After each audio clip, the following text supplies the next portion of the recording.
Tantor Audio, a division of Recorded Books, presents Barbarian's Mate, a sci-fi alien romance, by Ruby Dixon, narrated by Holly Jackson and Mason Lloyd. Chapter 1. Josie.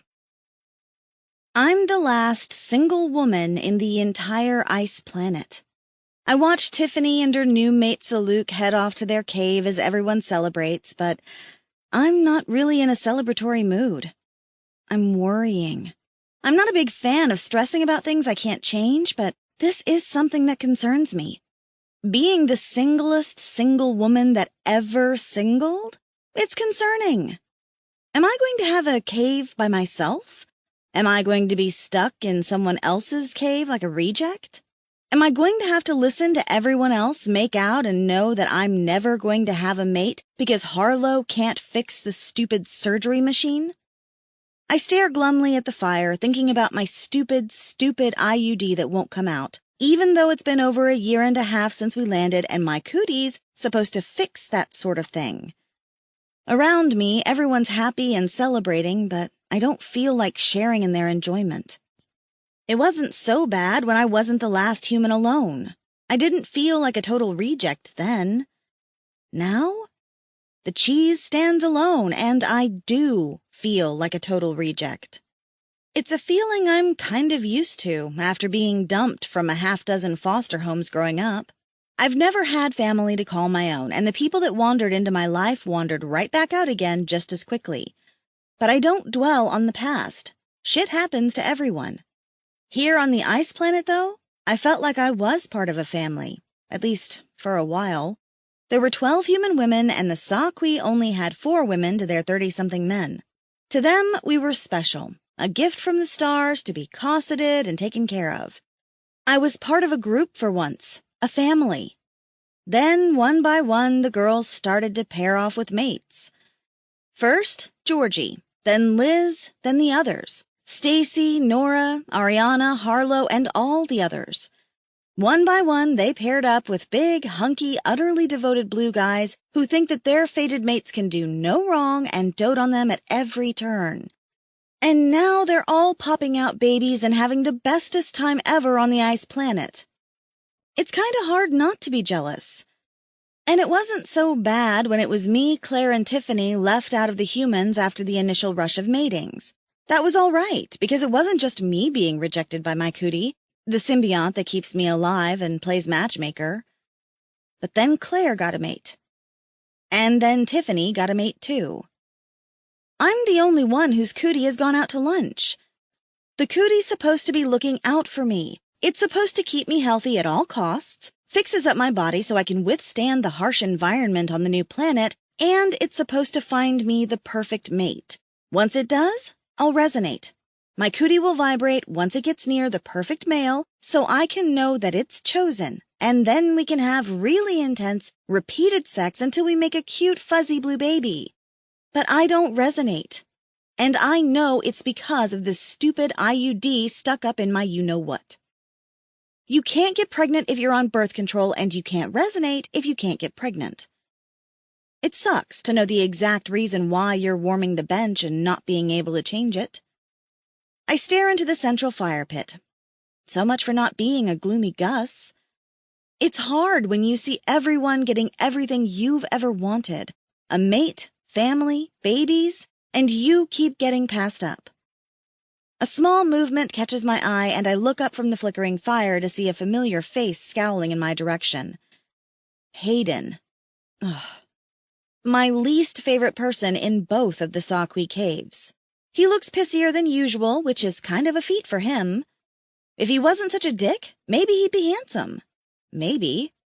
He's big, of course, and heavily muscled like all Saqui men. He's got the big, arching, curling horns jutting from his forehead like a ram on crack. He's got pale blue skin, and his forehead is covered with thick, platy ridges that should make him look like a mutant, but only emphasize how strong the rest of his features are. And he's got the long, black hair of the Saqui, but he wears his shaved on the sides and in one extra-long braid over the top of his head and down his back. He might be someone's type, but he's not mine. His tail flicks angrily at the sight of me as if just looking in my direction pisses him off. Our eyes lock and he crosses his arms over his chest as if daring me to get up and confront him. Whatever. I make a face at him. I don't know why he's got a hate boner for me, but I'm tired of it. I'm a little pleased and weirdly disappointed when he stalks away. I'd almost welcome a fight with him, except he doesn't really fight. He mostly spits out a few choice words, glares a lot, and then storms away when I irritate him enough. I nudge Farley, who's settling in next to me with her paint pots. She's doodling a festive red line down her arm. So what's with Hayden lately? She dabs a brush in red and then paints a dot on my arm. He looks more angry than usual, I tell her, and obediently turn my arm toward her so she can paint an accompanying blue dot next to the red one. Oh, he was very sour when he found out you went to the main tribal cave alone. He yelled at Taushen for many hours. My eyebrows go up. Why? He hates me. He should have been glad that I'd taken this scary, dangerous journey so recently. He'd probably been hoping that I'd fall into a snowdrift and never come out again. She shrugs and holds my arm, painting a ticklish circle on it. He is protective of females. He thinks it is foolish to risk them. Oh, barf. So he's a chauvinist. I was perfectly fine. Sure, it was a little scary, but I handled it. I went because we didn't have a choice. Tiff, Taushen, Saluk, and I were visiting the Elder's Cave, a crashed Saqui spaceship from several hundred years ago, when Tiff noticed a big storm coming in. We decided to send out runners to warn both the South Cave, my home, and the main cave. Tiff had hurt her ankle, so Saluk stayed behind with her. Taushen took the longer walk back to the South Cave, and I headed to the main cave to warn them despite the oncoming blizzard and despite the fact that I'd never traveled by myself before. I'd been pretty proud of the fact that I made it and saved the day, darn it. Sure, I could have died in a snowdrift, but I didn't. I found the cave all on my own and showed that I'm not useless. I'm happy, and I'd do it again. Farley draws a bigger blue circle on my arm with her paintbrush. The Saqui like to paint their bodies with bright swirls when they celebrate, and I love it. It makes me happy just to look at it, and Farley knows she has a willing canvas with me. She doodles on my arm a bit more, then holds onto my wrist to keep me still. Yes, but humans are weak. He says that risking your life means risking more than just one life. It is potentially robbing another male of his mate and kits. I gape at her, then realize she's parroting Hayden's words. Good thing I'm only worth my vagina to him. Joke's on him. My girl parts have a permanent no-vacancy sign on them, alas. What is vagina? Farley asks. I do not know this word. Never mind. I probably shouldn't be teaching Farley inappropriate human words. She can't be more than 14 years old. He's just a jerk, always has been and always will be. What is yerk? She draws another circle on my arm, this time a sickly green. You're fun to paint on, Josie. You are white like Shamphy's belly. The colors show up nicely. Great. I'm being compared to her pet Dvisti. A jerk is a man who thinks with his male parts. It totally applies to Scowly Hayden. I don't care what the others say. She giggles at my words. At least someone finds me amusing. Nope. I can't go down that path mentally. I need to think about happier things. Things like the baby Tiffany and her maid are rather noisily making back in our cave. I do love babies, and Tiffany's my best friend here on the ice planet, so I'm totally going to volunteer to godparent the crap out of that poor kid. I stare at the fire, contemplating living circumstances. If Saluk and Tiffany are getting it on 24/7, they'll need a cave of their own. Farley finishes decorating my bared arms and picks up her paint pots, heading toward someone else. I remain where I am, the paint drying. No one comes over to talk to me. It's not like there's a lot of us left in the South Caves. Half of the cave has already moved back to the main caverns. The ones left are probably not feeling that celebratory, if Taushen's sad mood is any indicator. I don't blame him. He lost out on the girl, and the only one left is me. Or Farley, but she's a kid still. So he's either got to put the moves on me or wait for Farley to grow up. No wonder he's depressed. I'm kind of bummed myself. I don't want to go back to the cave because I'm afraid I'm going to see a lot of Saluk and Tiffany, which would be awkward. Maybe I'll go borrow a blanket from Kira and hide in one of the now empty caves. I get to my feet. Something soft clinks against my leather boot. I look down, and there's something gleaming in the firelight on the tip of my shoe. I pick it up, frowning. It fell out of my leggings. What on earth?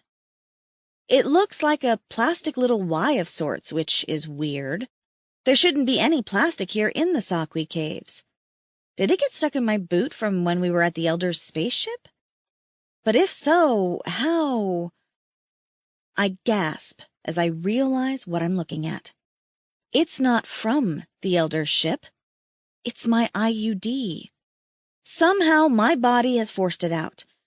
My Kui must have been silently working on pushing it out of my system. I clutch it in my hand, my heart hammering with excitement. This changes everything. Now I can get pregnant. Now I can resonate. I can have a mate. I can have a family, a happy ever after. I can have everything I've always dreamed of. I don't have to wait for Harlow to fix the surgery machine back at the Elder's ship because my cootie decided to be awesome after all. Thank you, Kui. Thank you. You're the best. I take back all the awful things I said about you. I look around eagerly at the people in the main cave. Who's going to be my mate? There's several males in the tribe that are attractive, and all of them are nice. Except Hayden. I'm not picky. I'll let my cootie choose someone for me. It knows best, after all. It's going to pick the perfect male for me so we can make sweet little babies together, and I can live a life of joy and happiness. My mood has totally changed, and I'm so happy I could shout with pure joy. Nearby, Vaza catches my eye and gives me a speculative look. To my relief, my Kui remains silent. Good. It's not desperate. Vaza's older, and he's tried hitting on everything with tits. He's seated next to Beck, and I'm glad that my Kui isn't making a sound for him either. Cootie, you are one smart cookie. Hassen is probably my #1 draft pick at the moment because he's sexy and all alpha, and I'd be down with that. At the moment, he's nowhere to be found. Toshin either. Both of them are probably still moping after losing Tiffany. Well, hello. I'm perfectly willing to be a consolation prize. Time to find my guy and make his day. There's 2 elders talking off to one side, but I'm pretty sure one had a mate back in the day, and the other could be my grandpa. Just to make sure, though, I stroll past them. Nothing happens. Ooh. No problem, Cootie. We still have lots of man meat in this cavern before we run out. Anyone seen Hassen? I ask. He's in his cave, packing, Vaza says. Super. I jump to my feet and head in that direction before Vaza can decide if he wants to hit on me or not. Come on, Hassen, be my mate. Of course, even if I don't resonate to Hassen, there's always the guys back in the other cave. I immediately think of Rokon. He's hot, and he's nice. I'd be down with that. I head for the cave that many of the single hunters live in, and the privacy screen isn't up. Yoo-hoo! I call out, my voice sweet. I'm excited, and I push away thoughts of Rokon. The other cave seems so far away right now. It's going to happen tonight. I can feel it. Rokon's going to lose out because he's not here. I feel like my mate is here. My chance. I'm going to get my happy ever after. Tonight, my life starts. Tonight, I get my family. Tonight, I'm no longer a reject. Hassen pops out of his cave, a confused look on his face. His gaze settles on me. Yes, what is it? I smile at him, but nothing happens. Rats. Hassen was hottie #1 on my list. Just thought I'd say hi. Have you seen Toshin? He narrows his eyes at me as if trying to figure me out. He is here. Can I say hi to him, too? Might as well kill 2 birds with 1 stone. Is this a human custom? I keep smiling because even his puzzled look is not going to get me down. Not tonight. Yes, yes it is. He grunts and heads back into the cave. I admire his ass for a moment because, darn, it is a rather nice ass. Not my ass, though. Oh well, I'm sure mine will be awesome. Toshin's got a tight little bod himself, and he pops out of the cave a moment later, giving me an eager look. "Oh, Josie, what is it you need?" My chest is just as quiet as before. No resonance, no nothing. Damn it. I make my excuses to him, citing a sudden need to find a potty and hurry away. Who's left? There's Vadran talking to Harek, and while both are middle-aged, I could learn to love me some May-December relationship action. I sidle up to them, pretending to listen to their conversation. Nothing. Is my cootie on vacation? Is it tired because it worked so hard to get rid of the IUD? I put a hand to my heart, worried. I've approached every guy in the cave that's single. Maybe my mate's back at the other tribal cave. That's disappointing, but I guess I can wait another day or so. Rokon might be the one for me after all. I picture him and start to imagine what our kids would look like.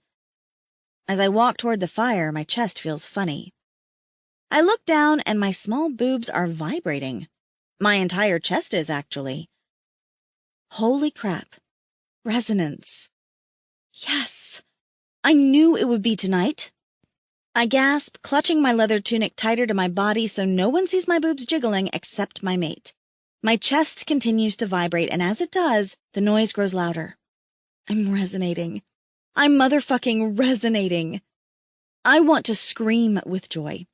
I look around with excitement, trying to see who it is that set my cootie off. Who did I forget? Who did I walk past that made my cootie pay attention? Did someone trigger me on a second chance?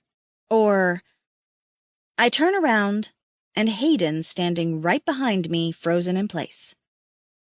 My eyes widen, and I clutch my vibrating boobs. No. Hell to the no. It's not you, I whisper. He looks down at his chest and then at me. Then I hear it. A matching thrum. A low purr. He's resonating. I'm resonating. For a moment, I hope that he's somehow decided to resonate to someone else. That there's another woman somewhere nearby and she's going to spring from the shadows and yell, "Surprise!" That this is all just a bad joke. But then Hayden takes a step toward me. My cootie gets even louder. My chest is vibrating so hard with the force of the resonance that it's making my nipples ache. I hold my breasts down and look up to see Hayden's reaction. He's staring at me. There's a look of such anger and agony on his face. He doesn't want this. I don't either. I'm devastated. This is my worst nightmare. All I've ever wanted is a family, someone that loves me, a happy ever after. Resonating to Hayden? My dream is completely destroyed. Chapter 2. Josie.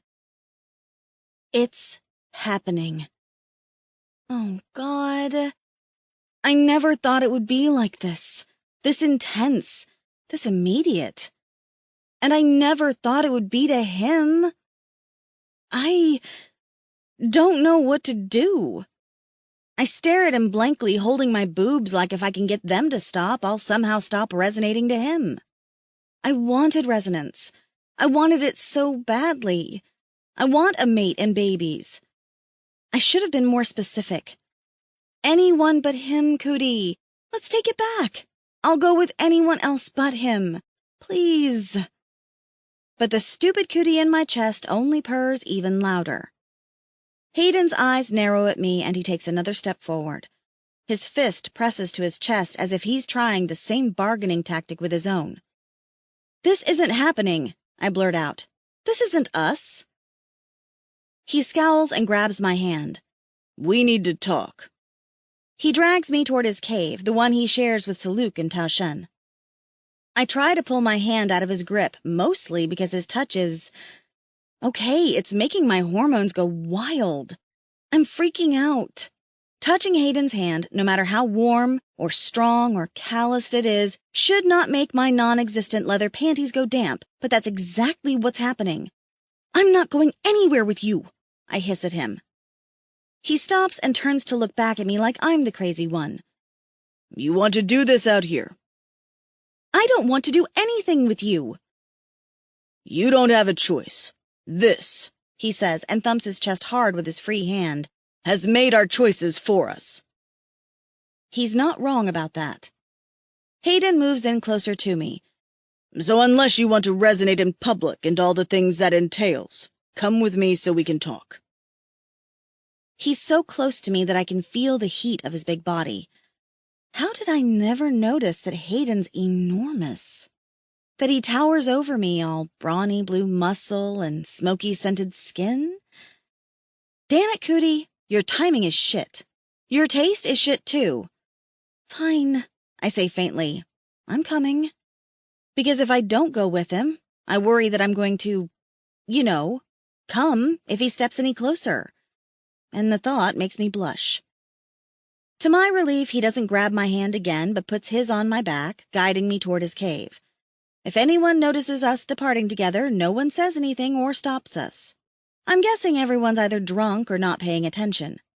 It's a small cave, and sometimes there's nothing to do but gossip. If someone sees me going to Hayden's bunk with him, it'd be all over the caves in the morning. Then again, so will our residents. Shit, I don't know what to do. I'm in a haze of worry and hormones and doubt as he leads me into his cave. So Luke isn't there. He's busy nailing Tiffany in my cave, but Tashin is. He's seated on his furs, sharpening his blade. He looks up at the sight of us entering together. My cootie's purring a mile a minute at Hayden's closeness, and I'm sure I have a deer-in-the-headlights look on my face. "What's going on?" Tashin asks, getting to his feet. "Get out," Hayden tells him bluntly. "Josie and I need to talk." "But—" "Out," Hayden snarls, moving forward and looming over the smaller male. I clutch at the neck of my tunic. I should be appalled at how ferocious Hayden's being, but I'm kind of aroused by it. He's so decisive. "Oh, you jerk of a cootie! How could you do this to me? I thought we were friends." So far, not loving this whole resonance thing. I give Tashin a mute look of apology as he frowns at both of us and scurries out of the cave. Then it's just me and Hayden. My new mate, if my cootie has anything to do with it. He turns slowly, rubbing a big hand over his face. And then he looks at me. "This is not what I wanted." I'm a little stung by his words. Hearing that you're someone's last choice on Earth, or not Hoth, stings no matter who's saying it. Like I wanted this? I hate you. "That does not matter any longer," he says bluntly, beginning to pace. It's like he's twitchy and can't stay still. I know how that feels. I'm ready to crawl out of my own skin. "Our quees have chosen. We are mates." I shake my head. It's like my entire world is crashing down around me. This is a nightmare I can't wake up from. I don't want to be your mate. He turns on me, and his face is filled with anger. "We do not choose, Josie. The quee chooses." Yeah? Well, our cooties are assholes. I don't want this. I don't want you. He just rubs a hand down his face again. I don't even get how this is possible, I say brokenly. I thought you had a mate. His eyes narrow at me. He stalks away a few feet, and then his hands go to his hips. His tail is lashing wildly, and I watch it with a kind of horrified fascination. It's clear Hayden doesn't have a mate, or else I wouldn't be stuck with him. You can only resonate to one person ever. Once a cootie makes up its mind, there's no changing it. I sink to my knees. I feel utterly helpless and alone. I don't know what to do. All I know is that my symbiont has arranged a marriage with the person I hate most in this world, and I'm completely at its mercy. Hot tears spill down my cheeks, and I swipe at them. I'll allow myself to cry over this for one night, and then I need a plan. Hayden. I thought you had a mate. Josie's simple, brutal words cut to my heart, dredging up terrible memories.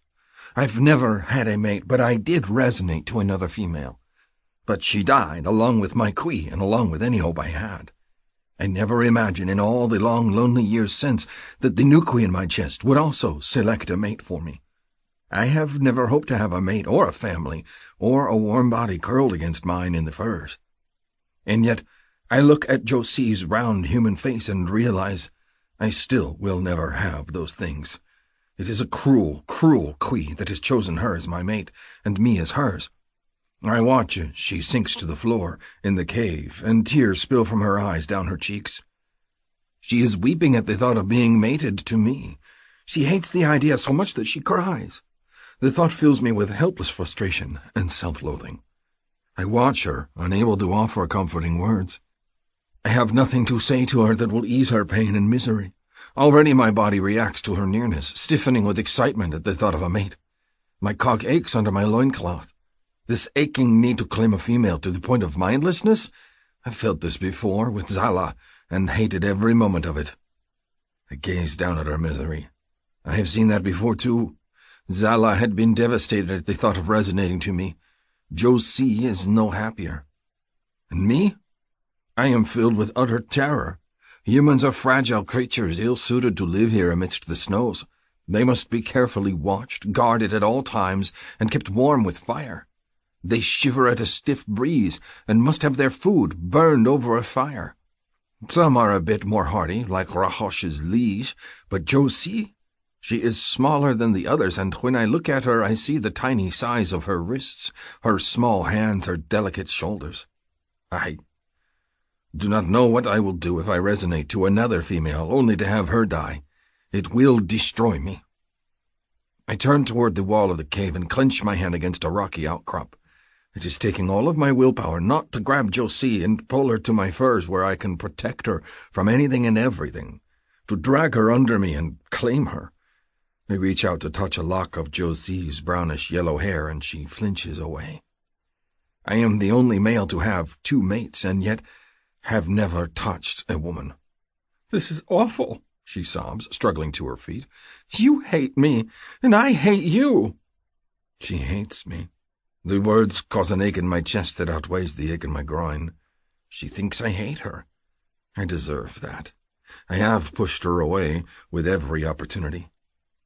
The truth is that I do not hate her. I could not. She is sunlight and warm smiles. She is laughter and happiness, and those things are lost to me. I have not been happy since Zala died, cursing my name. And every time I look at Josie's face, I have known this day would happen. I have known there was a connection between us from the day I picked up the small, broken human female out of the strange cave they arrived in and carried her back to the tribal caves. I knew then that there was something between us, and I have fought it ever since. Not because she is not worthy, but because humans are fragile, and I am terrified at the thought of losing a mate. Again. I frown at the thought, and that is when Josie looks up. Her jaw stiffens at the sight of my frustration, and she glares at me. "Don't look at me like that.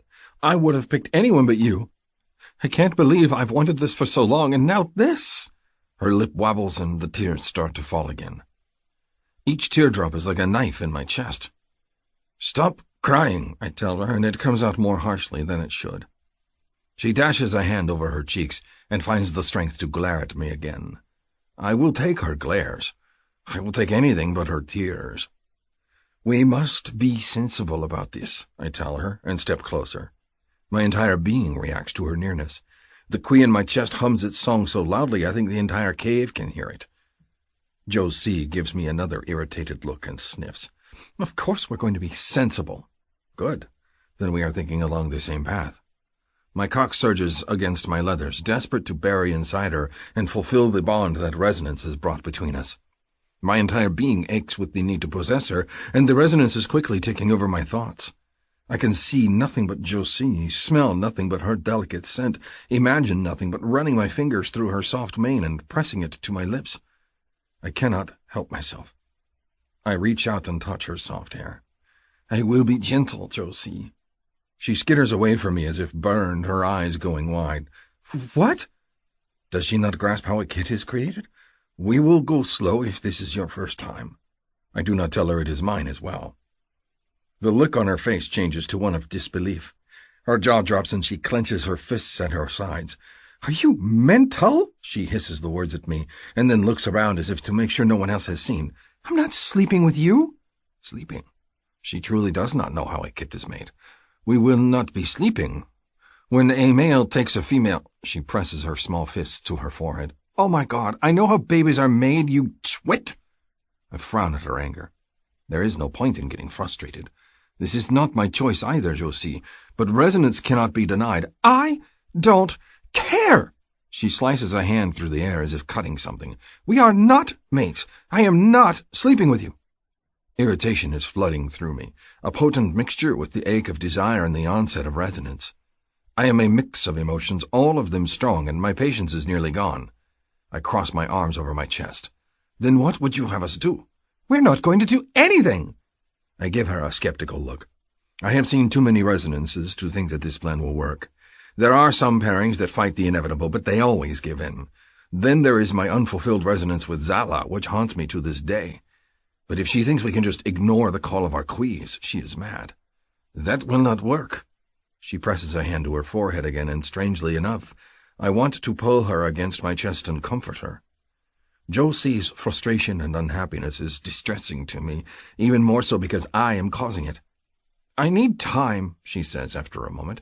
I can't handle this tonight. I can't. Her words chill me. It reminds me of Zala and Zala's refusal to answer the call of resonance. But that was many, many turns of the seasons ago, and Zala is long dead. Josie is here, and Josie is now my mate. It will not turn out the same. It cannot. I will not survive it. But Josie's pain eats at me. Even though my every instinct is demanding that I pull her into my furs and touch her until her no becomes yes, then she would hate me. And I could not bear to have my mate's hatred. Already the desire to please her floods through my body and my mind, the need to care for her and make her happy foremost in my thoughts. I nod slowly. It will be as you say. I will not touch you until you ask me. She bares her teeth at me, furious. You think I'm going to come to you begging for you to touch me? You have another thing coming to you, buddy. I tilt my head. Why does everything enrage her? You say you want to wait. I will leave it in your hands. Don't throw this all on me. You mean to tell me that if I said, go ahead, you'd toss me down on your furs right this moment? Me? Of course. I am puzzled by the question. Why does she think there is a choice? The queen has decided. It does not matter what I want. Nor does it matter that the thought of touching her makes my cock ache, or even the sight of her makes my blood pound in my veins. Already I cannot separate my need for Josie from the resonance. She is my mate, therefore she is mine. Nothing else matters. She throws her hands in the air. I'm done here. She turns to walk away. Where are you going? Her soft mane brushes over her shoulders, and my fingers itch to grab a handful of it, to pull her back against my body and bury my face against her soft skin. Everything I am rebels against the thought of her walking away without fulfilling resonance. I clutch at the wall again for support. Away, she says, and there's desperation in her voice. She hugs her small body and doesn't turn to look at me. Say nothing of this, all right? I'm sure it'll come out eventually, but I just need time. And because she is already my mate, I can refuse her nothing. Very well. Josie leaves my den, and it feels as if a fire has gone out the moment she disappears from sight. I am filled with a keen sense of loss so great that it staggers me. The ache in my body has not decreased, and my quee's song seems to have a lonely sound to it before it steals in my chest. It is as if it misses its mate as well. I stagger to my furs and drop to my knees, tearing at the ties to my loincloth and leggings. If she will not let me touch her, my hand will have to do for now. Yet even as I pull my cock free and take it in my grip, I know it will not be enough. It is never enough. Chapter 3. Josie. I sleep in Chompy's cave that night. It's not that I wouldn't be welcome back in my own cave, but Tiff and Saluk are probably having a throwdown to end all throwdowns, and I don't want to listen to it. Not tonight. Not when my body's freshly aching and full of need from my own resonance. I could stay at someone else's cave too, but that would involve questions I don't want to answer. I hugged the furry Divisti close and let it lick the salty tears off my cheeks. Tonight, I'll let myself cry. Tomorrow is a new day. When I wake up the next morning, I'm a little disoriented. The smell of fresh Divisti poop far too close nearby reminds me of where I spent the night, and I crawl out from under the borrowed fur blanket and stretch. My entire body feels feverish, and when I press my thighs together, my pussy feels wet. Well, isn't that just ducky? I suck it up because I'm done crying over my lot. I'll figure something out. Somehow. The rest of the cave is busy, and I can hear the sounds of people rushing around. I fold up the blanket and open the pen so I can get out. Chompy pushes his way past my legs and Bounce trots away, likely to find his favorite person, Farley. The thing's more loyal and more smelly than a dog. Cute, though. It's hard to be sad watching his fuzzy butt bound away, and my mood lightens a little. "Where's Josie?" I hear Tiffany ask. "Is she packing?" I emerge into the main cave, and there's a flurry of people cramming stuff into baskets, packing sleds, and adjusting backpacks. Looks like I slept late. Today we're taking the hike back to the main cave and reuniting with the rest of the tribe. I should be excited. I can't wait to hold all the babies and talk with all my friends again, but my mind is on other things. Against my better judgment, I glance around the cave looking for a familiar pair of horns, dark blue skin, and a surly attitude.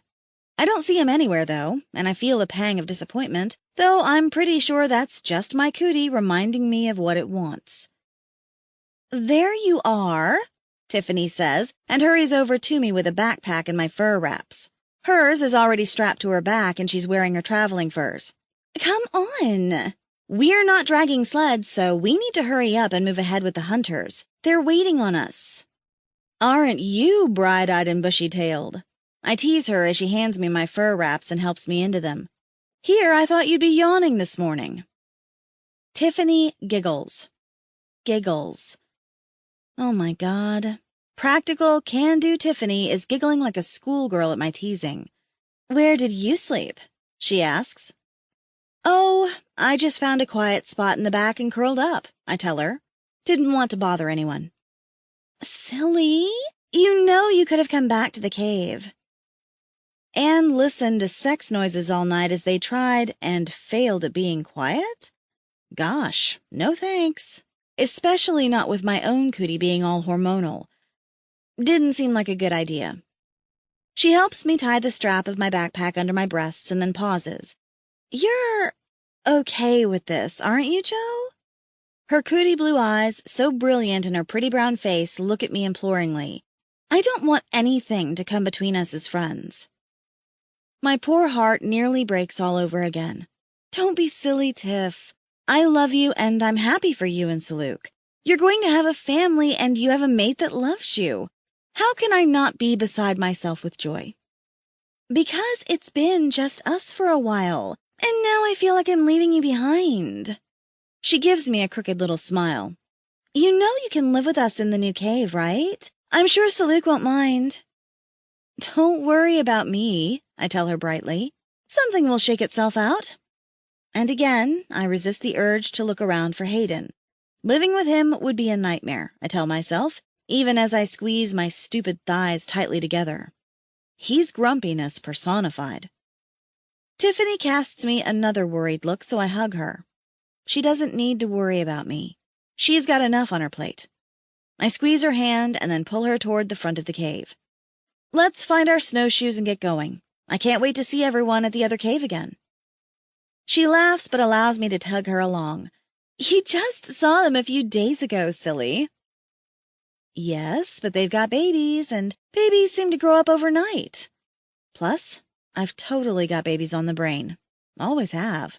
I love their sweet scent, the way they clutch at you like you're the most important thing in the world, the trust in their eyes. I've wanted a baby of my own so badly because I want to do right by my child. I want it to grow up in a world of love where parents never disappear, people only touch you with kindness, and there's nothing but joy and welcome and love at home. I want my child to have what I never had. And I don't know if my child will get that if Hayden is the father. I don't know if I can be mated to him without losing it. He's everything I've never wanted. I thought my cootie would pick a mate that would be kind and gentle and caring. Instead, I get the Saqui Oscar the Grouch minus the garbage can. As if my thoughts have summoned him, we head to the front of the cave and Hayden is there, waiting next to Saluk. His gaze immediately goes to me and he drops the snowshoes he was holding and storms away into the snow. For some reason, I feel a pang of regret. I also feel a pang of lust deep between my thighs. Thanks, cootie. And my chest starts to thrum quietly with resonance, but I also feel sad. Tiffany brightens at the sight of Saluk and practically skips over to him, despite the heavy pack on her back. I follow after her, picking up the discarded snowshoes that Hayden has abandoned. They're mine. He was waiting for me. I don't know how that makes me feel. I move next to Tiffany and sit down on a rock beside her so we can put on our snowshoes. There's several others waiting at the front of the cave, and behind us I can hear Kira talking with Ihako, the baby, crying. Farley's back there too, chattering up a storm, and ahead are Tashen, Hasen, and if I peer out hard into the gray day, I can barely make out Hayden's retreating back. Is Hayden leaving? I ask. Saluk says, nodding. He kneels down and begins to strap Tiffany's snowshoes to her boot for her like the sweetheart that he is. He said he is not in the mood for company and will scout ahead. Oh. My cootie doesn't like this and gives a disappointed little purr just as Saluk breaks one of Tiffany's leather shoe straps. He gets up and walks away to get a new one, and as he does, thankfully, my cootie gets over the fact that Hayden's not here and shuts up. Tiffany peers around. What was that noise? Uh-oh. What was what? I rub my stomach. I'm going to have to pretend indigestion unless I want to be found out. I'm not ready to see Tiffany's sympathetic expression when she realizes I've resonated to Hayden of all people. I thought I heard resonance. Her brows draw together and she glances around the cave entrance and then looks at me. Was it you? Girl, please. I force out a laugh. You sure it wasn't your man nearby? I gesture at Saluk, who has his back turned to us. His tail is flicking and I see her gaze go to his butt. I can't blame her. He's got a fine butt. His cootie might not be satisfied after last night. Tiffany ducks her head and gives another girlish giggle, and I can hear her own resonance begin in her chest. Jealousy gnaws through me. I'm happy for her. I really am. I'm just sad that I'm so miserable. I rub my own chest thoughtfully. Saluk returns a moment later, and immediately Tiffany starts humming like a cat in heat. She giggles again, and Saluk's chest takes up the song. And me? Me, I want to barf. They're so giggly giddy with happiness that it's driving me crazy. I hate that. I want to be happy for her. I really do. But I'm lost in my own thoughts, and none of them are excited about the prospect of waking up next to Hayden for the rest of my life. I just don't know what to do. Our secret resonance, the dirty secret I don't want to tell anyone about, it lasts until all of midday. The walk to the main tribal caves is a half a day by most hunters' standards, but humans have to walk with snowshoes, which makes us slow. Add in backpacks and the sleds full of goods behind us that are being dragged along by the men while the women and elderly walk beside. We are a slow-moving, widespread group. Tiff and I hang out somewhere toward the front, walking next to Saluk and Ta-Shen. Ta-Shen, bless his heart, is chatting up a storm as we walk and doesn't even seem to mind that Tiffany's holding hands with Saluk. He seems to be in a good mood, and I hope it's because he's just naturally a cheery person and he's not pinning his hopes on me. Because that would be awkward. Hayden remains far ahead, a blue and leather blur on the horizon. I'm glad he's staying away, so my cootie remains silent. After a few hours of walking, the twin suns are high in the sky, casting their weak light over the snowy ground, and the chilly air becomes a little too warm. We take a break in the shade of an icy cliff, and Kira comes to sit next to me and Tiffany. I take her fat baby from her arms to give her a break and spend the next while cuddling and kissing her sweet round face. Kira looks more tired than Tiffany and I'm sure it's because of the baby. Kai's a pudgy little thing, fat and healthy at 2 months old, and wriggles constantly. Kira has no backpack, but she looks wiped. "You want me to carry this little inchworm for the next bit?" I ask Kira, pressing a kiss to Kai's cheek. The baby's a pale blue but has almost completely human features, except for the soft, downy covering on her skin that the Sakwi have. She grabs my nose and gives a delighted baby giggle, as if it's the most fascinating thing ever. "Would you mind?" Kira sounds wiped. She gets heavy, and the snowshoes aren't helping. "Of course I don't mind. I'll hand her back if she gets to be too much, I promise, knowing I'll do no such thing. This baby is all joy and bright smiles, and I want to hold her forever. I kiss her tiny little nose, not even caring a bit that she grabs my face again and digs little nails into my lip. Everything she does is cute. "Don't look now, but here comes Grumpy," Tiffany murmurs. "I'm sure he's coming back to yell at us." I hold Kai a little tighter and avoid looking up, even as I hear snow crunching with approaching feet. "Why are we stopping?" Hayden asks, his sewn turley. "The sooner we get to the cave, the sooner the females can rest. It is not safe out in the open." "They are tired now," so Luke says, his voice reasonable. He doesn't get up from his spot next to Tiffany. "Let them rest for a few minutes. There is plenty of day left to walk." Hayden snorts with derision. My stupid cootie chooses that moment to start purring. Loud. Like super loud. Like it's turned on by Hayden's grumpiness. Oh, crap. I hunch over the baby for a moment, hoping no one will notice. "Josie?" Tiffany whispers. I guess it's too late to fake indigestion again. I sit up and look over at Hayden. He doesn't look a bit tired, all big muscular arms and irritation. I scowl at him. Really? You couldn't wait like 10 minutes for us to keep on going? You had to come back and set me off? "Me? You are blaming me for this." The look on his face is both irritated and incredulous. "Josie?" Kira asks. Wait. You guys resonated?" "Not by choice," I say, angry. Hayden came back on purpose to force my hand, didn't he? And we're not doing a damn thing about it. I'm not his mate and he's not mine. "Oh my God," Tiffany breathes. "What are you going to do?" Pray for a miracle? Hope a rock falls on him? Something? I look up and his gaze is burning into me. My nipples prick and I feel my thighs quiver and I bite back a groan. I'd say I'm not going to do anything, but I don't think my cootie is going to allow it. "I don't know," I say honestly, and hold the baby closer. Hayden. The group is somber as we trudge through the snow. No one seems to know what to say to me, and Josie is pretending I do not exist. The mood changes as we crest one of the last hills between the tribal cave and our location, and Rokan jogs forward. "Ho!" I nod at him and give him a half-armed embrace of greeting. "My friend, it is good to see you." He nods and scans the line of people straggling distantly behind me. "I am glad you have returned, all of you, especially the females." He gives me a wicked grin. "It is lonely in a cave full of males and babies, and you at the South Cave keeping all the young females to yourselves." It takes all of my power not to shove him down into the snow. I am shocked at the surge of jealousy that powers through me. He does not know of what he speaks. "They are no longer unmated," I growl at him, and then I storm past. I ignore the confused question he sends my way and head on to the caves. Let the others answer him. I am in no mood.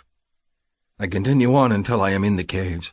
There are no family members to greet me. There are many friends, but my mother and my father and my brothers died in the Kui sickness of many years ago. I am alone. Vektal approaches me, smile wide. "I am glad to have all of my tribe home," he says, glancing behind me. "Are the others close behind?" "Close," I agree, terse. "Which cave is to be mine?" "The hunters. I will not be staying with the hunters," I tell him, and I feel a surge of bittersweet pride at being able to say the words. "My Quee has chosen a mate. I will need a cave for my family." The look of surprise on his face is gratifying. "Who? Josie?" His eyes narrow, but that is the only reaction he gives. He is my chief, and he is wise and knows when to be silent. After a moment, he nods. "Come then, I will show you. We have several caves that have opened up, thanks to Harlow and her machine." I pick out one of the larger caves for my new home. It's toward the very back of the cave system, tucked away in the new section that has been cut from the smooth walls. Here the rock is rougher and small rock icicles hang from the ceiling, but the cave I select is roomy and private and will hold a large bed of furs as well as plenty of room for hunting equipment and supplies. It is a good cave. Josie cannot help but be pleased, even if she must share it with me. Vectal leaves when it is clear I am not in a mood to talk, and I set down my pack and unroll my bed furs. My cock stirs at the thought of Josie lying in them, and I resist the urge to take myself in hand again. I did 3 times last night, and it did not ease the ache. Only claiming my mate and planting my kit inside her will make the need go away. Or the death of my Quee. I rub a hand over my chest, my mind full of bad memories from many, many seasons ago, back when I was newly made a hunter. Of Zala and her pleasure-mate Derlin laughing by the fire, feeding each other. Of the look of dread on her face when she realized her breast was resonating to me and not to her pleasure-mate. She was many years my elder and much in love with Derlin, but my Quee did not care. It wanted her. It hit me hard and fast, and I was young and foolish enough to assume that she would comply with the demand of the Quee. But Zala was always complicated. She pushed me away, said she needed time to think, and because I had been a foolish boy, I gave her time. I watched from afar as she went to her pleasure-mate's furs every night. I watched with longing as she ignored me, trying to avoid the demands of her Quee. I remember approaching her, determined to mate and slake the burning need in my body, only to find her in the arms of her lover, and because I had been young, I turned away. I waited for her to come to me. But then the Quee sickness came. Here my memory is full of clouds. I remember nothing of this except returning home from a hunt, aching and miserable with unresolved resonance, my breast humming with an angry song. Zala was not there to greet me. She was sick in her furs, and I assumed it was from Quee sickness. I went to join her, but I never made it. I collapsed in the main cave, burning with fever. Vectal has told me that I was one of the first sick, but one of the last to have the light go out in my Quee. It must have struggled mightily. Others died within a day or two of the sickness, like Zala, like Derlin, like my mother and my father. There was nothing worse than waking up and hearing only silence in my breast. I shake off the memory with a shudder. I lived. I survived. I was given a new Quee, and I lived through it. I am whole and healthy now, and my new Quee has given me a mate, Josie. And this time there is no Quee sickness to keep her from me. I unpack my things and then go to the storage cave to gather more furs for bedding. The humans are small creatures who need much warmth and not very strong. Josie is tiny, and I frown, thinking of how she carried Kira and Ayahako's kit all the way to the cave, along with the pack strapped to her back. She will be exhausted. She will need food and hot tea and a warm bed to sleep in, even if she does not want me in it. She is my mate, and the urge to take care of her is overwhelming. I grab additional things from storage. Leather, pouches of dry tea, salted divisti. I will replace it at a later date, but for now my mate needs food. When I return to my new cave with supplies, the main cavern hums with happy voices. The others have arrived, and the sound of happy chatter is a constant hum in the air. I think Rook and his mate Harlow, who live at the Elder's Cave more often than not, have the right of it. With everyone returning, there will be faces everywhere and no privacy. This thing between Josie and I will play out before all. At the thought, another surge of fierce possessiveness rises in me. Whatever she may think, she is mine. Josie is standing in the cave when I return, her pack at her feet. My Quee immediately begins a pounding beat in my chest at the sight of her, and my blood pulses hard with the need to claim her. But her face is drawn and tired, her small shoulders hunched with exhaustion. Her Quee starts to sing to mine, and she looks down at her chest, confused, then jumps with surprise when I set my bundle down. "What are you doing here?" Her small human brows draw together. "They said this is my cave." "The cave you will share with me," I agree, keeping my tone even, though it is a struggle. "We are mated." Her small pink mouth pinches into an angry line. She rubs her forehead, and there is exhaustion on her face. "Do not do this, Haydn. Please. I'm too tired. I did not say I would climb into your furs. I know you are tired." Her refusal of me rankles, but I expect it. I must learn patience. My queen sings on, unaware of the tension between us. I must remember that this is different. Josie is not Zala to preen her pleasure mate in front of me. She is small and human and exhausted. Sit and take off your boots. I will build a fire and make some hot tea. There's a look of surprise on her small face, as if she didn't expect me to be courteous to her. Have I truly been so terrible to be around? If I snap at her, it is because she pulls me to her, and it worried me. Now it seems my fears were not unfounded. She hesitates for a moment and then gracefully collapses in the furs with a little sound of pleasure. My cock tightens in response, but I ignore it, digging out the fire pit in the center of the cave. Someone has already lined it with round, smooth rocks, and so I set up a pyramid of dung and tinder and then go to retrieve a burning coal from another's fire. When I return, her boots are off and she's curled up and under the blankets, her small, pale face the only thing showing under the furs. Her eyes are closed and she doesn't stir when I move to the fire pit and blow on the coal, feeding it tinder until it becomes a flickering flame. I set up a tripod and a bladder to create the tea, but I suspect Josie will be asleep before it is ready. I glance over at her, and the urge to stroke her smooth cheek with my finger is overwhelming. What will she feel like in my arms? Zala was tall and wiry, as muscular as myself. Josie is nothing like her. She is small and soft and full of smiles that have genuine joy. Someday I would like for those smiles to be aimed at me. "You won't try anything, will you?" Her words are a soft, husky murmur. "Just because I'm sleeping?" I am offended at her words.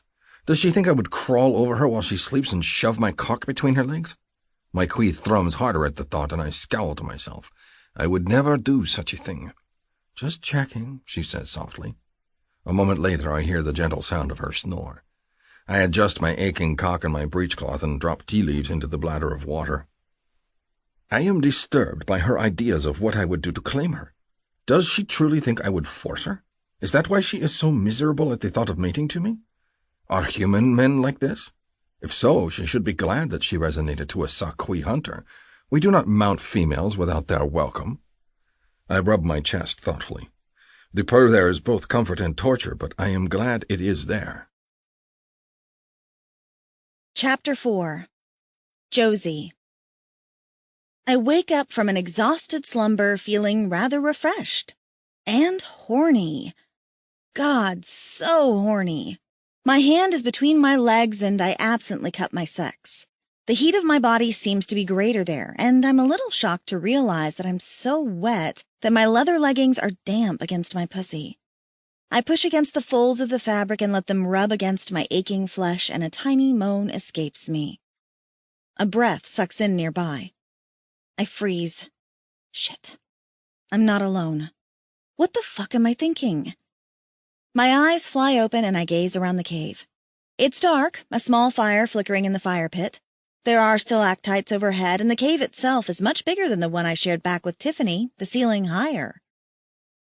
Crap. This is my new home I'm sharing with Haydn.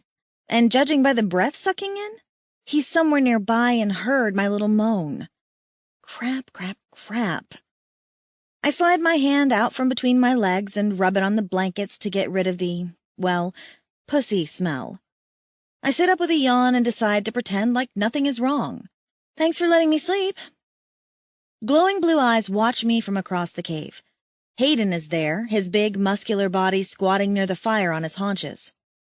I watch the tip of his tail flick near the stones, and I hope against hope he can't smell just how aroused I am, because that would be awkward. "How do you feel?" he asks. I watch as his shadow moves, and he pours me some hot tea into one of the shallow bone cups favored by the Sakui. He hands it to me. I take it, and to my relief, he moves back to the other side of the cave, even though he returns to watching me with that frank, possessive gaze. I cross my legs, careful to keep the blankets over my lap, and cup the tea in my hands. I sip it, still warm and spicy with flavor. I'm better, thank you. He grunts but doesn't move. Nor does he say anything else. All right, I guess it's up to me to break the silence. I feel like we should talk. Why? His voice is wary. Not a great start. Well, everyone seems to think we're mated. He makes a sound like a huff of frustration. We are. Oh, fun. Now I get to argue with him over this. I slurp my tea, wondering the best way to tell a guy that I'm not married to him just because my chest decides to play the drums every time he's around. Like right now. My chest is jiggling with the force of my quiz song, and it's downright uncomfortable, especially with him sitting nearby. I'm not going to argue about this tonight, okay? I just want to talk about our situation. You do not want to talk. Again, he makes the huffing sound. This is new to me. All right, we're resorting to being bitchy, are we? Are you trying to pick a fight? Again, he falls silent. Good. At least I'm getting through to him. I think we need to come to an understanding since we're going to be together in this. I stress the last word, deliberately choosing to refer to our mating not mating in vague terms. What is there to understand? His voice is defensive. There is no bargaining with a queen. It chooses. I sip my tea, giving myself a few moments to choose my words. I guess I just don't understand this. I mean, I do. The Qui is pretty specific, and I get that people think we're automatically mated because of the resonance. I get that too, and I guess I understand it even if I don't think it's right. I take another sip of my tea, waiting for him to argue. When he's silent, I go on to the part that's bothering me. But I thought you were a widower. He's silent for so long that I wonder for a moment if he even hears me. It is complicated. What about this isn't? I wait patiently. When it seems like nothing else is forthcoming, I prompt him again. Well? I can practically hear his scowl. It is not something I like to talk about.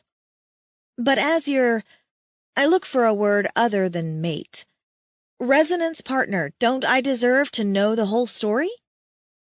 Drink your tea, he says in a sour voice. He gets up and moves to the fire, stirring the coals with a long, smooth bone. I toy with the idea of tossing my tea in his face, but I end up drinking it because it's tasty, and that would be a waste of perfectly good tea.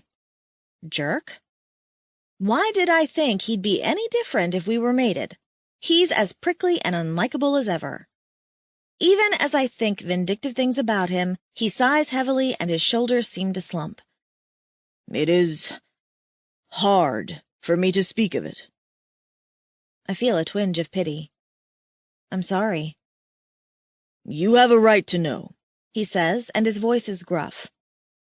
And it will get no easier, no matter my reluctance. He pokes at the fire again, staring down into the red coals. Her name was Zala. Oh, so it's true? I feel a gnawing sense of jealousy, which surprises me. Why do I care that he was mated to someone else before me? I thought you couldn't have more than one mate. My tone is snippy and I feel a little ashamed, but I also want to know the truth. Is that a lie? Not a lie. He pokes at the fire again. As I have said, it is complicated. I think I am the only male in such an unlucky situation. Wow, thanks for that slap. He grunted. It was not meant as a slap at you. I would have preferred not to resonate to her, but I did. She was only a few seasons younger than my mother, and had long been with her pleasure mate. I was younger than Ta Shen, barely out of my kit seasons, and had just been made a hunter. I resonated to her, and she took one look at me and laughed. I cringe. I try to imagine Hayden, proud, scowling Hayden, as a teen boy barely older than Farley.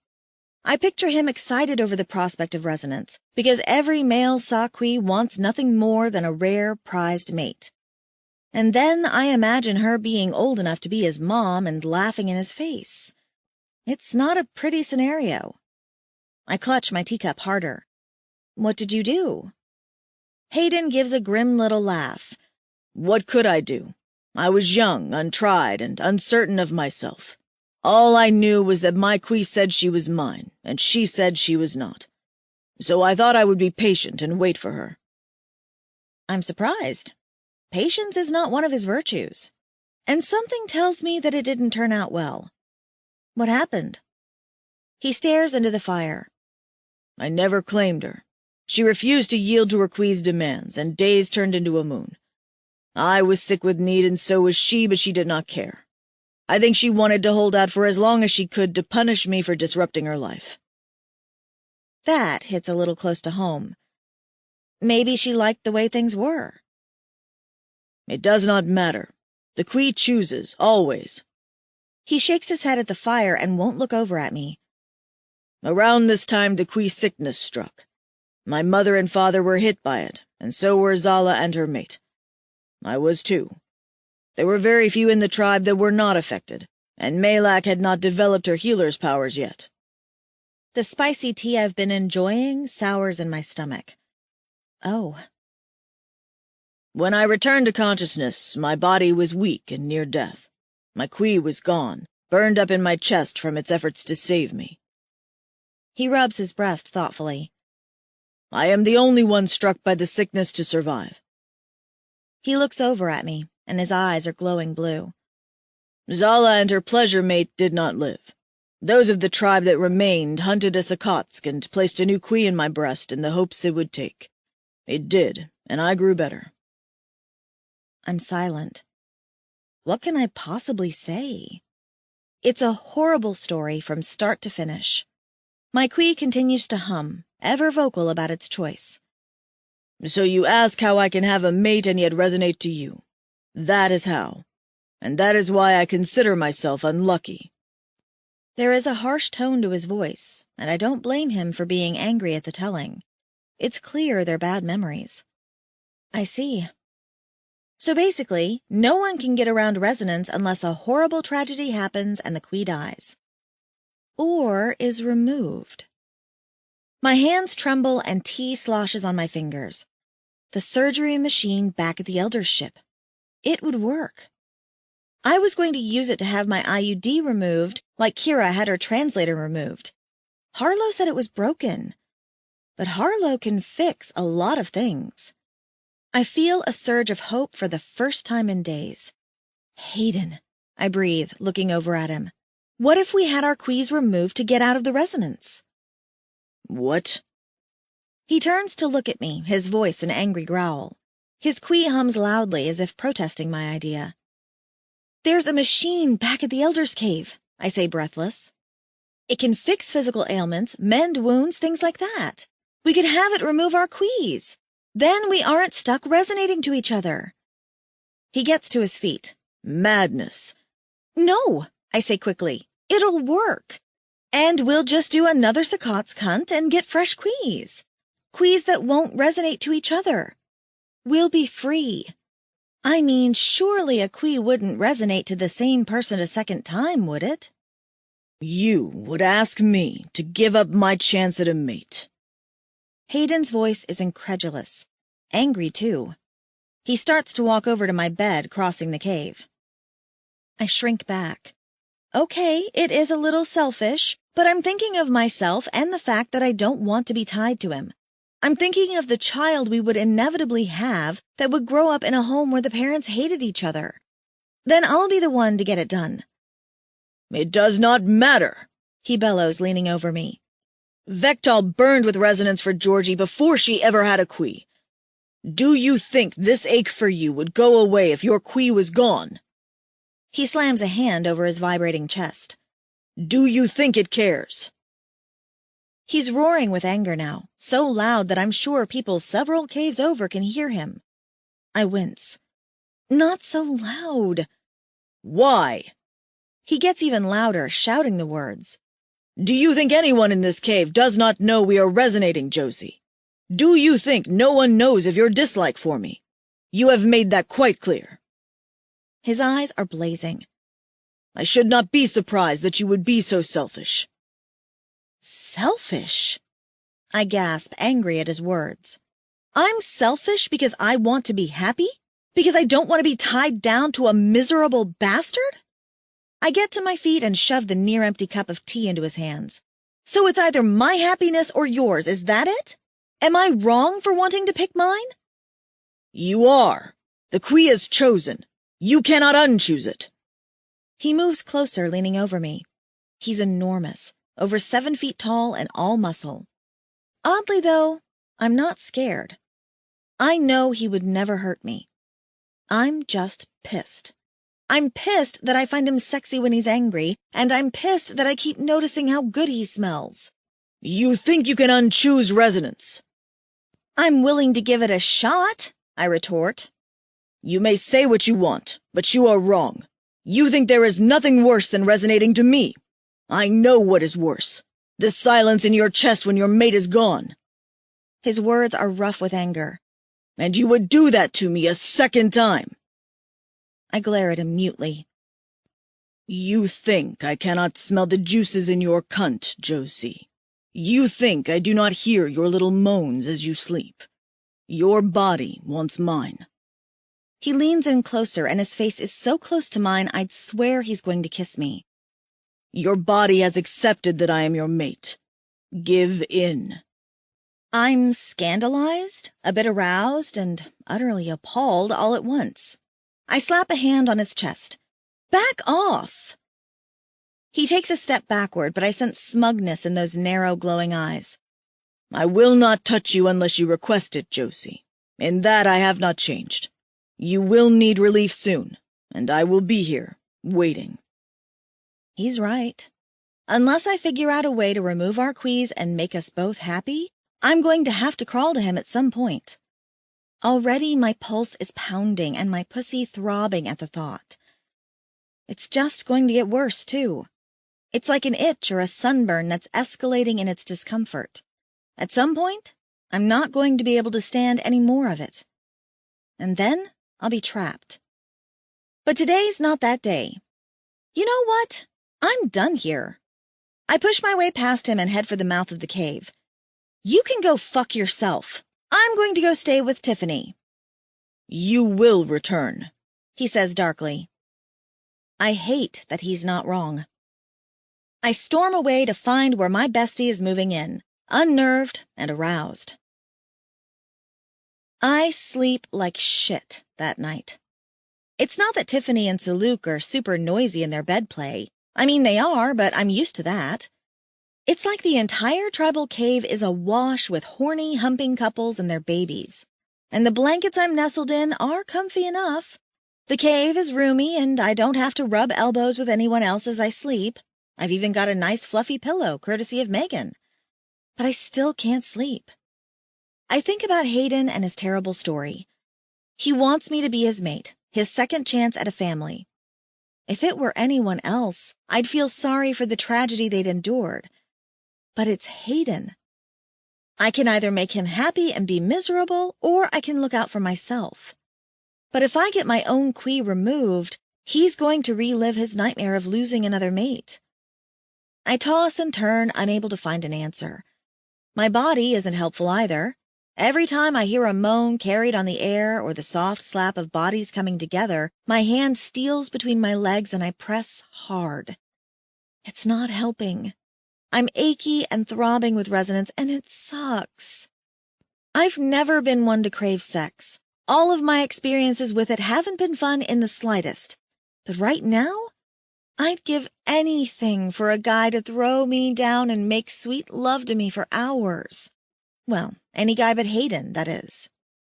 I wake up early and tiptoe past where a sleeping Tiff and Saluk are twined together in their furs. I can hear people in the main cave, and I head in that direction, looking for food and company and, above all, a distraction. Maybe someone will have their baby with them, and I can get in a little cuddle time. I move down the twisting passage of the cave addition. The old part of the tribal cave was smooth and built like a donut, complete with a hole in the ceiling for ventilation and a hot spring pool at the center. The caves were spaced along the walls, and Harlow had theorized that the elders had used rock cutters of some kind to set up their home. The new passage that had been opened up was a lot rougher, with a narrow path leading to the main portion of the cave. Everyone's thrilled that we can all be together again, and no one minds if their new cave has a stalactite or two and a rough wall instead of a smooth one, because the addition of more caves opened up means that each family gets their own place instead of doubling up.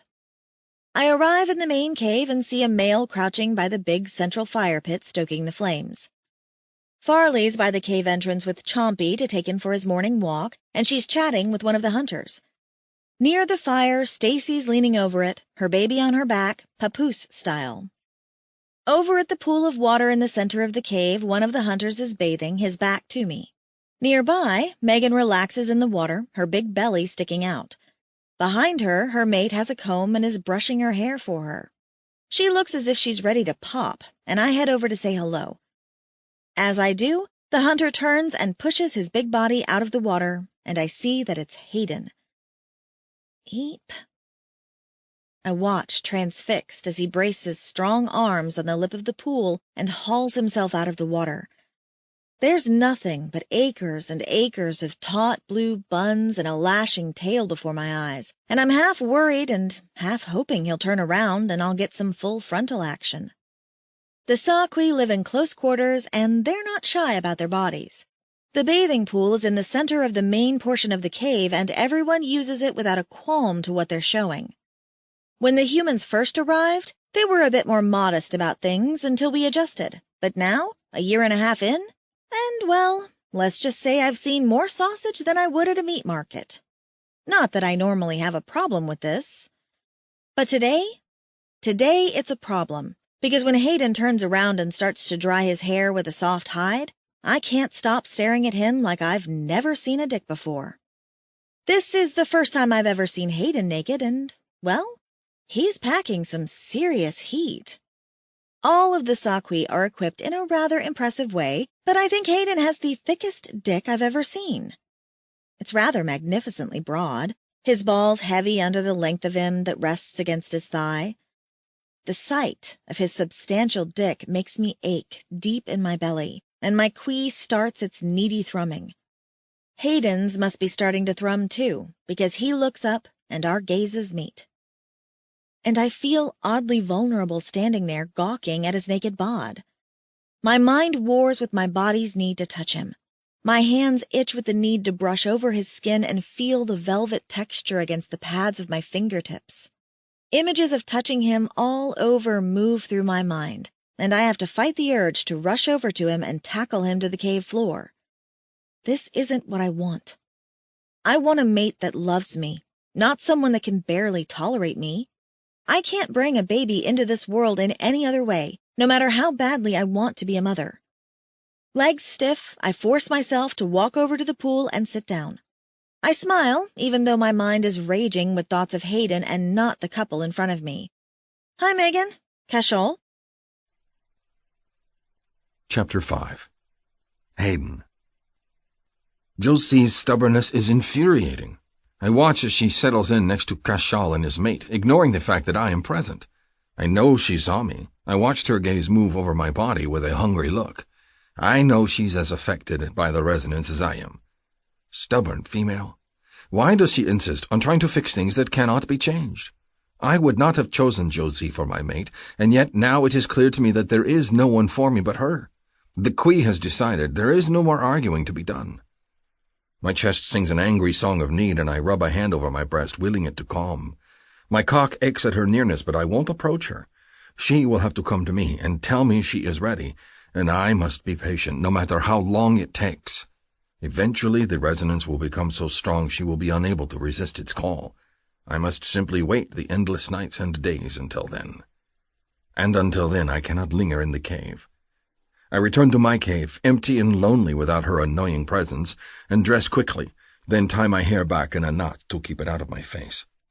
I grab my spears and my sling. If I cannot slake the thirst of my body with my mate, I will put my energy toward hunting and feeding the tribe.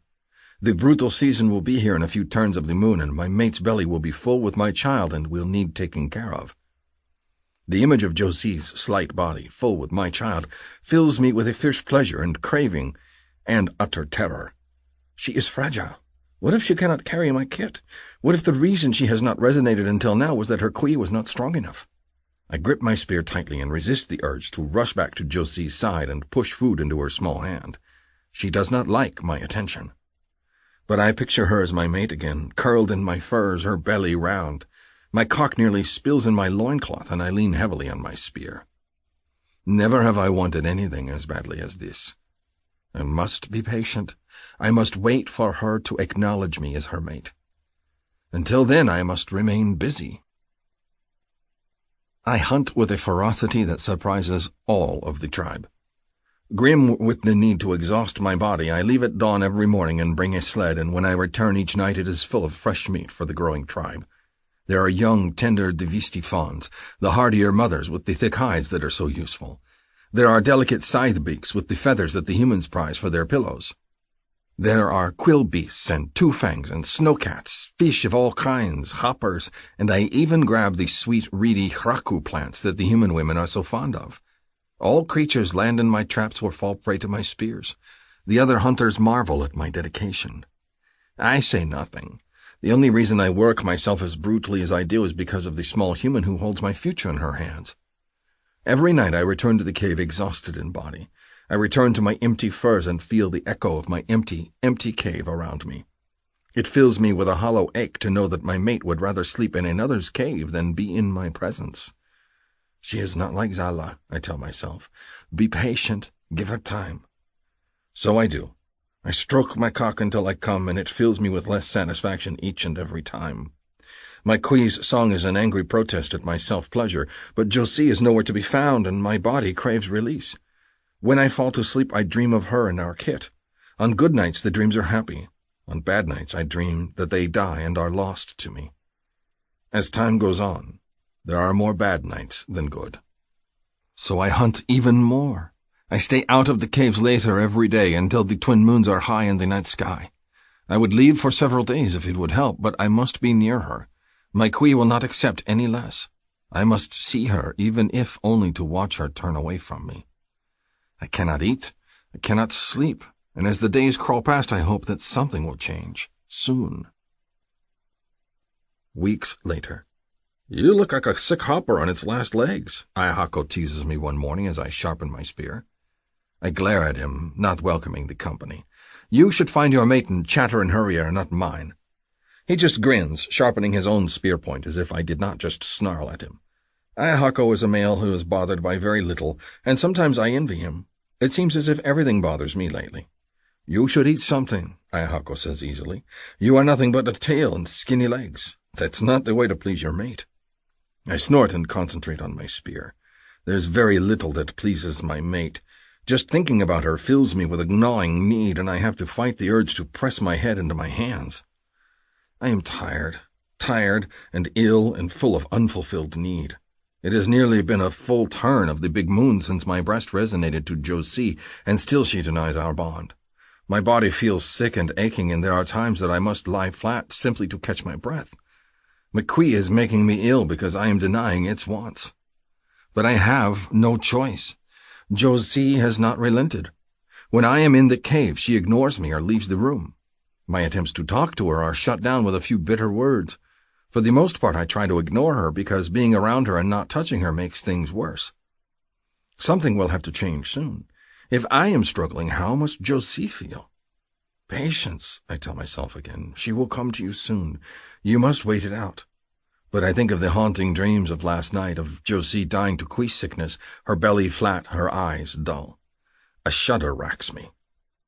Ayahako's hand falls on my shoulder. I jerk away, surprised. He looks equally surprised at my reaction. Hayden, my friend, I worry about you. His normally laughing face is solemn.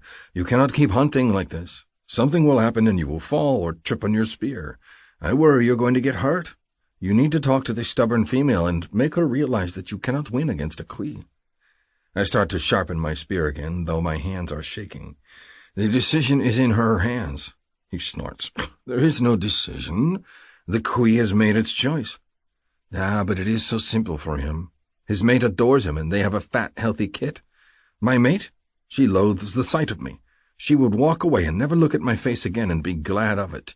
And the realization of this fills me with such gnawing sadness that I put my blade down and hang my head. Was there ever a male discarded by 2 mates? I am the most unlucky of them all. I sigh, thinking of Josie's smiles, the ones she never has for me. A wistful ache blooms in my chest. I want her. I want her to want me. Is that so unreasonable?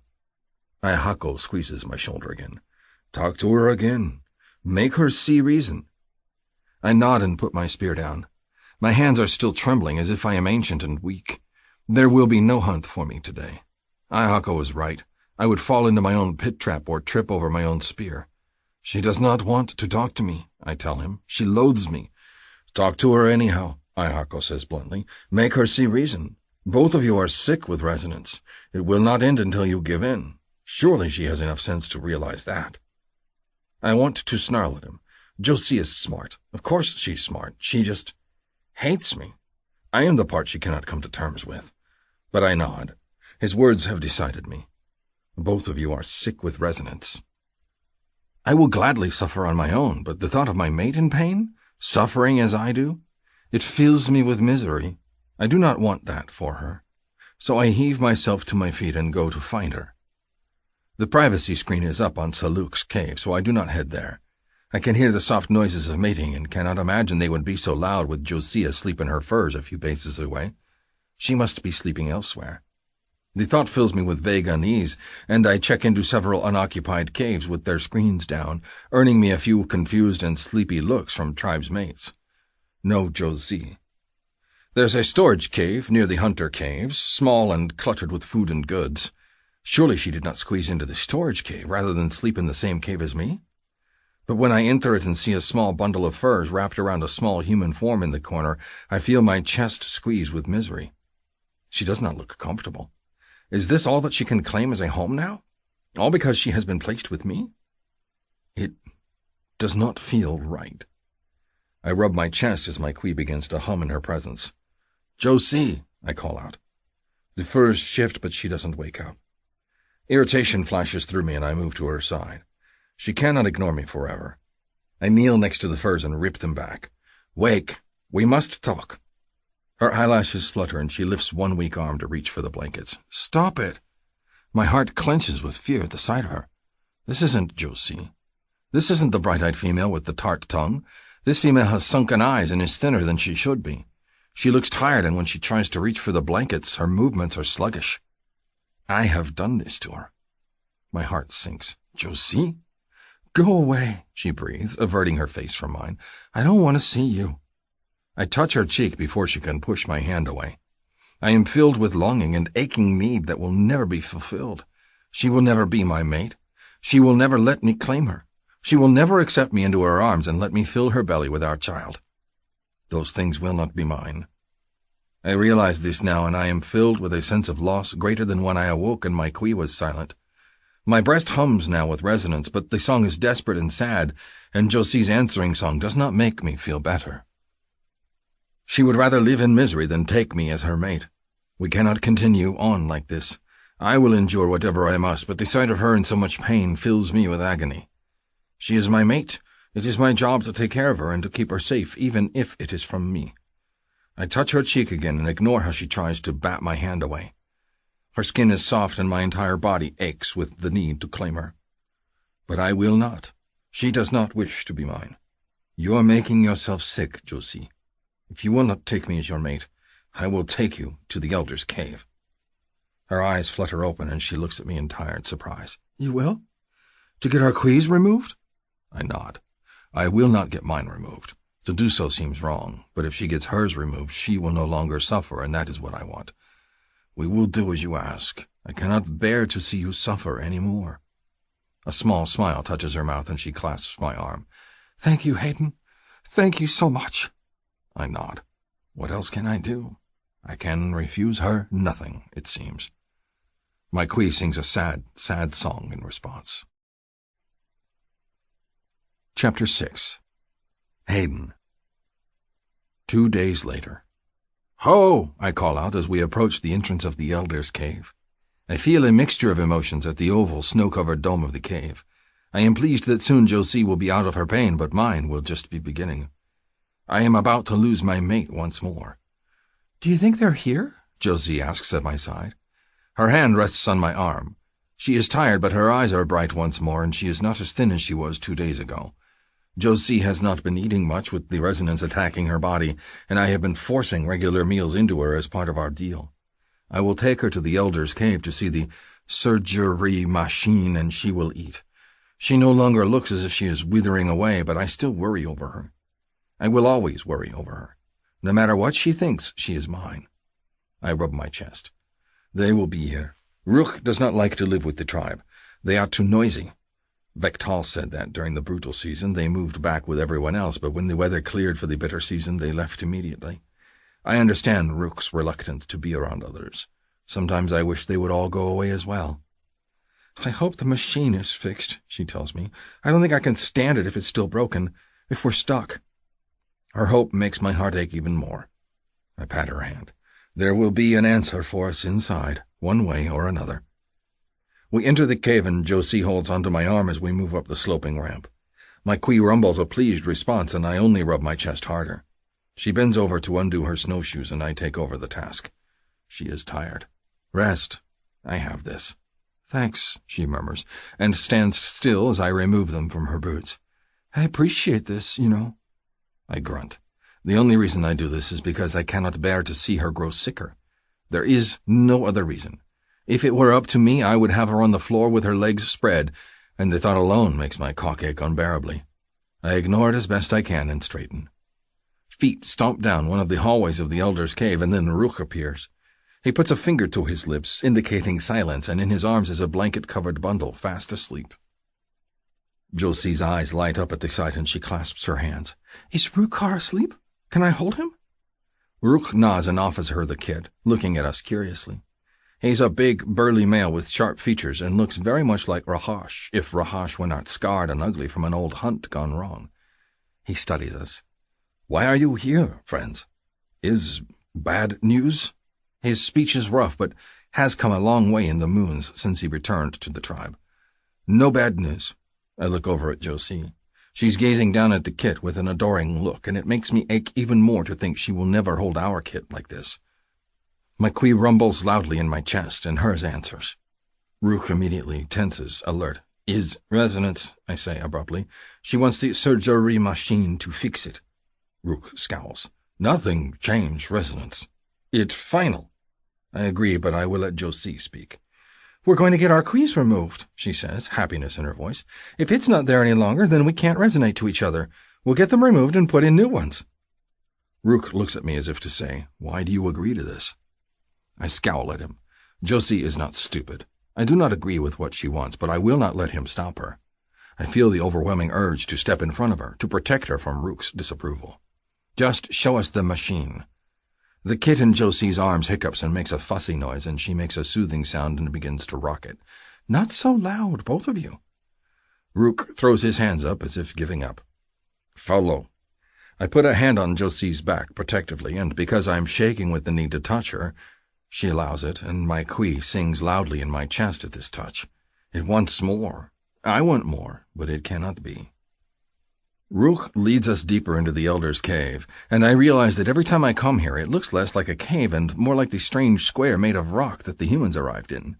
They said it was a ship, and as lights blink in the walls and strange squares and ovals dot the walls and flash, I feel uneasy. How Rook can live here amongst this strangeness I do not understand. His mate would follow him anywhere. Why they choose to stay here I do not grasp. The kit makes another unhappy noise and then begins to cry. A moment later, a human female appears, extending her arms. Feeding time. Hi, Joe. Hi, Hayden.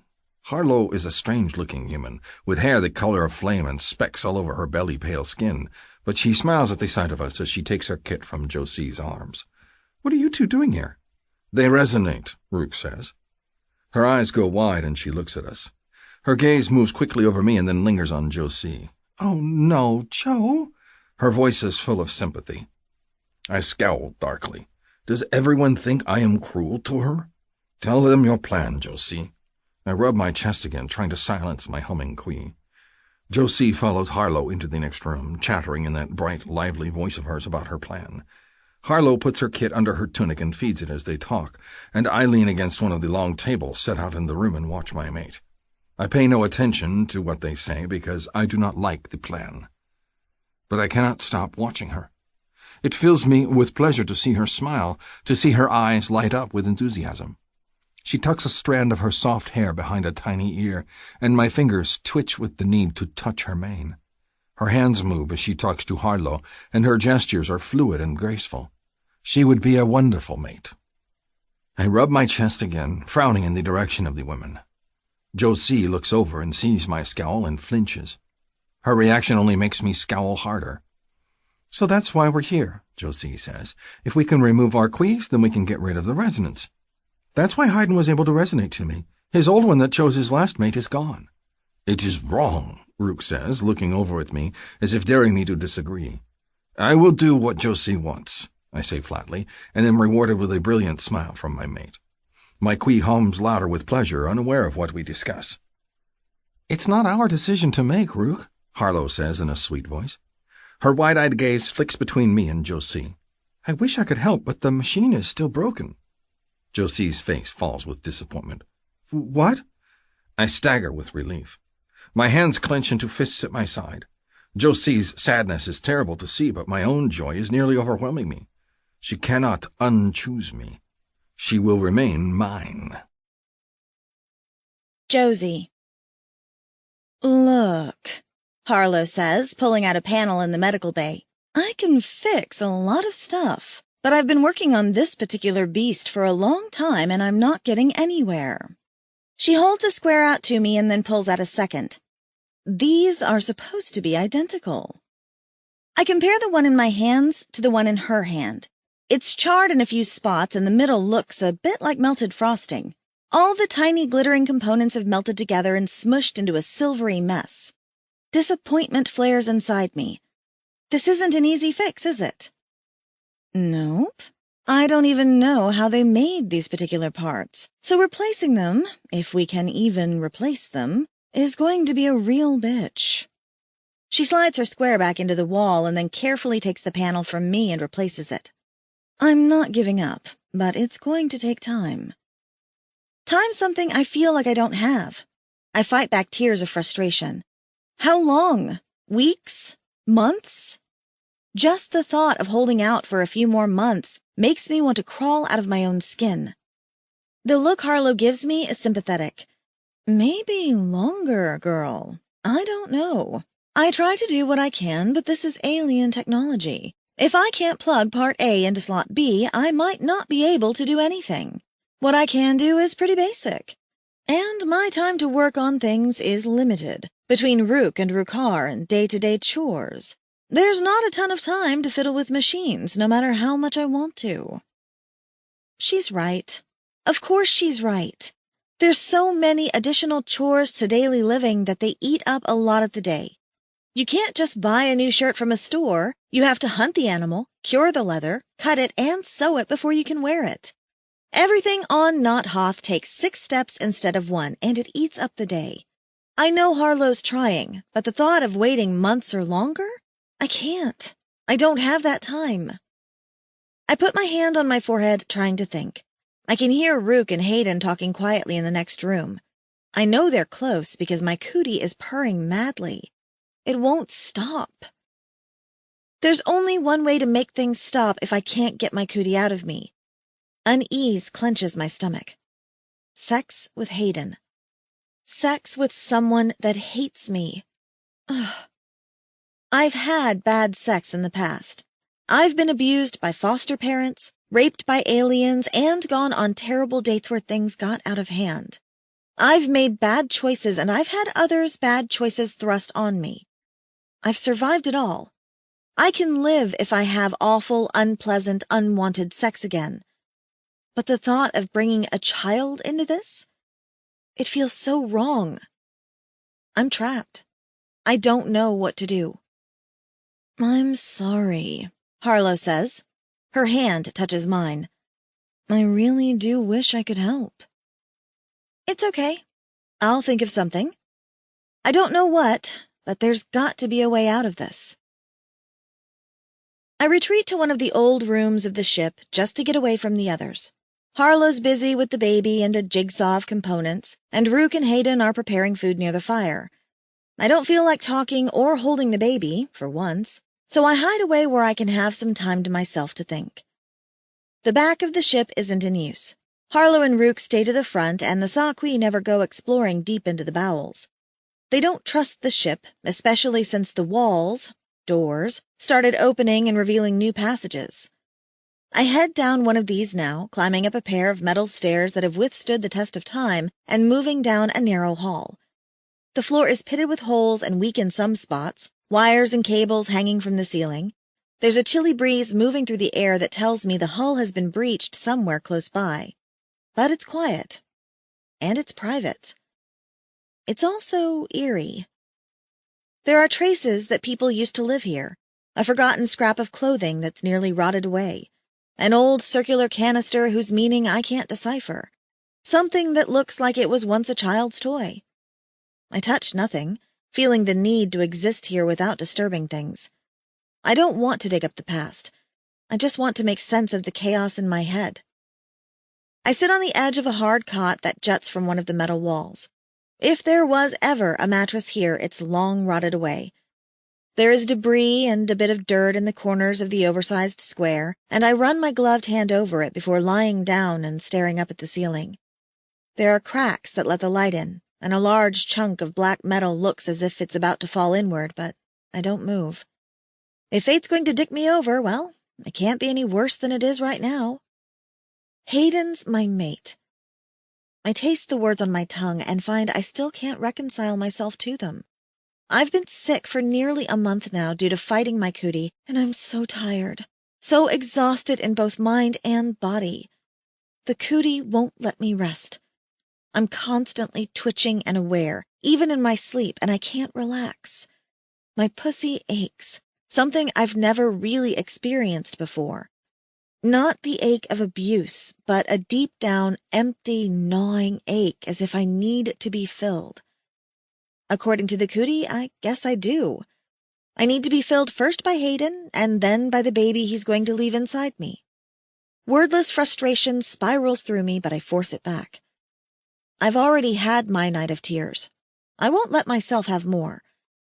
I need a solution, so I lie back and think of options. I really don't have any. I've tried denying my cootie. I've been doing that for the last month, and it's gotten me nowhere but exhausted and wrung out. On some days, I don't feel strong enough to get out of bed.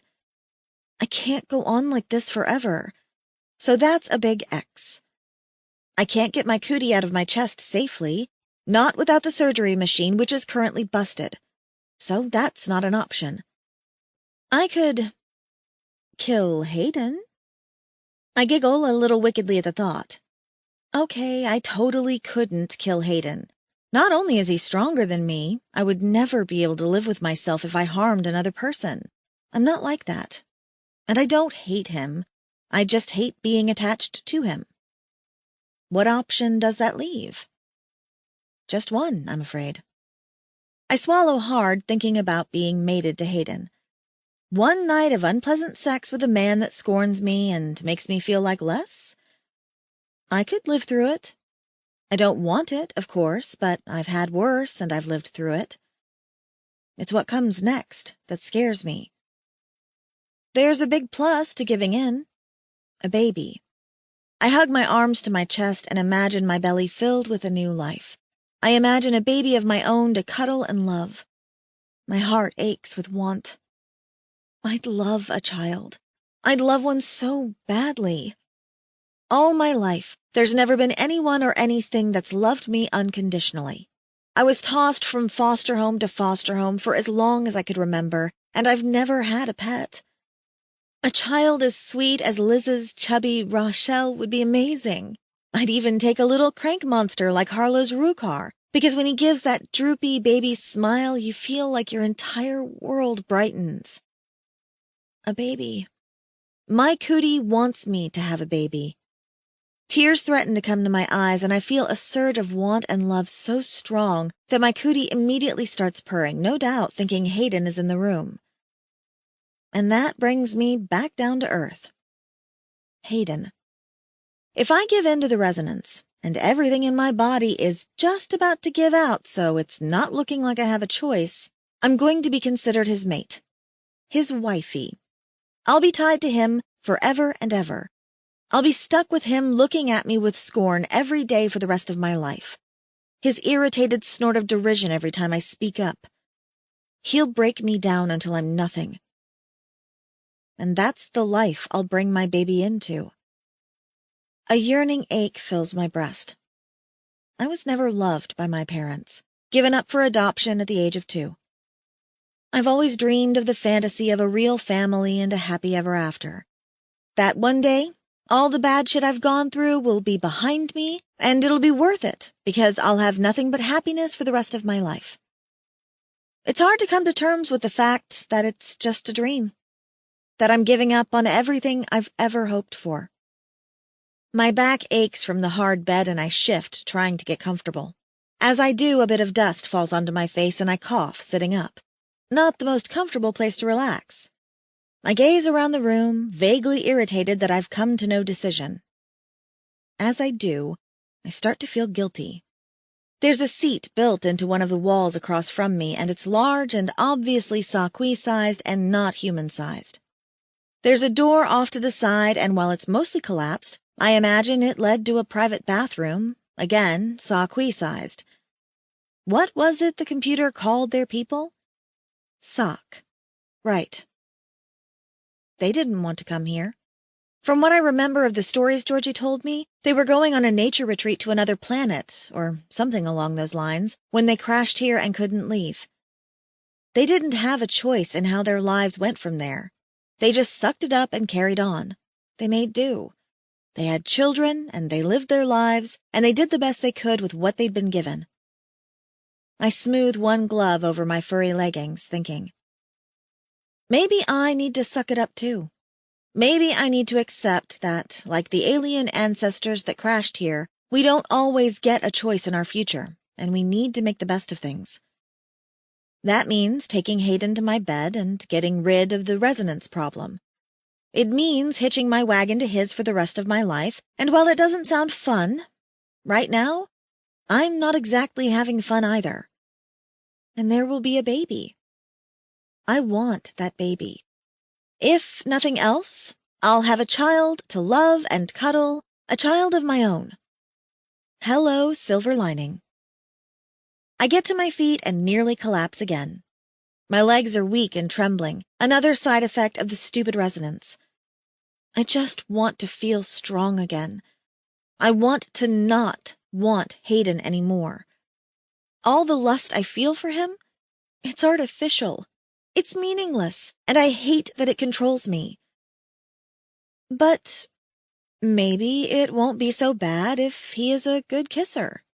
No one ever seems to kiss me, and I'd love for just one really wonderful kiss. I don't think I'll get it from Hayden, but I can't help but hope a little. Time to get this show on the road, I guess.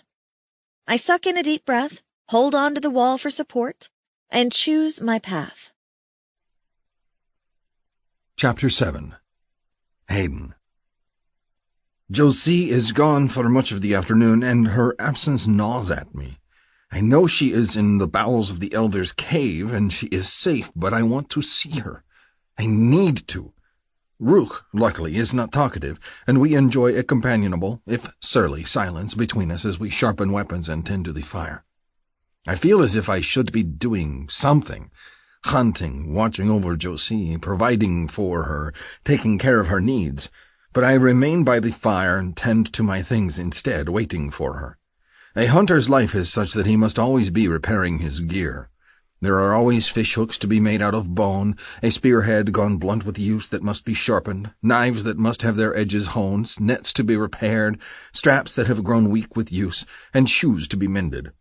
Normally I find comfort in the endless chores, but today it makes me impatient. I snap a delicate fishhook with my fingers and snarl, casting the shards into the coals of the fire.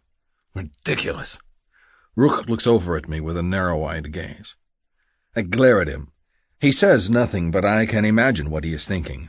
That is the third fishhook I have carved and broken in a row. My focus is on anything but the tasks before me. Instead, I worry about Josie. She has been gone for a long time. Did she hurt herself? Fall? Is she bleeding and in trouble even now? I surge to my feet. I need to go. Go where? Rook pokes at the fire and turns the spit, roasting a quillbeast. His mate likes her meat charred, and most of the supplies here are cooked beyond inedible to a Sakwitong, but Rook does not seem to mind. His Harlow is happy, and that is all that matters to him. I toss aside my carving knife. Anywhere. I stop. Josie is in the doorway, her arms crossed over her chest. She's watching me, her gaze on my face. As our eyes meet, she gives me a tentative smile. My queef flares to life, thrumming hard in my chest. Its song is wildly desperate, and my blood pounds in my ears, my weakened body unable to cope with my quee's excitement. My cock stiffens in my breeches, and I adjust myself with one quick hand, my tail flicking. Can we talk? Josie takes a step forward, her hair spilling over her shoulder. She looks vulnerable and beautiful all at once, and my body hungers with the need to touch her. She's looking at me as she speaks, and it feels as if the first time in almost a moon she is seeing me. I feel a surge of triumph deep in my bones. She has come to accept the resonance. Rook grunts and gets to his feet, though I am barely aware of his presence. I go check on my mate. He tosses aside the fire stick, glances at us, and then leaves the room, hitting a panel on the wall. The wall seems to close together and slides shut behind him. We are alone, and I inhale deeply, filling my nostrils with her sweet scent. My mate is coming to me. My mate. My quee hums even louder as she takes a few tiny steps in my direction. She looks fragile and hesitant, yet she is moving toward me. This is good. I force myself to remain still as she approaches. If I grab at her, I will lose her. I clench my fists at my side, determined to remain motionless, even though my quee is all but frantic in my breast. It senses her nearness and grows wild. She moves forward and then stops, brushing a lock of her long hair back behind an ear. She pauses and licks her lips. I stare at the pink flash of tongue, my cock aching unbearably at the sight. Humans have smooth tongues, I have been told. At first I was repulsed by the thought, but now I imagine Josie's small tongue on my skin and nearly spend in my loincloth. Yes, I growl the word. Josie blinks, a little startled, and then rubs her arms. So, remember when we talked, and I said I would never give in? Her gaze drops and she gives a small little sigh. I can't hold out any longer. This is me giving in. You win. I frown at her words, not entirely certain I understand. She is speaking the human tongue, and there are some words I do not grasp. Win? The image that comes to mind is of conquest, not of matings. How do I win? I'm crawling to you, she spreads her hands. I give up. I can't fight this thing any longer. Her eyes are curiously shiny, but she puts a tight smile on her face. This is not how I imagined her coming to me.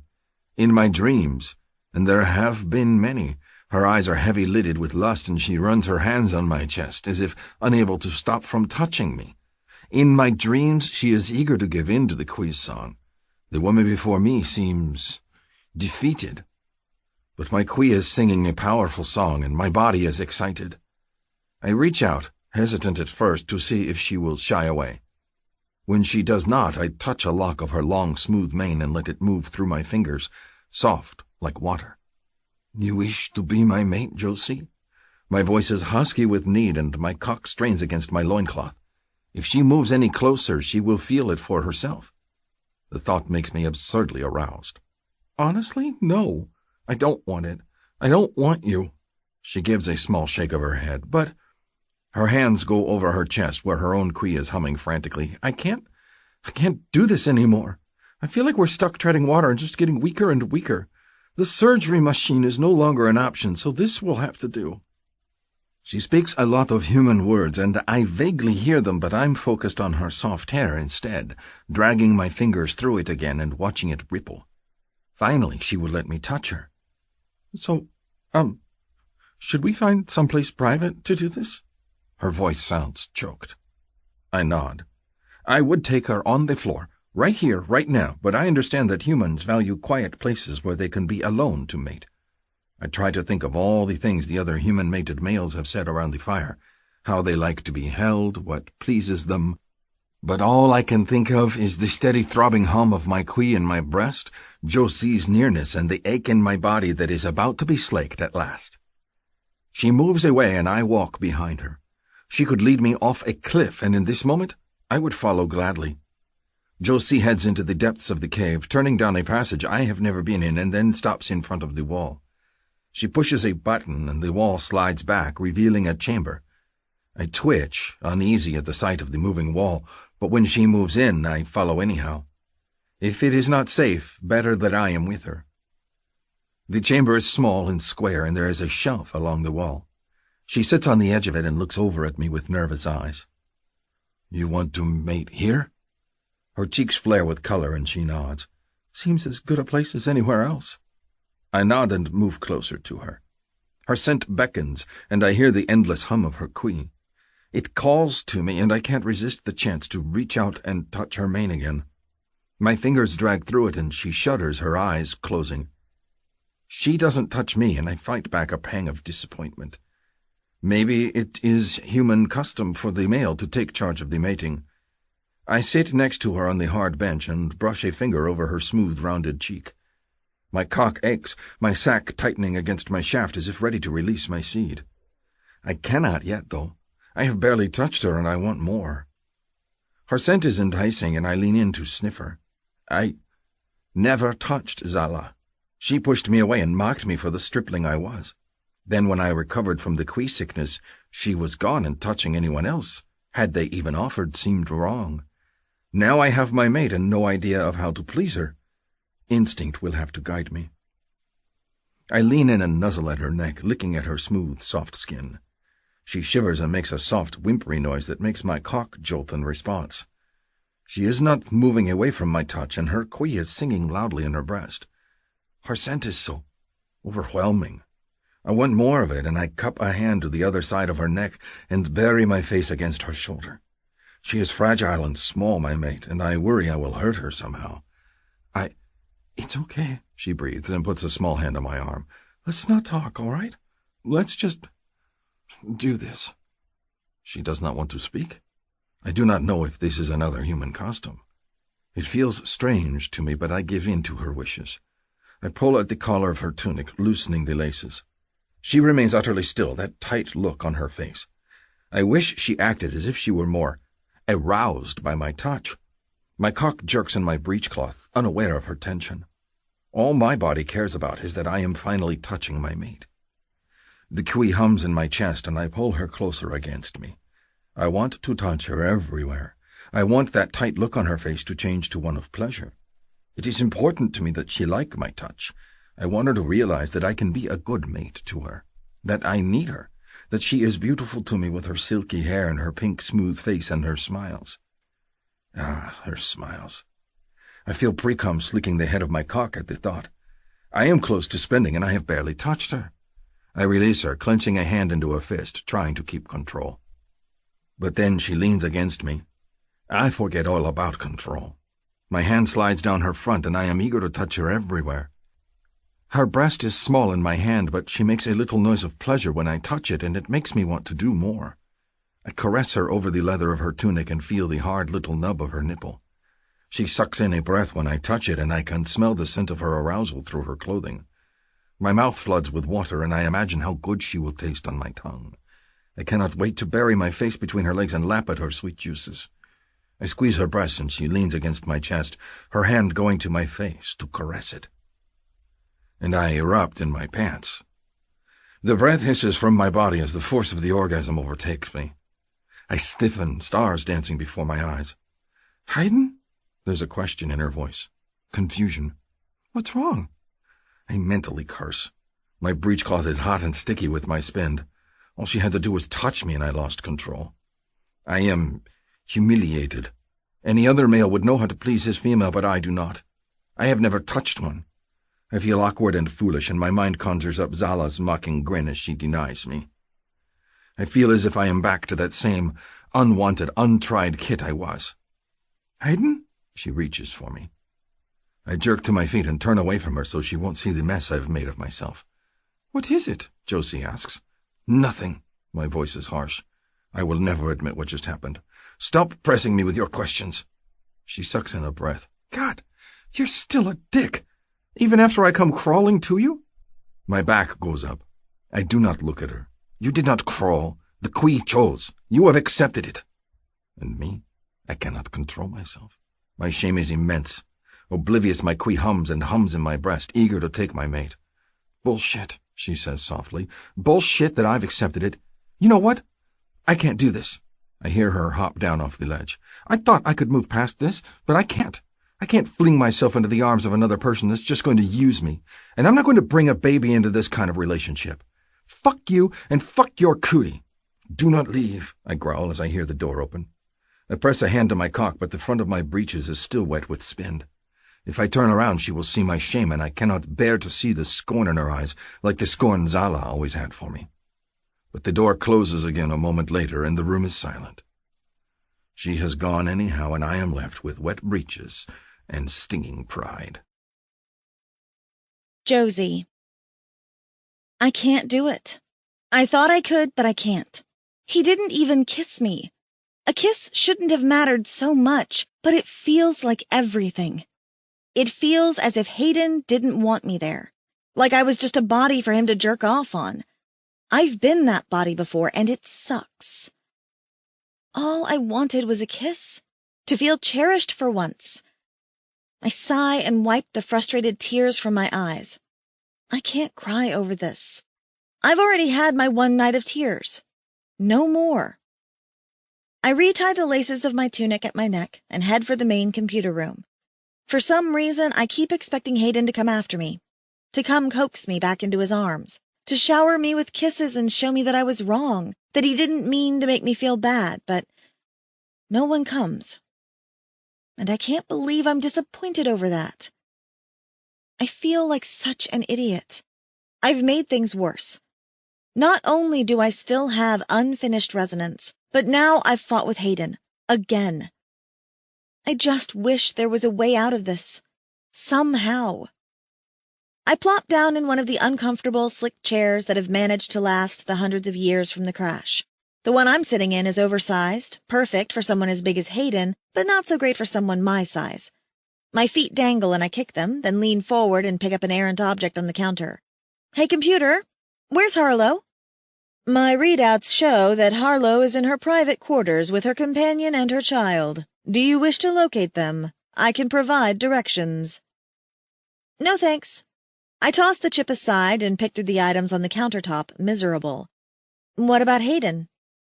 The modified sock mail that you arrived with is still in room 3A. Still there? He's probably expecting me to come back. He can just keep waiting.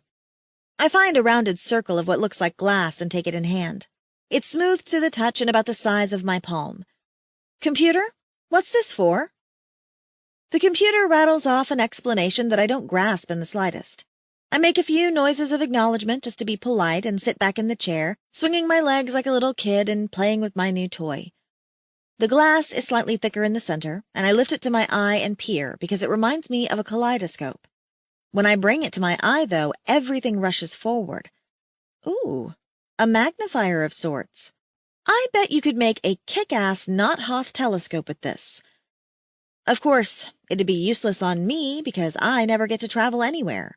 Everyone thinks I'm too fragile. I flip it in my fingers again, and an idea hits me. What if I leave? Just leave and not come back? Will my Qui give up if I'm separated from Hayden by 100 miles? I keep flipping the circle of glass in my fingers. I'm not hating this idea. It'll mean leaving everyone behind, but I already feel left out. They've all happily mated and are expecting me to just roll over and let Hayden run roughshod over me and give me a baby. For the last month, I've been the recipient of tons of sympathy glances or looks of pity. I hate both.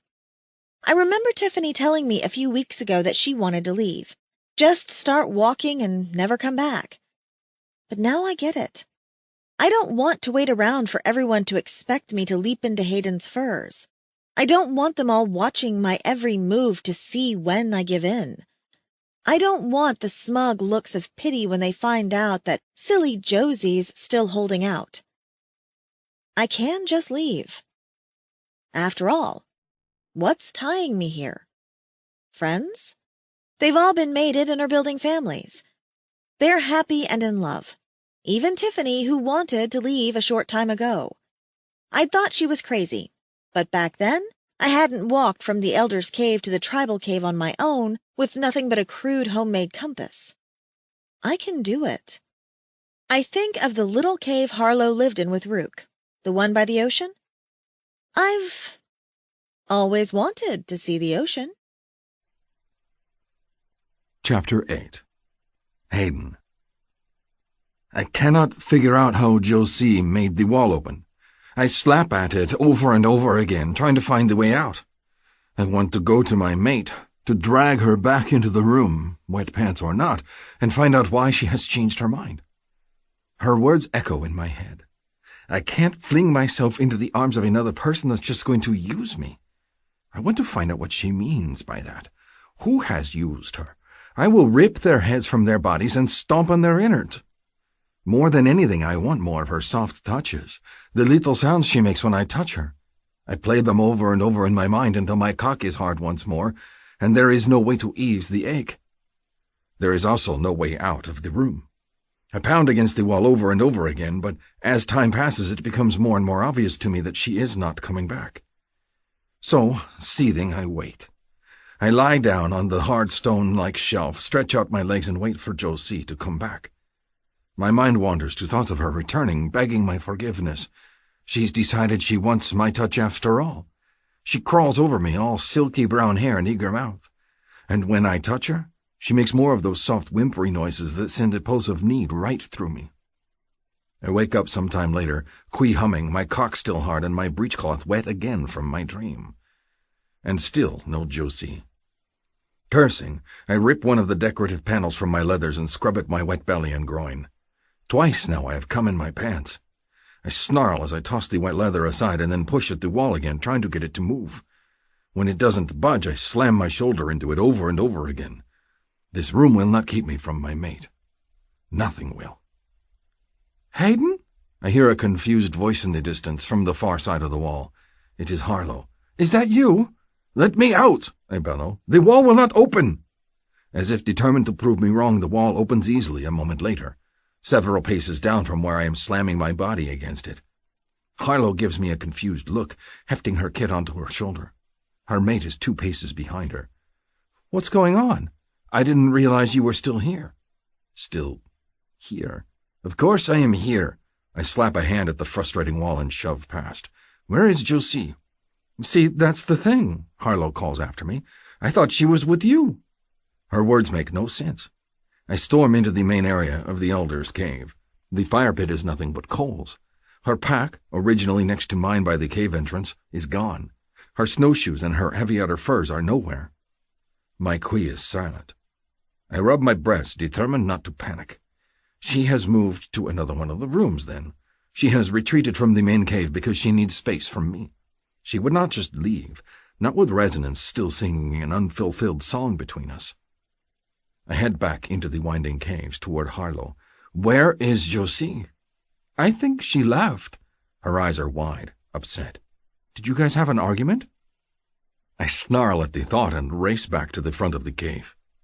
I take a few steps outside, and there, in the falling snow, is the slushy, dragging trail that snowshoes leave behind. I bend down to touch one track. It is heading away from the Elder's Cave, but she is not heading to the South Cave, nor to the Tribal Cave.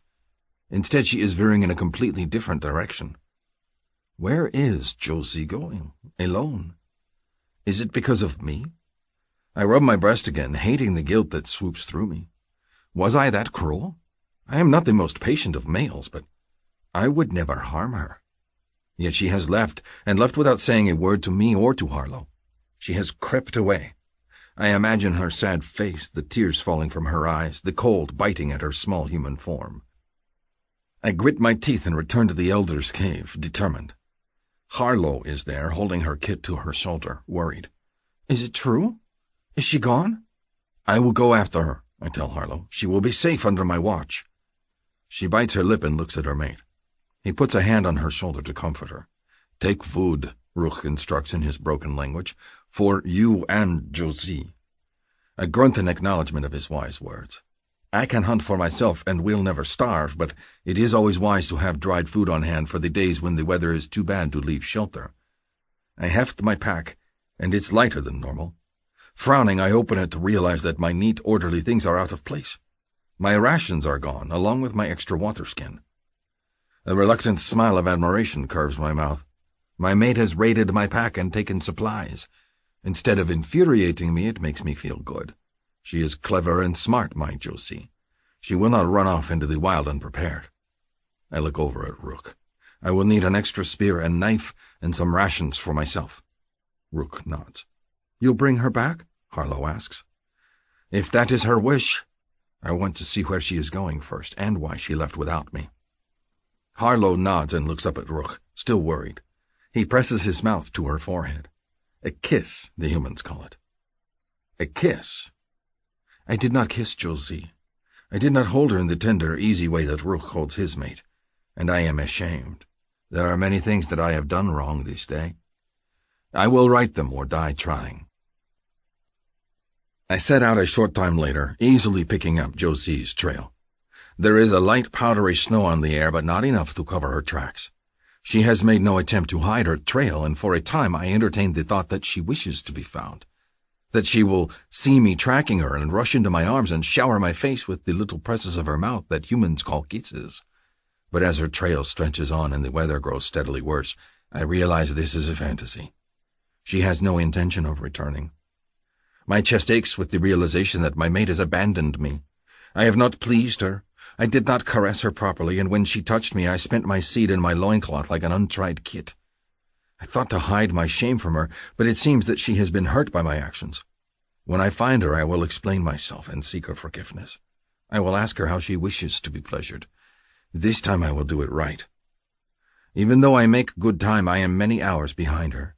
The twin suns set behind the distant mountains and the air grows cold. I pull on a fur wrap to block the worst of the wind, but I think of Josie and her fragile human body.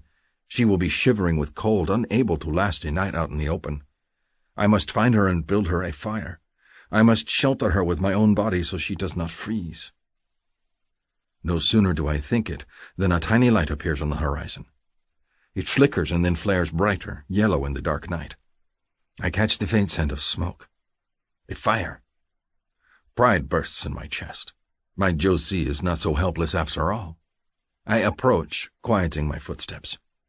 I see the outline of the tiny cave.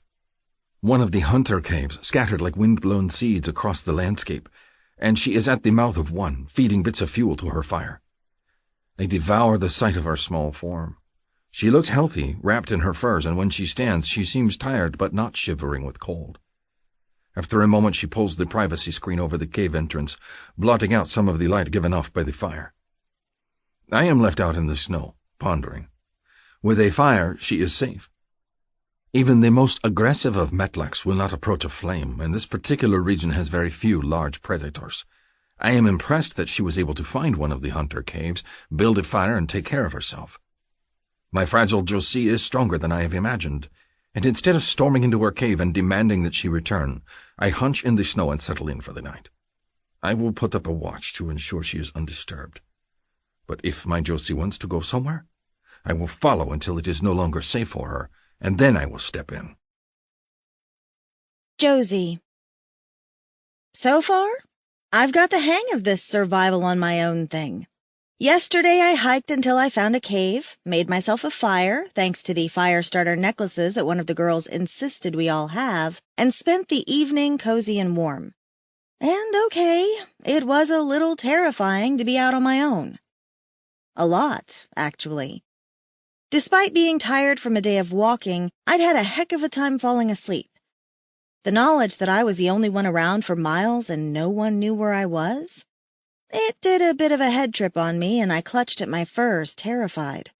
Every noise made me jerk awake, Add in the fact that I'm feeling restless and out of sorts thanks to resonance. It wasn't a fun night. At some point I went to sleep, and when I woke up, my fire was dead, there was frost on my furs, and my breath was puffing in the air like a cloud once more. I was also aching from resonance, my nipples hard and my pussy wet. Time to get up. I stretched and shook out my furs, doing a little jog to try and make my body focus on the day instead of sex. The furs were a little damp from yesterday's travel, so I rebuilt my fire and spread them out to dry before heading on. If I started walking around lunchtime, it wouldn't be so bad. I feed more dried dung to my fire and wash my hands with a bit of snow, then take out a pack of rations. I help myself to a handful of the granola-like stuff, wrinkling my nose as I eat. The cootie has dampened a lot of my senses. Smells are not as keen, and neither are tastes. But this particular sakui dish is still spicier than I like. I wash it down with the last of my water and realize I have no more. Time to melt some snow. It's a little intimidating to realize that I can't depend on anyone else to help me.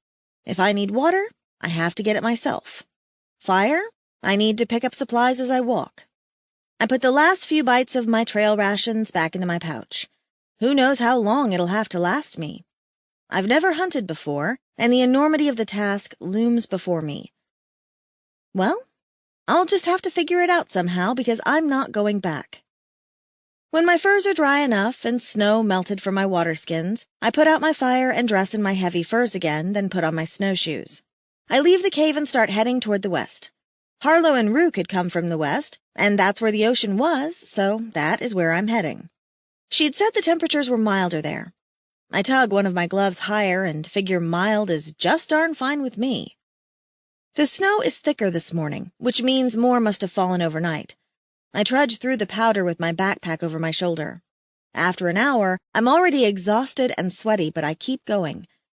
This is what I want, so I'm going to have to suck it up. I need to enjoy the scenery. This is my chance to really see more of Knot Hoth than just the caves. And Knot Hoth? For all that it's cold and blustery, it's also really beautiful. Hill after endless hill of white snow undulates before me. The landscape is dotted with the occasional feathery pink tree and more of the shorter, frothier bushes thick with piney leaves. In the distance there's a herd of Divisti, their shaggy, grayish-white coats making them look a lot like overgrown sheep with spindly legs. I suppose I should think of them as food, but right now I'm enjoying the scenery. The sky is overcast as usual, but that just means there's no glare on the snow. In the distance, the purplish, spiky peaks of ice dance across the skyline, and I wonder if I'm going to have to cross them to get to the ocean. Gosh, I hope not. I'm not a mountain climber. I head into a valley, following the easiest path to walk, and then over the next hill. Something shakes the ground, and I freeze, looking around. There in the distance is a Sakotsk and its baby. It lumbers over the snow with slow, almost lazy motions of its long, skinny legs, and I find myself drawn toward it despite the danger it presents. It's hideous. The hide is shaggy like the Divisti, but the legs are a tough, sinewy hide that leads down to flat, wide hooves. The head itself is the size of a car and dotted with glowing blue eyes like a spider. Gross. As I watch, it moves its big head back and forth as if tasting the air. I wonder what something so big eats. Hopefully, not people. I follow it for a time, fascinated. I've never gone to the zoo, and this is a lot like a big, icy, open zoo. I wonder if I could get close enough to touch one. The baby Sakotsk is bigger than I am, but still seems more approachable. I'm tempted to chase after it. Until the mama Sakotsk lets loose an epic stream of piss. Squealing, I trundle away from their trail as fast as I can in my snowshoes. Gross, gross, gross. After that, I decide following animals is probably not the smartest thing. I also realize I don't have a spear. I do have a small knife that I keep with me at all times, but it's not exactly built for hunting, and I don't really want to have to kill something with a blade the size of a pocket knife. How the heck did I forget to bring a spear? I'm kicking myself for that, and in addition to scanning the ground for dung chips for the evening's fire, I look for something that will make a decent spear. There's nothing, of course. In the icy, windy landscape, the trees are whippy and frail, and the bushes aren't big enough to provide much wood. This is why all the weapons back at the cave are bone, I remind myself. Of course, you have to be able to bring down a kill, a really honking big one, to find a bone big enough to make a spear out of. Maybe there will be spears at Harlow and Rook's old cave. I'll just have to make my rations last that long, and I'll be set. Encouraged, I pick up the pace a little and head over the next rise. It'll all work itself out, and for the first time in what feels like forever, my cootie is silent in my chest. I may be exhausted from traveling, I may be needy and sick with thwarted sexual desire, but my chest is all quiet. I'll take the small victories. Chapter 9. Hayden. Josie is much stronger than I have given her credit for. She is tired, but she walks a good distance every day, even when her snowshoes drag on the ground. She has been lucky in finding shelter. The first 2 nights she found hunter caves, and the third she made herself a nest in the rocky shelter of a ledge out of the wind at the base of a cliff. She is smart. She is resourceful, too. I watch from a distance as she picks up dung as she walks, or scoops up snow and pulls her pouch under her furs to melt it. She does not, however, look behind her. This does not surprise me. Josie is the type to plunge forward in life. I am the sour one that looks behind. But if she looked but once, she would see me on the horizon, trailing behind her, watching to make sure she does not wander into a nest of metlaks, or that she is not hunted by a hungry snowcat. But no, Josie is smart and she is cautious, and I am proud of how well she is doing, even if she does not seem to want to go back. She continues to head toward the mountains every day, always in the same direction. It is intriguing to me. Where is she going? What does she think she will find? She treads over hunting trails and goes over hills and crosses over rocky outcroppings that make my body tense with the need to rescue her. But she is not being foolhardy. She is cautious. She pauses at every stream and checks for neluch, the fish that humans call face-eaters, and sprinkles crushed berries upstream to get them to leave before she crosses. If she sees tracks of other animals, she changes her route. I rub my chest as I watch her peek her head into another hunter cave. Last night she slept in the open, and while she kept her fire going, it took everything I had not to step in and lead her toward shelter. I know these lands like I know my own tail, and I do not want to see her suffer. But this is important to her, so I will follow her for however long it is necessary, or until my quee becomes unbearable. Even now, just thinking about her causes my cock to rise. When I know she is safe for the evening, I will rub myself until I come, but it does no more than whet the itch. Just once I wish she would look back. I wish she would see me waiting on the horizon for her, waiting to take care of her, to comfort her, to be her man and her mate, and whatever else she needs. But she never turns. I hope wherever Josie is going, she gets there soon. Josie. The ocean is beautiful. After days of walking, my supplies are getting low, my feet feel battered, and I'm utterly exhausted. But when I hike up a rocky ridge and see the distant rolling jade-green waves of the water, it's something else.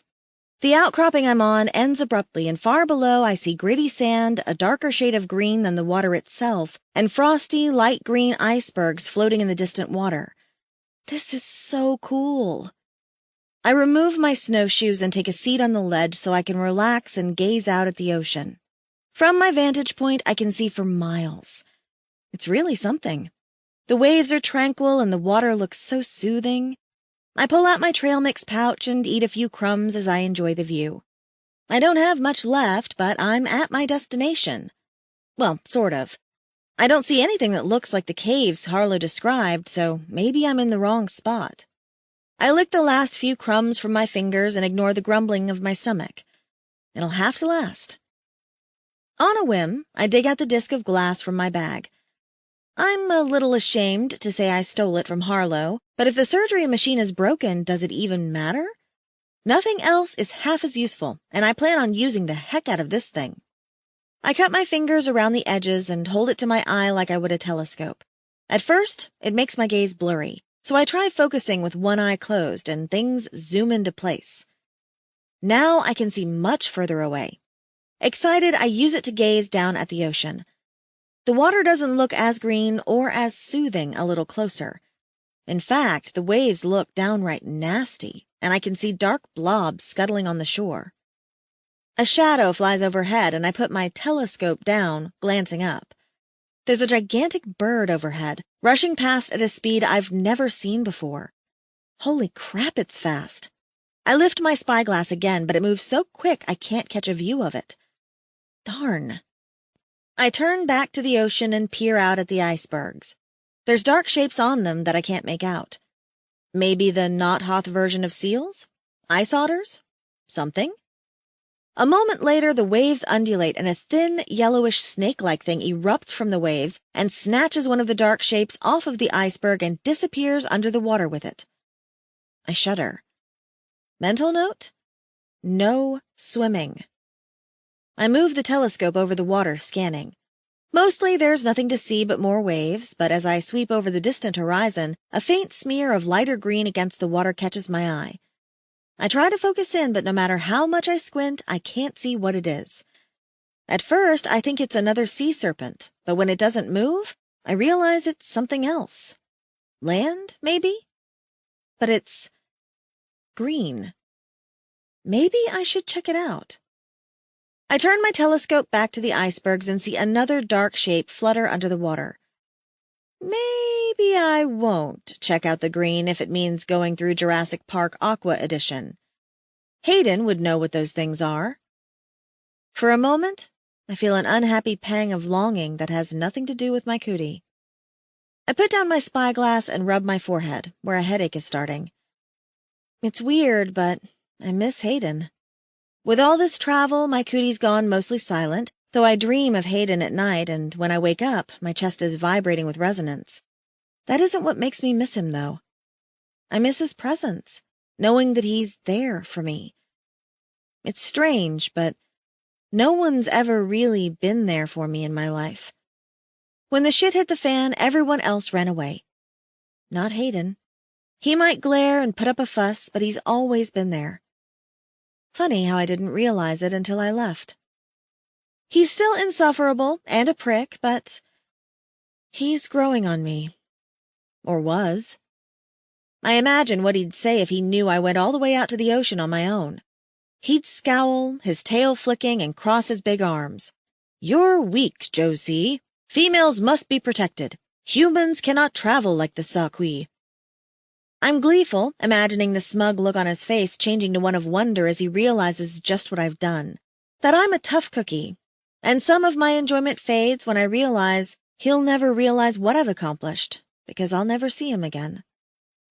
I hate the wistful ache in my breast. I've made my choice, and I won't cry over it. Another bird flies overhead, and I squint at it. Eagles? This area reminds me of a much, much colder Pacific Northwest, and there are eagles in that area. Probably not too safe to be up on the ridge, then. I'll leave just as soon as I figure out where Harlow's cave is. I raise the glass again, and this time I scan the rocks. The cliff below shows nothing interesting, and I sweep up, up, up into the distance until I realize I'm staring at the base of the purple mountains, the ones that look like glass or rock candy. Pretty, but not what I want. Still, I can't help but study them for a bit because I've seen nothing like them before. That's when I notice the wreckage. My spyglass sweeps over one mountain, and in the snow at the base there's a dark shape half covered in snow. There are hard edges to it and a blinking red light, and the pit of my stomach curdles, sick. It's a ship. It can't be. Can it? Chapter 10. Josie. When I decided to set off and become Ice Explorer Josie, I'd expected one of two things: sucking miserably at it and returning home, or finding Harlow's cave and hiding out there until my cootie gave up. I didn't expect to find another spaceship. I stare at the square. It's not our ship. It's not the one we came from. That one was near the peak of a granite-like mountain, and this one is surrounded by purple rock candy peaks. Ours had a breach in the hull at the top, and the rest of the compartment we'd landed in was relatively secure. It was the only way we'd managed to survive the elements for a week despite no cold weather, gear, and no supplies. The snow had insulated us, and our body heat kept us warm. This wreckage is different. Even though it's a square, it looks like one end is mangled, like a cereal box torn open at the bottom. There's snow, but I see a blinking red light. Maybe it's a distress beacon of some kind. Oh, crap. What if there's someone that needs a rescue and all they've got is me? I put down my spyglass, thinking. Okay, panicking. A little panic's totally justified, though. I don't know what I'm going to do. We haven't seen any ships fly overhead in the year and a half that we've been on Not Hoth. No one's tried to re-kidnap us. It's a trap, Admiral Akbar's voice says in my ears. Yeah, it feels a bit like a trap. Of course, the more I think logically about it, the more I wonder. A ship returned a few months after we'd arrived. They stole Kira again, shot Ihako and Hayden, oh crap, Hayden, and left them for dead. Kira had saved the day when she crashed the ship and took an escape pod back to Ihako's side. It's a story that's been told around the campfire over and over again. I've heard it a dozen times, mostly because I gleefully enjoyed the part where Hayden got his guts shot up. Man, I've been a jerk to the guy. I feel a twinge of guilt and then shove it away. Focus, Joe. Okay. I close my eyes, picturing Kira telling the story in her solemn voice. She'd set the spaceship on autopilot and pointed it at the distant mountains, where it had crashed. Both Ihako and Kira had seen the crash. Distant mountains. These mountains. I exhale a breath of relief. That has to be it. This is the ship Kira crashed, and when she'd crashed it, there were no survivors. They were all already dead. It was a little, well, bloodthirsty, but it's hard to feel sorry for someone that stole you from Earth and wanted to re-enslave you. I'm not sorry they're dead, but I still don't know what to do. Do I check out the wreckage and hope there's something useful? Or do I go hunt down Harlow's cave with its supplies? Or do I somehow make a boat and check out the green smear in the distant waves that might be an island? This feels like an Ice Age version of House Hunters. Does Josie want adventure in an island cabana despite the dangerous location? Or will she choose a beachfront property, provided she can ever find Harlow's cave? Or will she choose the house in the mountains, even though it might already be occupied? I look around me. The cliff has greenery, but it's scrubby and twisted, designed to cling to the rock through the snow and the high wind. There's nothing around here that would make a canoe, even if I knew how to make one, or a raft. And the thought of getting into that sea monster-infested water scares me. Island, you're going to have to wait for another day, I tell it. House 1 eliminated. Now, in true House Hunters fashion, I need to narrow it down to 2 choices. I ponder this, even as another dark shape moves through the sky, the shadow rippling over me. Whatever I decide, it's not smart to stay here. I give another quick glance through the spyglass at the cliffs below, but I don't see a cave. Shit. I turn my glass back to the wreckage, in the opposite direction. The red light winks at me. If that's the wreckage I'm thinking of, there's no survivors.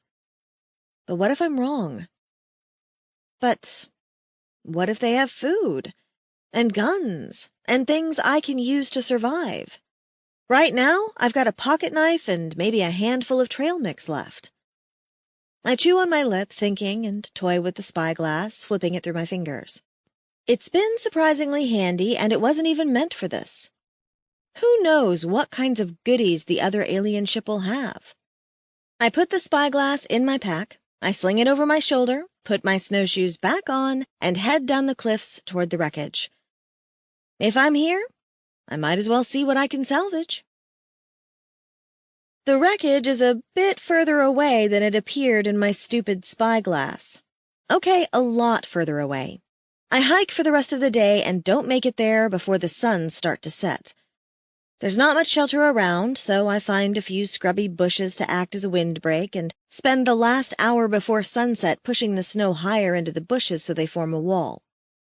I have a bit of a dugout, and I build my fire there, spending the entire night shivering and feeding more fuel to it so I don't freeze. By the time morning comes, I'm exhausted. I let the fire die and take a quick nap in the sunlight until the bleating of a nearby Divisti herd wakes me up. I head off toward the crashed ship again, and when the suns are high in the sky, I arrive at the ship. Hayden. It takes everything I have not to go to Josie's side during the night and offer to assist. She would not appreciate it, and when I see her creating the windbreak with the snow, I know she is smart. She will be fine, if not comfortable. Still, I stay closer than I normally do, my spear at the ready, and watch over her. She is in the open, and if anything tries to approach her, I will gut it for daring to get near my mate. After her morning nap, she takes off again, and I follow behind her, far enough so she will not notice me. As I do, I notice that her path crosses other tracks in the snow. I slow, letting her get ahead so I can study them. I crouch low and touch one. The snow has not crusted, which means it is fresh. And the clawed toes? Matlack. Many of them. Josie's in danger. Josie. The flashing light I'd seen in my spyglass is a lot brighter the closer I get. It's an exterior light of some kind and blindingly bright, making me see spots every time it goes off. I shrug off a fur wrap and throw it over the light, only to hear my fur sizzling and the smell of burning leather. I quickly yank it off again. The light's so hot the snow melts when it touches it. Well, that's not a good sign. I circle around the wreckage to give it a once-over. There's snow piled up around it, and so I can't make out the shape, but the boxy end that's torn open and sticking out of the snow? Yeah, that looks familiar. The mountains that looked like purple glass from a distance are clearly ice, and I'm amazed at the massiveness of them. This ice must be hundreds or thousands of years old to have formed mountains, and at the base I see a tinge of green. Okay, then. How did the ocean become green if these mountains are purple? I wish I knew. Maybe it's algae or something. I'm not a scientist, so I can only guess. But the snow that falls is white, as are the drifts covering the craft, which tells me that this is definitely a recent addition to the landscape. I circle around it one more time, trying to determine how big it is. It's not like the ancestor ship, which is a long, rounded oval as big as a shopping mall. This one's more like a wedge, I think, and as long as a city block. Most of it is buried in the snow except for the cargo end. If there was debris, or bodies, they were covered by the snow a long time ago.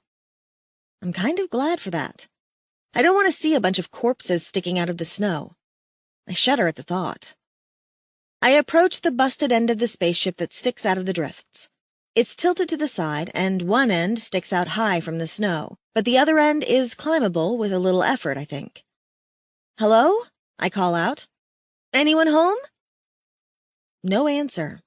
Not surprising, given the remoteness of the location or the fact that the ship's crashed.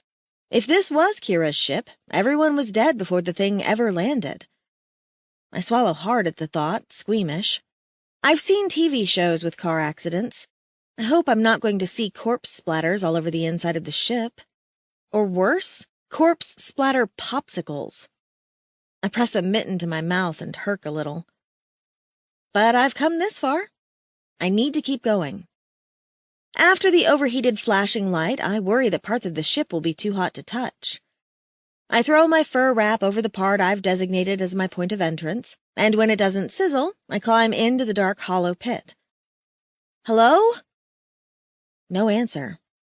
No light, either. Crap. I retreat back out and attack one of the scrubby bushes nearby, taking twiggy limbs and ripping them off, then twisting them into a bundle. I hold my bundle against the flicking emergency light until it smokes and then lights up. It's a crappy torch, and drips embers everywhere, but it'll do. I don't plan on staying down there long. It gives me the creeps. I crawl back into the busted hull carefully, torch in hand, and start to explore. I thought this was the cargo area, but apparently not. It's a different part of the ship, and it looks like the entire thing is turned sideways. I'm in a narrow hall and standing on what was probably a space window or something. There's furniture and other small objects peppered on the floor, mixed in with debris, and I kick through it looking for guns. The aliens that kidnapped us originally had guns that looked a lot like clubs the size of a rifle, and I could use one of those. There's a door half open ahead of me, and I hold my torch aloft, peering in. Bodies. Lots of bodies, frozen in their seats. I stagger backward and retch, then get angry at myself for doing so. Of course there are bodies. Quit being so girly, Josie. I picture Hayden chastising me, but instead of filling me with irritation, I'm filled with wistful sadness. I wish he was here. He'd hold the torch and put an arm around me, and it wouldn't matter that I'm a little girly and scared because he'd be by my side. And he only needles me because he's scared of how fragile I am. The realization strikes me like a brick. That's why he's so protective. That's why he's such a dick when I try to be independent and is constantly talking about how women should be protected. He's scared someone's going to die and then the remaining mate will have to suffer like he has. Maybe I've been too mean to him. I pick a different passageway and head through it, determined to be strong. It's a dead end, though, blocked by debris and slag and hanging cables. I can't go further, so I turn around and look for the next passage. A short time later, my torch is burning down to cinders in my hand, and I haven't found anything useful. Well, scratch that. I found a room that was private quarters, and the only things not rotted away were a small blanket made of a weird plastic-feeling material and a cushion-like pillow made out of the same. I stuff them both into my bag, even though I don't know what I'm going to do with them. I decide to check one last hallway before heading out, because I'm determined to find something I can use. But the moment I step through the next doorway, I'm hit by old memories. This is the cargo bay. Or was. There's a hole in the ceiling that is letting light in, and there's a light dusting of snow in the middle of the floor. The cargo bay's contents are scattered everywhere, crates smashed and their contents destroyed. I swallow hard at the sight of this place. If I close my eyes, I can hear the crying, smell the unwashed bodies, see the faces of the guards as they leered at us, and more. I bite the inside of my cheek until I no longer feel like screaming or weeping. I've already cried over that, and I won't give it more time in my head. I shake the bad memories away and focus on the good things. If this is the cargo bay, maybe there's food. Maybe there's supplies. When I turn to the left, though, I see them. Tubes. Oh, God. I head toward the wall, trembling. There's a thin coat of ice on it, and half of it is collapsed. I can barely make out 3 tubes. I brush a hand over the snow and ice and immediately amend my count. 2 tubes. There's nothing but scorched remains of the third, the wall crumpled away. I hope you didn't have an occupant. When I smooth away the ice and snow over the next one, though, the green light flashes. I remember that light. It means there's someone inside. Shit! Fuck! Damn! Saying the words aloud doesn't make it any better, but it feels necessary. I run a hand over the next pod's panel. Yellow lights flicking to green. I don't know what that means, but I'm betting it also has an occupant. Fuck! Fuck, fuck, fuck! This I'm going to cry over. I allow myself to burst into tears and sob. Because now, I have to go back. Chapter 11. Josie. When I emerge from the ship, I don't expect to see another person in the distance. But up on a distant hill, I see blue skin and horns and the graceful movements of a male Saqui locked in combat. It's obviously Hayden. I recognize his motions even as my Qui starts a low hum in my chest. My anger and frustration at being followed disappears when I realize why he's turning on one leg and flinging a spear. He's fighting something that looks, well, a bit like a skinny gray yeti. A metlak, my brain tells me, though I've never seen one. I've heard the stories. They're tall, monkey-like creatures that are almost as intelligent as they are vicious. Liz has told me hair-raising tales of running across them in the wild, and I'm alarmed to see one here. As another pounces on Hayden's back only to be brushed off, I realize that there's not just one or two, but a dozen of the creatures. Oh, shit. Were they following me? Is this my fault? Guilt and alarm surge through me, and I rush forward to offer my assistance as another pounces on him, only to realize that I have nothing but a tiny knife. Fuck! What do I do? I look over at the flashing emergency light and am nearly blinded by it as it blinks again. I need something else to burn. They're afraid of fire, but the only thing I have is my bag. I hesitate a moment, and then dump my food and water pouch out on the ground and gather up a few handfuls of the debris at the edge of the ship, then stuff one of my furs into the bag. In goes my new pillow, in goes the small blanket of the strange, shiny material. Then I rush forward and hold my bag against the light, squeezing my eyes shut against the flare of red light as the leather sizzles angrily. There's no time to gather more wood for a torch, and I pray that the leather will catch on fire. The bag hisses angrily, and smoke starts to pour forth. "Come on," I whisper, glancing up at the hill where Hayden was fighting just a moment ago. He's still there, flinging another metlack aside, and my heart hammers with a mix of relief and worry. "Come on," I tell my bag again. "Hurry!" The damn thing doesn't want to catch, though. I give a low growl of frustration and then toss my bag down.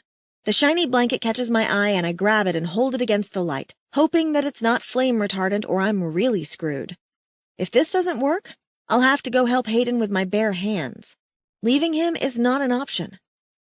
The blanket begins to hiss as I hold my hands against the superheated light, and my fingertips blister as I hold it there. I squeal and jerk my hands away, but the blanket is smoking. It's working.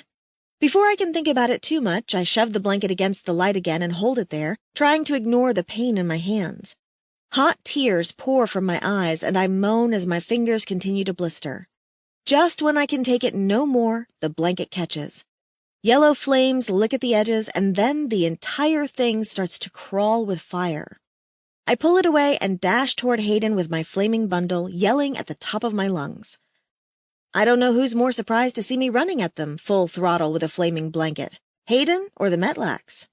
The big blue male pauses only for a brief second, and then he slams his spear into the side of the creature he's fighting.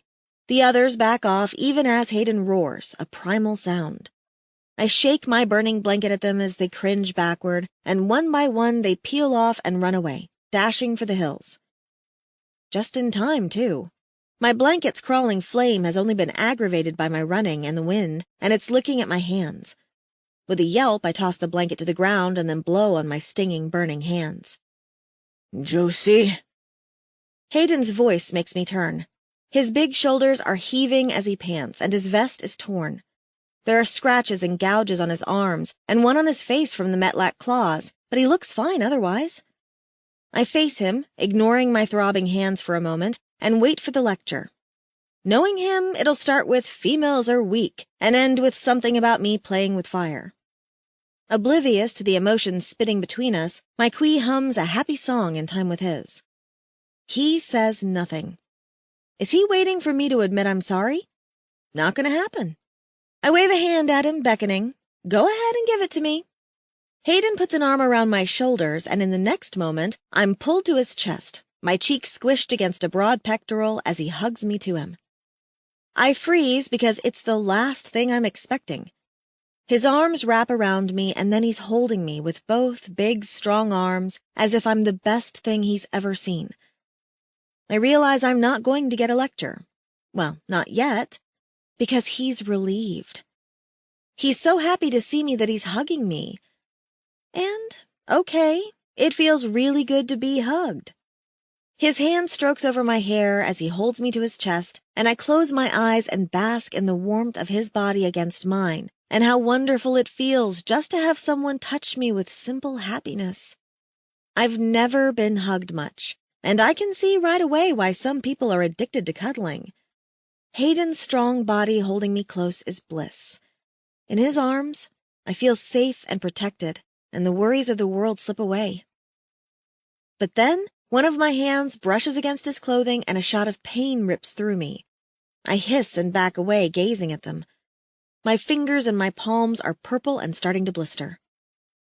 Hayden grabs one of my hands, taking care not to touch the injured spots. Josie, what have you done? Ah, yes. That's the Hayden I remember.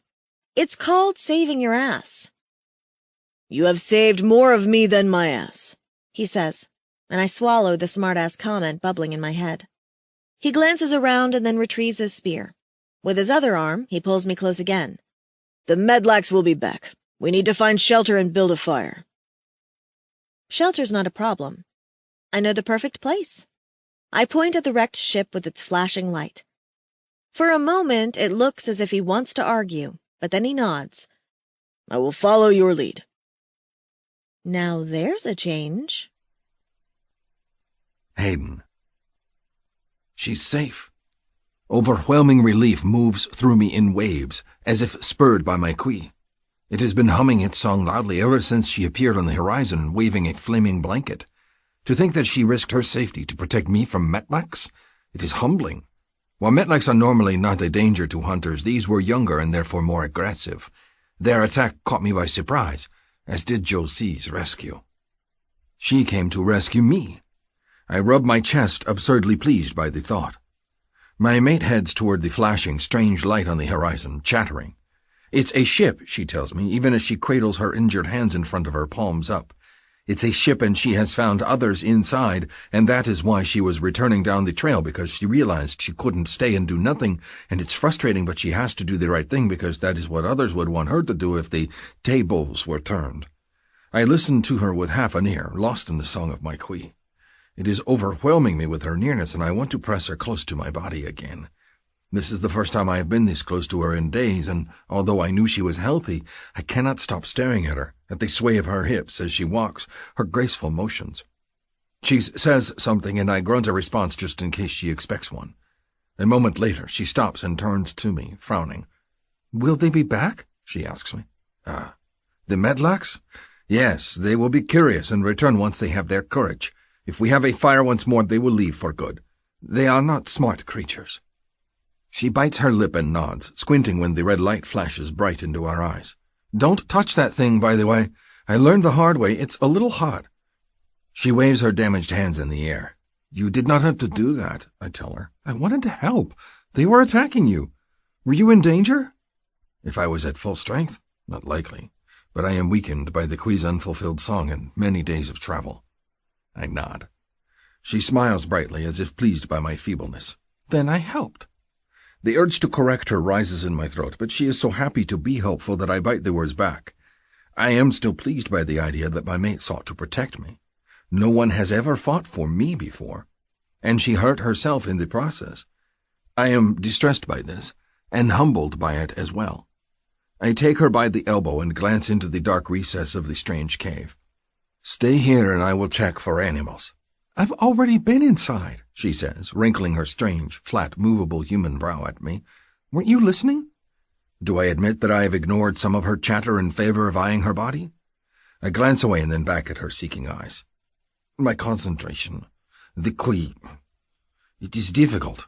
I rub my chest to emphasize my lame answer. But she nods understanding. I know what you mean.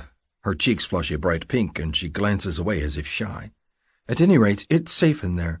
No live things, she shivers. Just dead ones. Very well. I want to chide her for wandering blindly into a cave that could have any sort of creature nesting in it, especially in Metlac territory. But we are not yelling at each other, and I am reluctant to make her angry.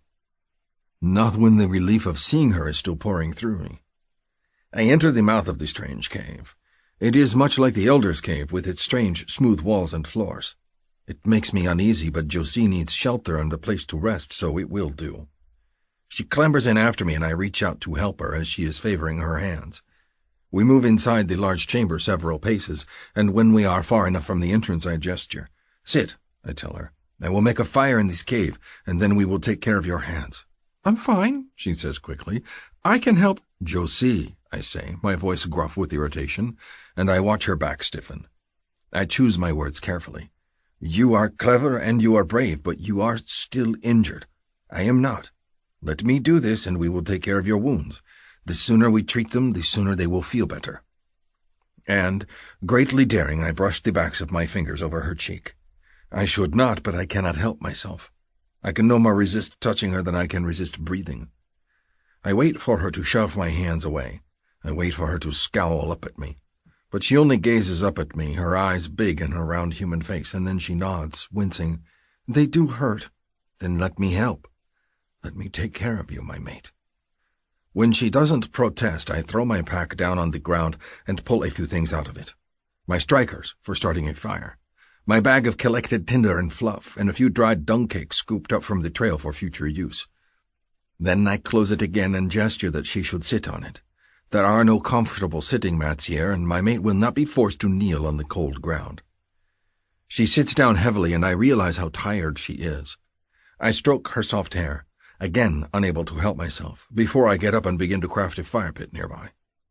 There are no rocks to encircle it, but the floor itself is of a stone-like surface, so I clear it of deadfall and start my fire.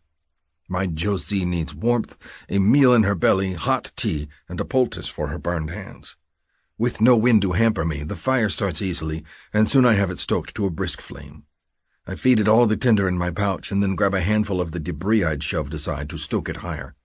Can we move my seat closer? Josie asks, getting awkwardly to her feet. I'd do it, but my hands are starting to sting pretty bad now. Yes, I tell her, and move the seat close enough so she can enjoy the fire. I set up my tripod and then head to the entrance to fill the water sack with snow to boil. I sprinkle some herbs to make tea, and then glance at the entrance. Josie's things are spread out on the snow. It looks as if she scattered them in her haste to come help me, and I feel a surge of affection and lust for my mate. My clever, brave Josie. Wait here and I will get your things, I tell her. Not going anywhere, she says faintly, staring down at her hands. They are paining her more than she wants to admit. I hate that. I grab her things, gathering her furs and her supplies in my arms. Her pouch of travel rations is impossibly light, almost empty, and I feel a pang of unease. What if she had run out? I picture my mate starving as she plods endlessly on the trail, and frustration wells inside my breast. Now is not the time to chastise her. I fill her satchel with armfuls of snow and return with the things to her side. Here, I tell her, opening the mouth of her bag. This is full of snow. Put your hands in here. The cool of the snow will help the pain. I must go and get more fuel for the fire and some leedy stalks for your hands. Leedy? It is a plant that grows like a vine amongst the rocks. It is good for burns, helps them heal faster. She nods and sticks her hands into her bag, whimpering when the snow touches her skin. Get me a whole bushel, then. I will. Do not leave the fire. If the Metlaks return, they will not come close. She looks up at me with worried eyes. Will you be all right? My quiz song grows even louder, and I rub my chest, fighting the lust I feel. She worries for me. I will be fine. Have no fear. Josie nods. Hurry back. Chapter 12. Hayden. Every moment away from Josie's sides feels like salt water poured into a wound.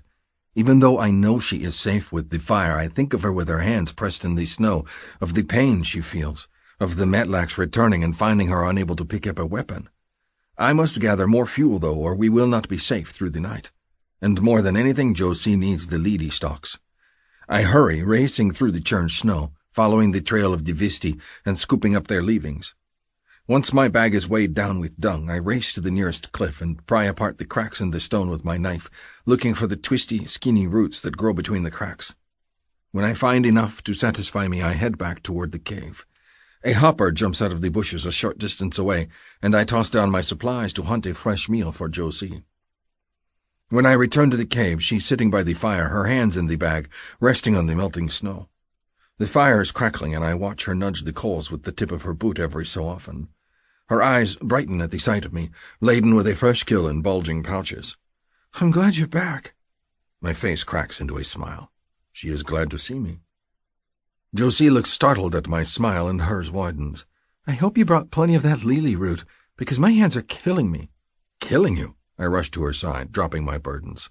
You are dying? Let me see them. Wait, it's a figure of speech, she says, and the words mean nothing to me. But she pulls her hands out of her bag and shows me the blistered skin. It just means they hurt really bad. Then we will fix it now. I grab some soap berries out of my scattered supplies and go to the snowy ledge at the edge of the cave and wash my hands and the leedy roots clean. Then I returned to her side and shoved them into my mouth, grimacing at their terrible taste. Her eyes widen. I thought the roots were for me. I chew, my teeth grinding the tough roots. They are, I grit out. The poultice must be chewed before it is spread. Oh, her eyes widened. You going to spit that crap out on my hands? I nod. I am going to spit this crap on your hands, yes. That sounds awful, but they hurt bad enough that I'm willing to go for it, she admits, wrinkling her nose and watching me chew. The roots are very fibrous and have a sharp, bitter taste to them. They also leave the lips and tongue numb, and by the time I spit the first mouthful out onto her palm, my stomach is turning at the flavor. She squeals in horror at the mushy greenish lump I left on her hand, but when I begin to gently spread it over her burns, her noises of dismay turn into a little sigh of pleasure. Oh, wow, it feels better. And because it pleases her, I gamely fill my mouth with more of the awful-tasting root so I can ease her pain. By the time her hands are covered, my lips and tongue are numb. The taste of Leedy feels as if it is etched into my teeth, but she isn't making the tiny sounds of distress anymore, so it was worth every foul mouthful. I shrug off my now tattered vest and tear it into strips. What are you doing? She asks. We are going to cover your hands so you keep the Leedy on them until morning. I take one thick strip and slowly wrap it over the poultice and around her hand. Her bones are so delicate that it worries me how easily she can be hurt. She does not have the protective bony plates on her limbs and covering her chest that the Sakui do. She is all softness that can easily be torn by a metlak claw. What about you? I tilt my head at her, pulled from my distressing thoughts. What do you mean? Her cheeks are bright pink again. You tore up your clothes for me. Won't you be cold? Ah, I grunt. The wind does not affect me as it does you. I am fine. She gives a little shiver. I'm cold, she admits. Can you put my fur cloak over my shoulders? I finish wrapping her hands in the makeshift leather bandages and then place the cloak gently over her, bundling her warmly. It fills me with pleasure to be able to do these simple things for her. Shall I roast your dinner for you? I can eat it raw, she says, a brave note in her voice, but you might have to feed it to me. I ignore how my cock reacts to that. Of course I will have to feed it to her. Her hands are useless. I am filled with an odd sense of pleasure at the thought of her needing me. She has worked very hard to fight our mating, so she cannot be happy with this turn of events. I will, I say gruffly, and then pull my kill closer to the fire. I take my time cutting the choicest bits for her. The organs and some of the bones go into the pouch over the fire to make a tasty stew. We will need to make every bit of food count in case the metlaks return with more. I turn to her, a small chunk of meat in hand, and offer it up. She opens her mouth and leans in. I bite back a groan of need at the sight of her small pink tongue. It is as smooth as the others have said, and my mind immediately begins to imagine it tracing lines over my skin. I shake my head to clear it and feed her the bit of meat. Her lips close over my fingertip, and I feel her tongue brush against my skin. This is torture. She chews, wrinkling her nose at the taste. I remember Josie is one of the humans that prefers her meat roasted. I bite back a smirk of her own. Would you like me to cook it for you? Josie shakes her head and swallows hard. I need to learn to like it. Not while I am around to take care of her, but if this is how she wishes to enjoy her dinner, I will humor her. I feed her another piece and cannot resist grazing my thumb over her full bottom lip as I do. She gives a little shiver, and her quee grows louder. Seeing her shiver reminds me of the fire, but I cannot build it higher without burning through more fuel, and I want to keep it going all night because of the metlaks. Of course, thinking of the metlaks makes me also think of how she raced toward me earlier, screaming, fire in her arms. She could have been hurt. It was dangerous for you to attack the metlaks, I chide, and cut another square of meat to feed her. I'm not a wimp, and I couldn't let you die out there. I shall ignore the wound to my pride at the realization that you think a few adolescent metlaks can kill me. I shove the meat into her mouth and watch her chew frantically. What kind of hunter do you think I am? You didn't look like you were doing so well when I saw you, she says as she chews. Excuse me for trying to help out. You could have been killed. She rolls her eyes and continues chewing. You should have come back in here and stayed safe, I lecture, cutting my next bite smaller. My stomach growls, but I ignore it. I will feed my mate before I will ever put a bite into my own mouth. It wasn't like I had a choice. My eyes narrow as I offer her another piece of meat. I watch her take it from my fingers with her mouth and wait for her to chew a bit before I speak. Because I was being attacked?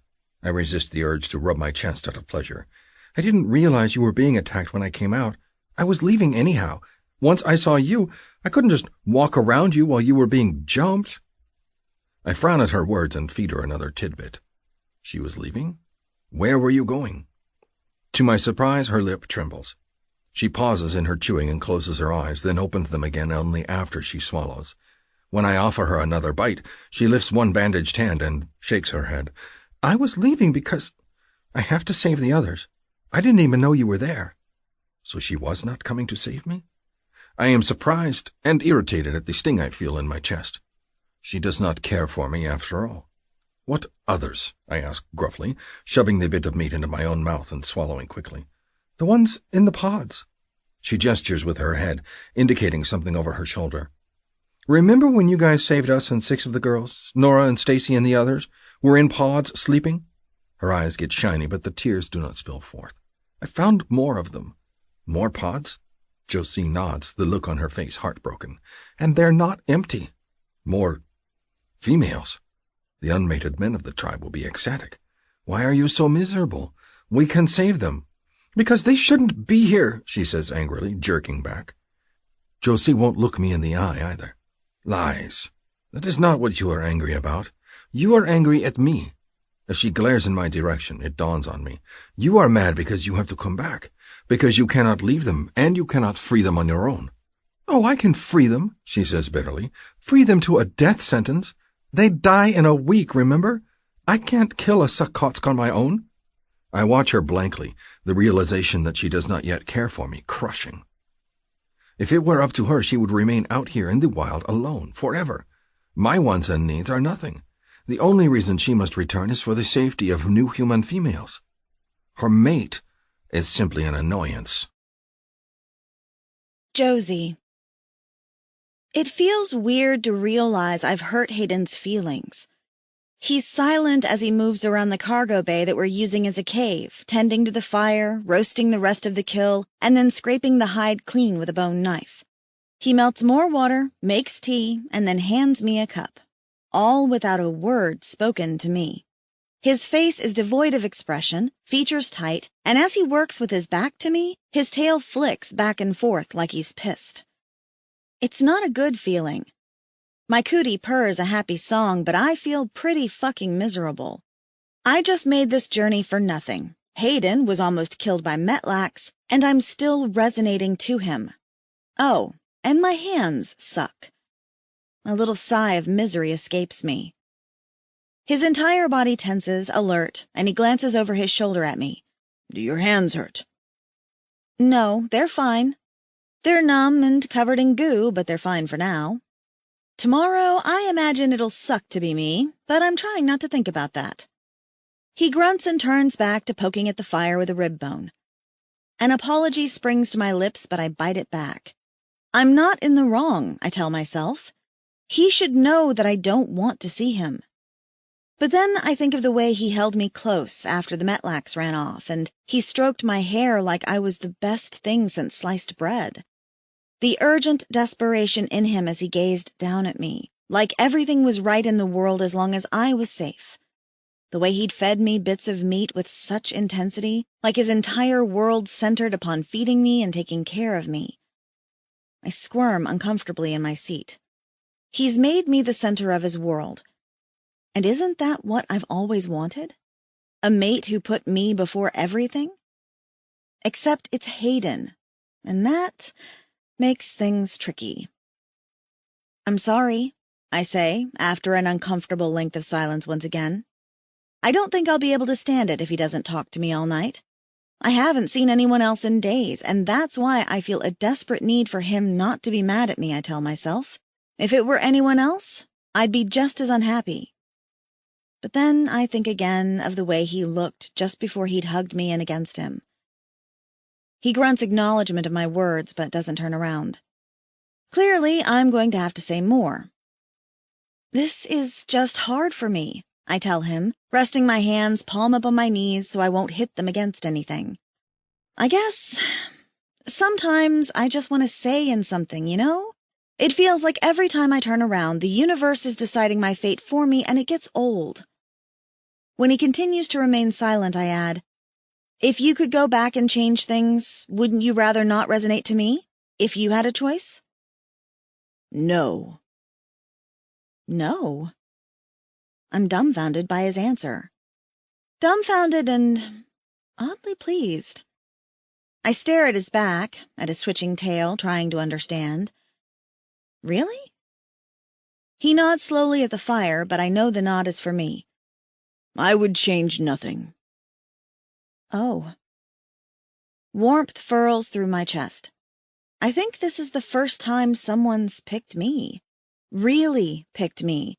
Not put up with me because they had to, or because the check for foster care wouldn't come in otherwise. Thank you, I whisper. That means a lot to me. Clearly it does not, because you would not have returned for me. He pokes the fire again angrily. It is easy to say words, Josie. It is another to mean them. I know. I know I'm making this difficult for both of us. I need time, okay? I'm kind of gun-shy about not being wanted after my childhood. He turns to give me a narrow-eyed glance over one shoulder. Gun-shy. It's an expression, I tell him. Skittish, wary, afraid. He grunts again and the silence falls. Then he tosses aside the bone he's been using to prod the fire and gets up. He picks up the cup of tea that I can't hold and brings it toward me. I drink a little with his help and he sets it down again, then crouches near me. Why are you gun-shy? I shrug and stare down at my bandaged hands that look like the saddest mittens ever. Just had a bad childhood. Happens to a lot of people.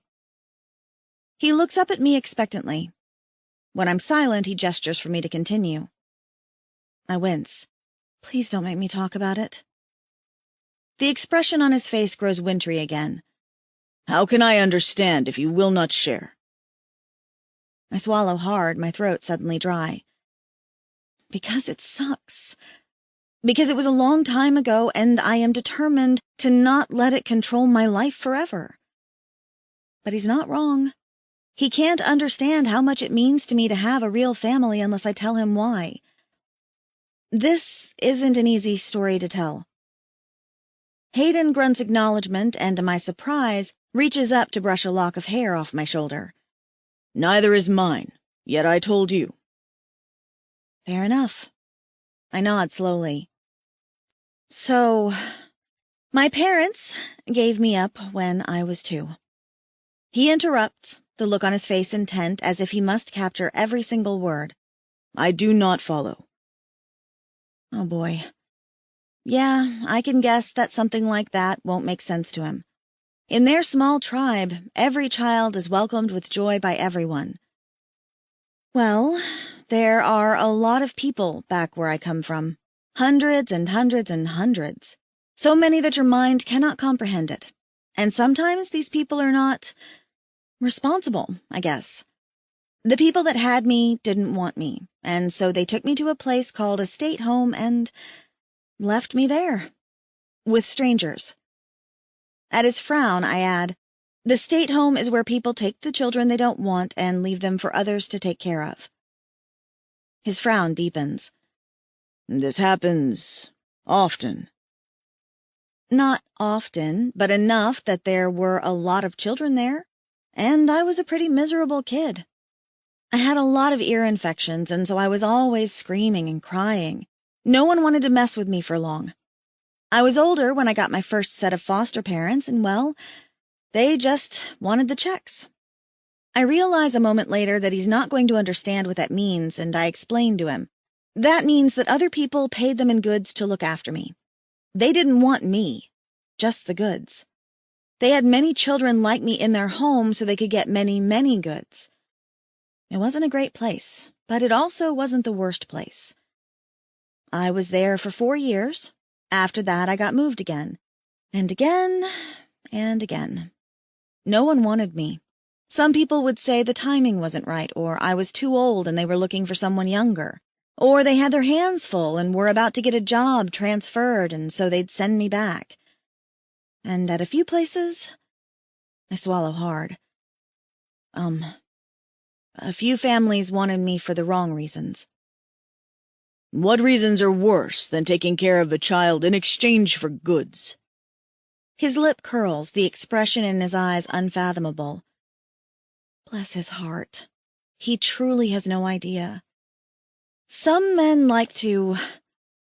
Oh gosh, how to say it delicately. Take pleasure from small children, and I looked really young for a very long time. His mouth parts, and then his fangs bare in a hiss. Someone let your caretaker touch you, while you were a kit. His words are an explosion of anger. This is done in your world. More often than I like to think about. But I don't say the words aloud. I just nod, my skin crawling with old, bad memories. Memories that I don't allow myself to cry over. Been there, done that. I usually didn't stay in those homes for very long, just long enough for someone to catch on. Hayden jerks to his feet, raking a hand through his hair. Did I think his tail was lashing before? It's whipping furiously now as he paces. You said homes.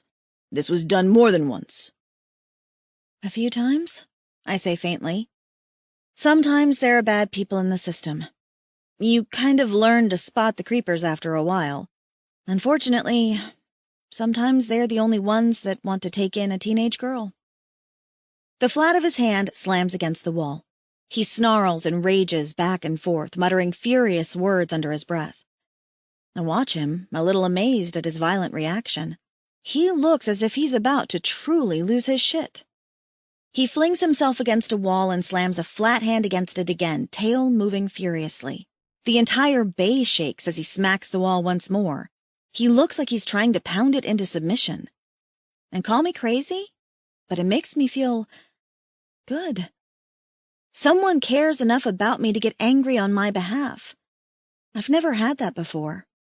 I've had social workers that just give me pitying looks, or the wives that give me a Jezebel stare like I've done something to entice their husbands. But I've never really had someone totally go apeshit at the thought of me being abused. I shouldn't like it, but I do. I like that he cares. I would change nothing. Strangely warm with pleasure, I get to my feet and move to his side. Hayden, I call softly. When I get his attention, I wave a bandaged hand in the air in front of him. Hey, don't hurt yourself, okay? I almost say I'm not worth it, but I know somehow that would be wrong. To him, I am worth it. And that makes me feel even warmer. So I throw in a joke. We can't both hurt our hands, okay? He takes a deep breath, nostrils flaring, and then closes his eyes. Nods. This is why I didn't want to tell you. I don't like to think about it myself. It's like your story with Zala. It happened. It was bad. It's not something you want to relive over and over again. But do you understand now why I'm scared? I can't live in a family with hate again. I can't live with someone who doesn't want me. I can't raise a child like that. The look Hayden gives me is incredulous. I do not hate you, Josie. How could you think that? I laugh. How could I not? You're mean to me. You always say shitty things like humans are weak and Josie should stay home from the hunt because she will drag us all down. His jaw grits. Humans are weak. He touches my arm and then wraps his hand around it. My fingers can go all the way around your small bones. You shiver in the warmest of breezes. One wrong footstep on a hunt and you will be ended. How can I not worry over you? Okay, so he's not entirely wrong over that. But that doesn't mean I suck. Hayden's brows draw together. I did not say you suck, but I fear for you. And ever since you appeared, with your leg broken in many places, I have felt... He closes a fist and presses it against his heart. Something. A connection that has worried me. It has filled me with fear for endless days. Resonance? Maybe he felt it long before and I never did because of my stupid IUD? Well, that's not entirely true, actually. I felt a tug toward him, even when I didn't want to. I've sought him out even when I was pissed at him, if only to rub it in his face. We've been drawn together like magnets since day one, sometimes attracting, sometimes repelling. Who can say that wasn't just thwarted resonance? Maybe this has been going on for longer than I imagined. Wait. Fear? You're afraid? Of me? Of losing you, he rasps, like Zala, and you are so much smaller and more fragile than her. Oh. I melt like butter at his words. My good feeling ebbs a little when I see the echo of stark terror in his eyes. He really is afraid I'm going to be so wimpy this planet will eat me alive. No wonder he freaks out when I leave the cave. No wonder he lost his ever-loving mind when I went alone to warn the tribal cave of the massive storm. He probably lost his shit when I disappeared on this journey, too. I know his past, and it makes me realize that I've been unfair to him. All this time I've been flouncing because I haven't had a choice in things, and I've been tearing him apart. I'm sorry, I say softly. I didn't realize. Can we try to get along? He nods, and there's no smile on his face, but that's all right. It's going to take time for either one of us to get used to the situation.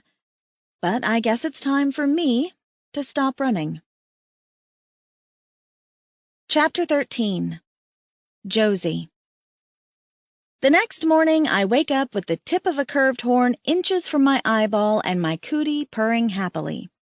I blearily frown at the horn, trying to figure out where it's coming from, when I realize where I am and who's curled up next to me. Or rather, who's curled up against me. I vaguely remember falling asleep sitting up near the fire before Hayden picked me up and carried me to bed.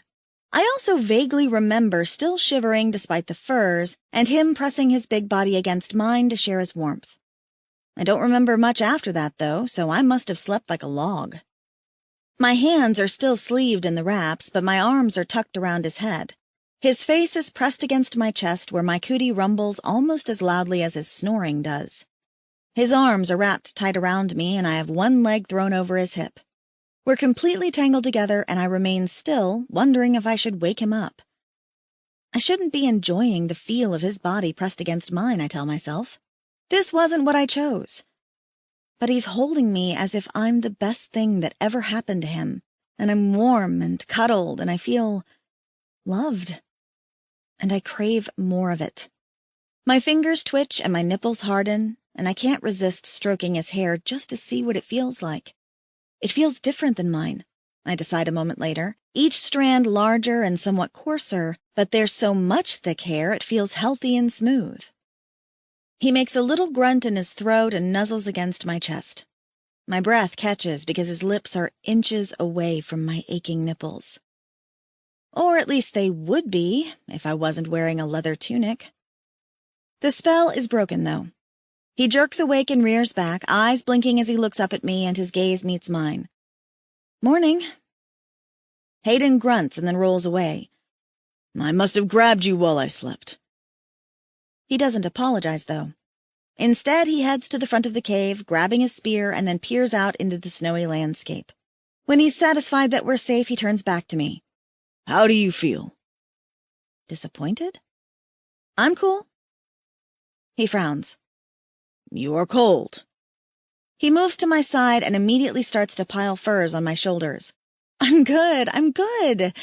I'm cool is just an expression. Oh. He brushes his fingers over my cheek and then jerks his hand away. I am going to scout the area. Stay inside until I come back. I nod. I know it's for our safety, but as he leaves, I find myself wishing he didn't have to. That he could crawl back into bed with me, put his head back on my breast, and we could just cuddle for another hour or 3. I've never been held for long, and that small taste just has me craving more. While he's gone, I head to the back of the cargo bay, where the door leads deeper into the ship. Because of my hands, it's made using the bathroom a bit of a chore, and so I'm not wearing pants, letting my thigh-length leather tunic act as a dress. Hayden helped me out of my leggings last night, in the most humiliating, unsexy moment of the night, after I'd refused to let him help me pee. Of course, thinking about it now makes me think about my leg wrapped around him this morning. My bare leg wrapped around him. I finish my potty business in the hall, taking a dark sort of pleasure in doing it on the alien floor. It's like I'm saying fuck you to the dead aliens who stole me so many months ago. I could really use a bath, but my hands are still wrapped, so that's impossible. I manage to close the door to the hall behind me and then head to the fire, mere coals, and grab the bone between my bandage mittens to nudge the coals into a bit more life again. It's weird. My hands aren't numb anymore, but they also don't hurt. I'm a little worried about that. After what feels like a really long time, but is probably only a few minutes, my cootie starts to purr. I look up from the fire I'm coaxing back into shape and Hayden appears, his big body silhouetted by the sunlight. I feel a funny little stab of attraction at the sight of him, and my smile is wide. "You're back." He grunts and approaches, taking the bone out of my mittened hands carefully and stoking the fire with a few well-placed jabs. "Some tracks, but none too close to this place. They are wary of it." "That's good, isn't it?" He nods, still poking the fire and not looking at me. Is he feeling uncomfortable after our sleeping together? Why do I find that kind of cute? "I don't feel any pain in my hands," I tell him, and hold them out toward him. Is that a bad sign? "The leady works fast. The Quee will take care of the rest." But his fingers brush against my skin as he grips my wrist and then begins to unwrap one hand. "We will look to be sure, though." Okay. I hold still as he carefully removes the leather bandages. I can't help but stare at his chest a bit, since it's bare. He sacrificed his vest so he could wrap my hands, and the thought makes me feel warm. He didn't even check to see if I had extra clothing or suggest a blanket. Nope, he just whipped his shirt off and took care of things. Like I'm far more important than his own inconvenience. All right now, all these thoughts are getting addictive. With careful touches, Hayden pulls the leather off of the sticky mess on my hands and then cleans them with a fresh bit of fur from his bags and some warm water. The skin underneath is no longer a bright, angry purple. Instead, it looks much better. It also looks massively blistered. But Hayden is pleased.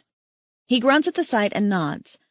"One more day with your hands covered in leady, and they will be good." Really? I wrinkle my nose at my hands.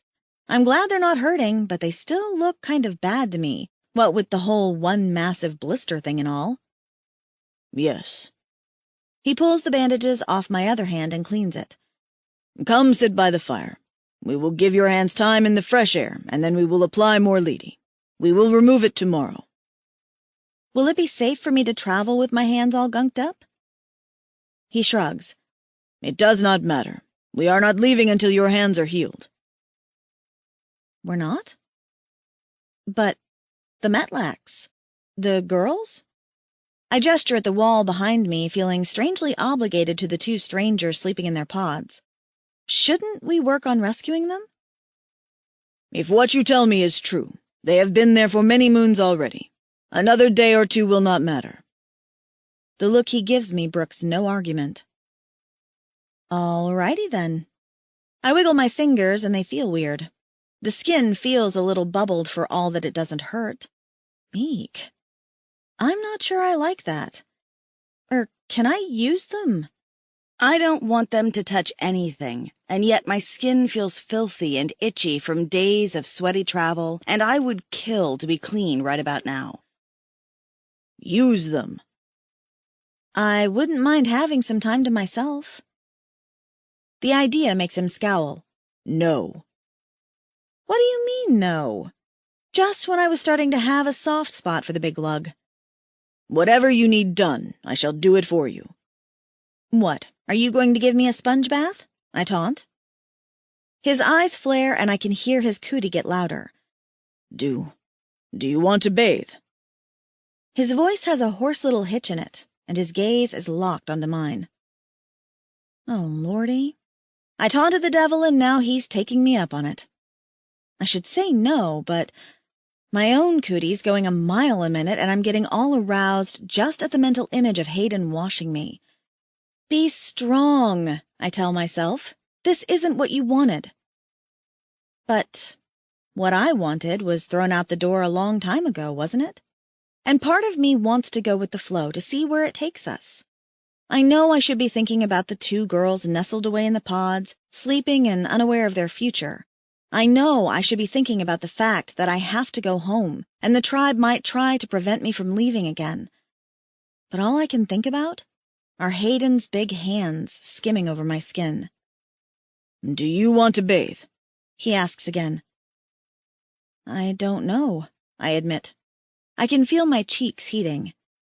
I think of this morning, waking up to his head pressed against my breasts, my bare leg hiked up around his waist. For the first time, I feel a pang of regret that I've been fighting this so hard. Why not just see where this leads? A horny little voice inside my head asks. Can't be any worse than where we've been before. Except that Hayden's gazing down at me with such simmering intensity. It's like bathing me clean of dirt is suddenly the only thing he's ever wanted. I'm scared, I admit after a moment, and then I feel stupid. I'm not scared of a sponge bath. I'm scared of where it might lead. I wait for him to taunt me over my words, to mock me for blurting something so random. But he only touches my cheek.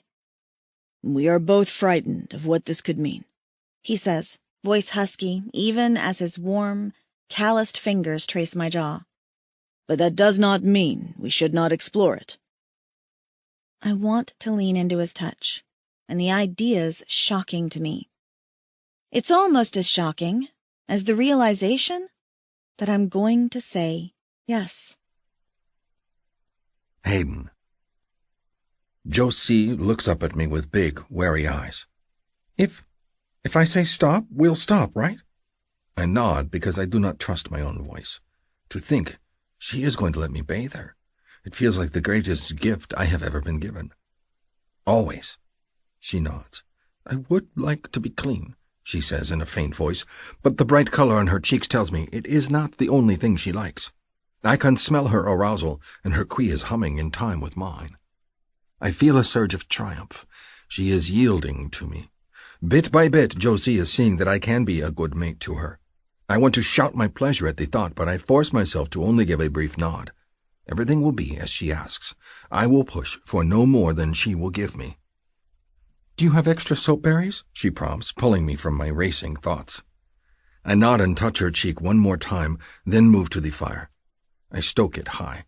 I want the water to be warm and pleasant for my mate. I quickly fill my stew pouch with fresh snow and add a few soap berries to it.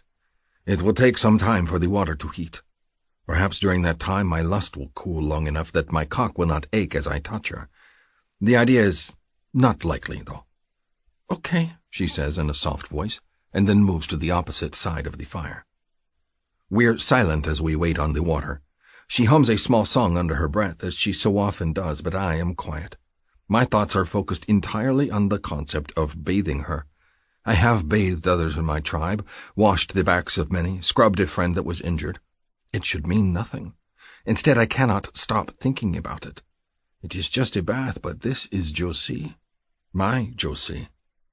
And I worry I will come in my breechcloth again. A breeze rips through the shelter, bringing with it fresh snow and cold air. The fire flickers, and Josie lifts her hands as if to rub her arms and then stops. Her gaze meets mine, and she flushes again, her cheeks wonderfully pink. And for some reason, I feel like smiling. I get to my feet, ignoring my erection. I cannot hide it, just like I cannot hide the song my quee hums.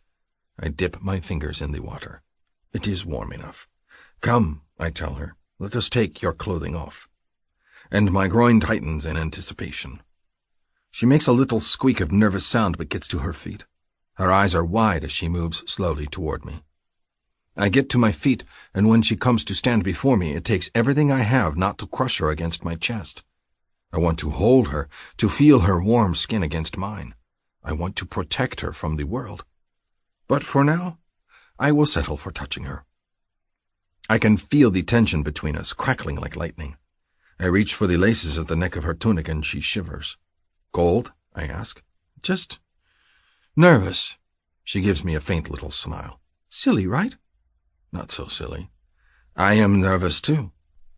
My confession startles her, and her gaze flicks back up to me. You are? I nod slowly. I worry if I do something wrong, you will run. Again. I pull at the laces, untying the loose knot at her neck. I am admitting too much, but if she is being honest and open with me, how can I not do the same for her? Now she is all curiosity. You mean when I left at the ship? When you were being a jerk? I indicate that she should lift her arms so I can pull the tunic over her head. She does so, obedient, and while her face is hidden, I admit my shame. I was cruel to you because I was ashamed that I could not control myself.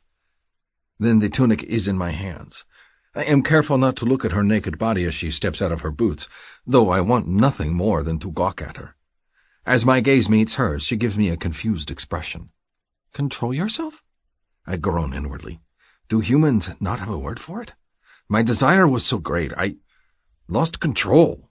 I emphasize the last two words, not sure how much clearer I can make it. My jaw grits as shame washes over me. I should have done better. Comprehension dawns on her face, and her eyes go wide. You... Okay, I get it now. That's why you were a jerk? A little smile curves her mouth. I thought you were just being mean to me because I wasn't enthusiastic enough. Never. You are perfect, always. I move to the pouch of warm water and dig in my nearby bag for a cleansing cloth. Soft, hairless leather that has been worked soft enough that it smooths over the skin easily and soaks up water. I dip it in and then turn to her, rubbing her small shoulders with the wet cloth. She shivers, and I instinctively move between her and the entrance to this strange cave to block the breeze. Hayden? I look down at her, meeting her eyes. I don't want you to be embarrassed, okay? It's a normal thing, and we've both been pushing our cooties hard with this whole resonance thing. I don't want you to feel weird about it. She reaches out as if to touch my arm, hesitates before putting her palm down, then turns her hand and rubs the back of it along my skin. It happens. It should not have happened to me, I say, irritated. Her lips twitch, and she pats my arm with the back of that hand. I don't mind. It makes me like you more. At my scowl, she explains herself. It gives me a reason why you were mean to me, and it's not a bad one. I thought you were just being a jerk. I do not know what a jerk is, but I can guess it is not something pleasant. I smooth the wet cloth over her shoulders, frowning to myself at how thin she is, how pale her skin is. I will focus on that, and not how creamy and soft she looks, or the delicateness of her bones. I will focus on how fragile she is, and not how beautiful. It was my first time. I wanted to get it right. She gasps and stills. Your first time? My gaze flicks to hers, and again I feel the spark between us. My queen sings loudly, desperate for me to claim her. My cock presses against my breechcloth, but I ignore all these things. I focus on her small round face, her big blue eyes that look up at me with such curiosity. Of course, I told you I did not claim Zala. And she died when you were young. Sympathy fills her expression. Oh, Hayden, we've both had crappy experiences with sex, haven't we? I have had no experience with sex, I grumble, and lean to the pouch of water to wet my cloth again. Fair enough, she says. When I turn, she stretches, putting her arms over her head. The cloth falls from my hand. She is beautiful. Her body is lean but curved in different places than the women of my tribe. She is all pink flesh and softness, and my hands itch to touch her. My gaze roams over her, hungry, and I focus on the small pert breasts that jut from her chest, the nipples small and hard. Below them, her stomach is rounded and her hips swell out in a gentle curve, leading to slim thighs. Between them there is a dark patch of hair that matches her mane. I groan, closing my eyes. One of my fists presses against the side of my cock, and I struggle to remain in control. Josie, what do you do? I'm just stretching. But there's a sly little smile on her face that makes my heart race. Keep washing? I nod, trying to regain control. I give her a heated look that tells her exactly what I am thinking. She just gives a little wiggle, bouncing on her feet. I'm cold. Can we hurry this along? Her breasts bounce enticingly, and my nails dig into my palm. I force myself to nod, and then I pick up the washcloth and begin to bathe her again. I run it over her arms and her shoulders, and then back over her arms again, and then her shoulders. I fear for my control if I wash her any lower. Josie makes a humming sound of pleasure and then turns around. My back now? I grunt acknowledgement and swab her shoulders again. She now has the cleanest shoulder blades of any female ever born. In response to my movements, she squirms and arches against the cloth. Lower? Drips of water slide down her back, gliding along her spine and down to her buttocks. I watch a droplet disappear between the cleft of her ass and close my eyes. This is difficult. My cock aches fiercely, and I can feel the pre-cum slicking the head. I picture throwing her down on the floor and mounting her, her legs spread wide and that sly little smile on her face as I claim her. But then I picture her injured hands slapping on the floor, and that dashes my arousal. I would never cause her harm. While she is wounded, I will not touch her with anything but carefulness. Renewed, I clench my jaw with determination, kneel behind her and scrub her back as if she were any other Saqui and we were not mated. Josie gives a small sigh. Thank you. That's much better. My skin felt itchy after all the traveling. And she turns around. The cloth falls from my fingers once more. As she turns, my eyes are level with her small pink-tipped breasts. From here I am close enough to see the dewy softness of her skin, and I can smell her.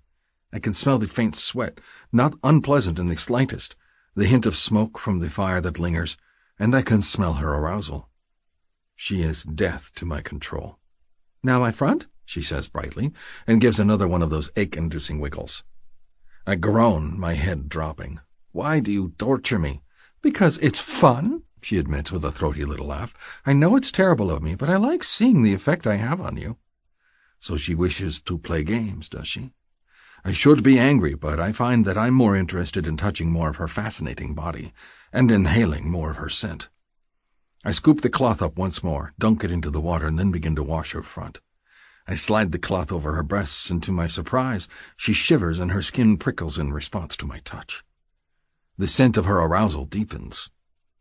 Pleased, I pull the cloth over her breasts again. Her nipples don't scrape against my hand, and I am surprised. They are as soft as the rest of her, unlike the women of my tribe. I am fascinated and want to touch one, but I do not yet have her permission. So I wash. A soft noise escapes her throat. I look up and her eyes are heavy-lidded as she watches me, her expression dazed. The smell of her arousal grows even more until her perfume seems to fill the entire cave. You like it when I touch you, I say, fiercely pleased. If she wishes for us to be bold with each other, I shall join in her game. Mm-hmm. Her lips part, but her gaze is completely focused on me. I lightly move the cloth down her stomach. Shall I go lower? She bites her lip, her small, square teeth brushing over her full mouth, and then she nods, need in her eyes. Another fierce surge of possessiveness moves through me. My mate is letting me touch her, bathe her, please her. There is nothing better.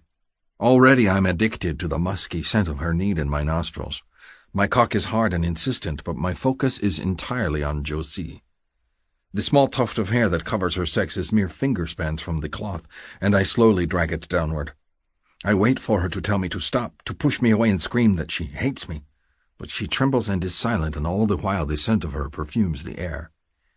As she gazes down at me, I touch her. The cloth brushes over her folds, and the sweet, hot scent of her arousal grows stronger. My quee hammers in my breast, insistent and wild. Josie moans softly. My grasp over my control is very close to breaking. Her hips are too close, the object of my desire within reach. One hand brushes over the rounded curve of her hip, and I close my eyes, then look up at her. Tell me that I should not touch you, Josie. Confusion flits over her face. What? Tell me that I should not touch you, I repeat again. Tell me that I should not press my mouth to your skin and taste your cunt. She licks her lips. She opens her mouth to speak, and then closes it again. Josie is giving me permission. I groan and pull her close, burying my face between her legs. I barely hear her little gasp as I hold her hips, my tongue seeking out the folds hidden by the tiny thatch of hair between her legs. Wetness blooms on my tongue, and then I have the taste of her in my mouth. Tart, musky, sweet. This is what I have needed. I swipe my tongue over her folds, and she cries out, leaning heavily against me. I do not want her to harm her hands, so I tug on her legs, indicating she should join me on the floor, but my mouth never leaves her cunt. I want to remain here forever. Through awkward motions and tangling of limbs, I manage to get her on the floor, on her back, and from here I can taste her to my heart's desire. I drag my tongue over the tender, wet folds, exploring her. She is soft here, so soft. The well of her cunt is scorching hot, and I dip my tongue there, unable to resist. She writhes against me, making soft whimpering noises and panting. I love the sounds almost as much as I love her taste. I can feel her queef singing all through her body. I stroke my tongue over her folds again, and then discover the third nipple that the other males have mentioned when discussing their human mates. She has a tiny nub, half hidden in the slick petals of her cunt. When my tongue grazes it, she cries out. I do not know if it is a good cry or a bad cry, so I look downward instead. "Go back," she begs, frantic need in her voice. "I'm so close." So it is a good cry. I return and work the nipple once more. I roll it against the tip of my tongue and then lick it, trying to determine the way she likes the most. Her little cries grow more frantic as I circle it with my tongue, so I continue to do so, lost in the pleasure of giving her this. My breechcloth is stuck to my body, and I am positive that I have come already, but it does not matter. Nothing matters except this. Her body arches, and she cries out, and more wetness floods into my mouth. She's coming. I groan and lap it up, my queef singing with fierce intensity. I will have to wait for another time. For now, my Josie is pleasured, and I am content. I continue to taste her and nuzzle against her folds as she rocks against my face, her movements slowing.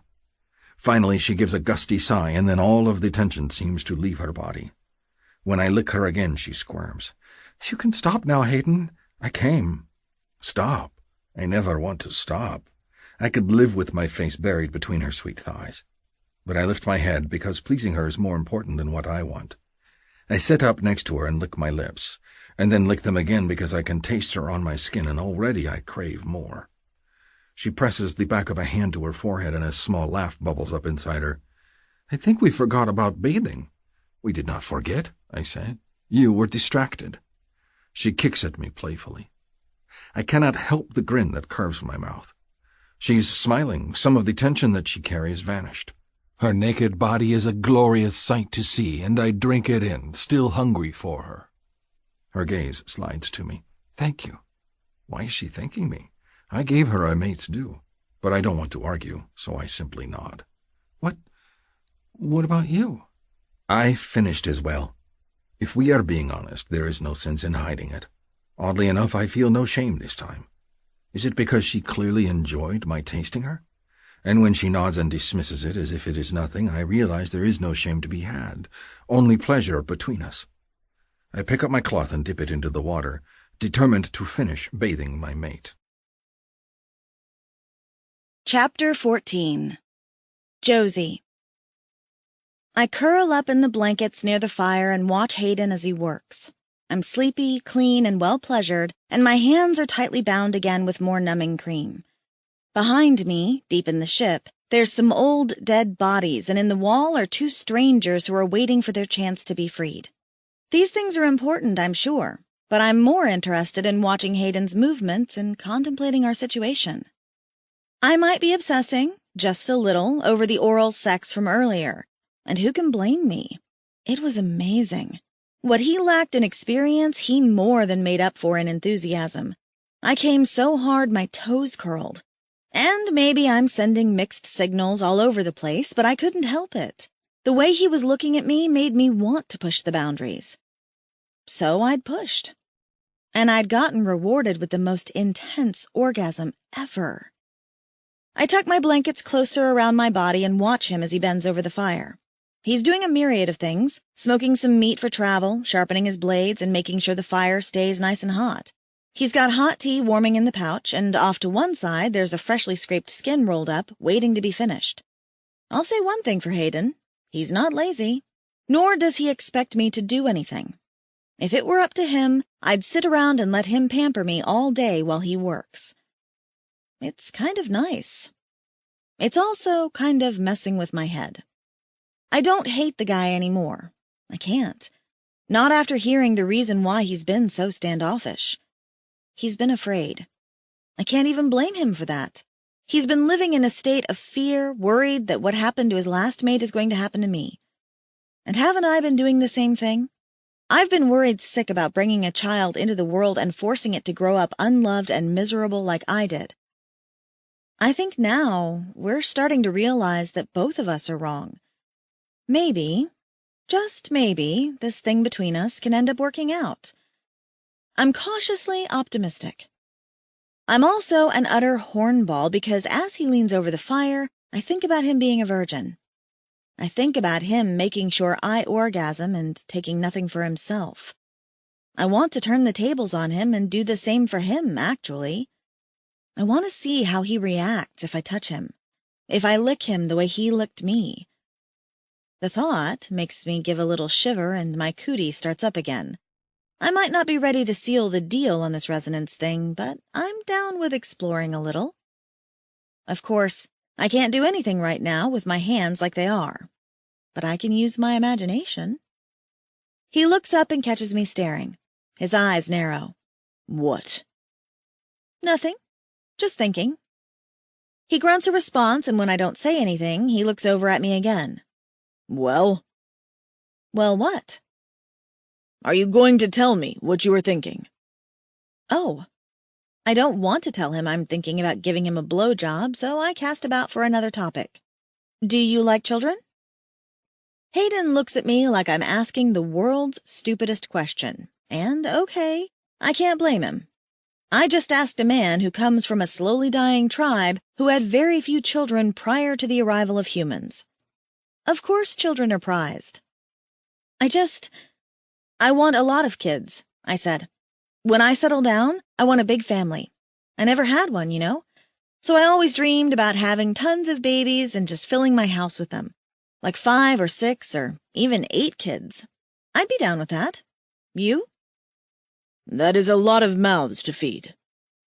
I feel weirdly crushed at his response. I guess it is. He scrapes at his knife, not looking me in the eye. Then it is lucky for you that I am an excellent hunter. Warmth blooms in my chest. That is lucky. For the first time, I let myself picture Hayden as my mate. He'd come home after a long day of hunting, and I'd have a baby or 2 at my feet. He'd set down his spears, head in, and give me a kiss, then scoop up a child in his arms. We'd talk about his day. I'd feed my family, and we'd enjoy our time in our cozy cave. After the babies were put to bed, we'd spend the night snuggling and making more babies. I imagine Hayden with a baby in his arms and feel curiously melty. He'd be a good dad, I decide. Firm but fair. And doting, I add as he picks up a teacup and brings it to my lips so I can sip at it without hurting my hands. When I'm done drinking, I think about the mental image again. A kiss. We haven't kissed yet. Before, I thought it was because he didn't care. But I suspect it's because he doesn't know how. I add it to my list of things to practice, and for the first time in what feels like forever, I feel like I have something to look forward to. We spend the rest of the day in pleasant idleness in the cave. Hayden stays busy with chores, but he also introduces me to a game called story spinning that he says they play with the kits back home when the snows get too high. The game works with someone being given a topic, and the story spinner must come up with a storyline to go with whatever words are offered to him. It's kind of like a verbal Mad Lib, and we spend a lot of time trying to trip each other up. To my surprise, Hayden's got a sharp wit, and even my goofiest stories manage to make him crack a few smiles. I teach him I Spy, and we play that long into the afternoon, until the sun's set and the cold sucks all the fun out of the evening, and even the fire can't keep me warm. Then Hayden crawls into the furs with me and pulls me against his chest, and I spend the rest of the evening cuddling with him. My cootie hums urgently, wanting more, but I do my best to ignore it. I won't think of the bath either. Tomorrow will be the day, I tell it. Be patient until tomorrow. I fall asleep with my head on Hayden's chest as he strokes my hair, and really, I could get used to this. Maybe it's just the extreme horniness brought on by the cootie, but when he holds me, I feel loved, adored, cherished, like I'm the best thing that's ever happened to him. Maybe I am. I kind of like that thought. When we wake up the next morning, the weather is colder. I shiver despite the furs Hayden piles onto me, and even he shrugs on a warm tunic over his chest. "It is because we have gone north," he says. "The air is not as pleasant here as back at the tribal caves." I frown to myself. North? I was trying to go west, toward Harlow and Rook's cave. He snorts. "You are several days away from it, then." Am I? Drat. Well, that sucks. "You were likely turned around. The big salt water is close to here, but the cave is not." He pokes at the fire to stoke it, and then his tail flicks with frustration. "We are low on fuel for the fire. Stay here and I will go scout the area." Okay. I tug the blankets closer. Hurry back. He picks up his spear and nods at me. He doesn't smile, but that's not Hayden. He devours me with a hot, possessive look, and then turns and marches out of the cave entrance, and I decide I'll take a steamy glance over a friendly smile any day. I flex my hands and they don't feel too bad, so I gingerly try to do a few chores around the cave while he's gone. I keep the fire stoked, put on some water for tea, and do my best to straighten up without using my hands too much. The meat he was smoking overnight looks done, so I put it into one of the many pouches and tug the drawstring shut with my teeth. Then there's not much to do but wait. Hayden returns a short time later, a frozen hopper in hand from one of his traps. He kicks the snow off his boots and unwraps his furs, then moves immediately to my side. I think he's going to hand me the kill. Maybe he's forgotten my hands are jacked, but instead he comes over and presses a fierce kiss to the top of my head.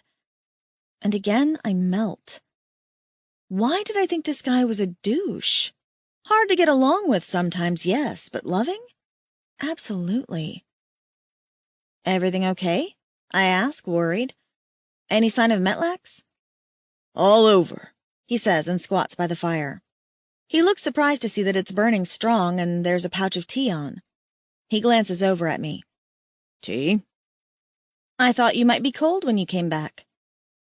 He grunts in that way that I've come to interpret as his approval grunt and dips the cup into it. Hayden drinks it down quickly and then dips the cup again and offers to me. "I'm good. So, more Metlax?" He nods. Instead of butchering his kill, he wraps it in one of the furs and begins to pack his things.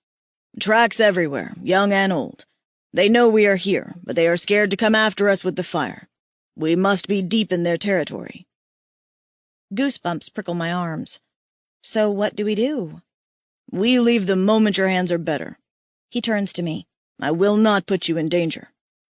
I ignore the giddy rush of warmth his words give me and focus on the problem at hand. I need to think, not be all giggly because he's saying all the things I've been dying to hear. Will we be safe if we go? "The Metlax usually do not come after Sakwi. If we leave their territory, they will not follow." "But they attacked you." He nods thoughtfully. "We will rub ourselves with ash from the fire. If we smell like smoke, they will stay away. They are not smart enough to realize that we are not on fire. They only recognize the scent." Okay. I hold my hands out. "Shall we check these, then?" Hayden moves to my side, and I do my best to stay still as he begins to gently unwrap my hands. He's always so careful with me, even though I know his cootie must be making him as crazy as mine is making me. Right now, it's singing up a storm, and his is matching in thunderous effect. I'm kind of surprised we haven't kept the Metlax away just with the noise our chests are making. When my hands are unwrapped and the gunky leady washed away, my hands are smooth with no sign of blisters. I flex one cautiously, and when it doesn't hurt, I beam at Hayden. "I can't believe it's already fixed. You're a genius." He grunts, but I can tell he's pleased. He unwraps my other hand and doesn't look me in the eye. "The leady takes care of the pain. The Quee takes care of the rest." Well, I still appreciate the help. "You are my mate. Of course I would do this for you." The look he gives me is challenging, as if waiting for me to protest that he's my man. But I don't say anything.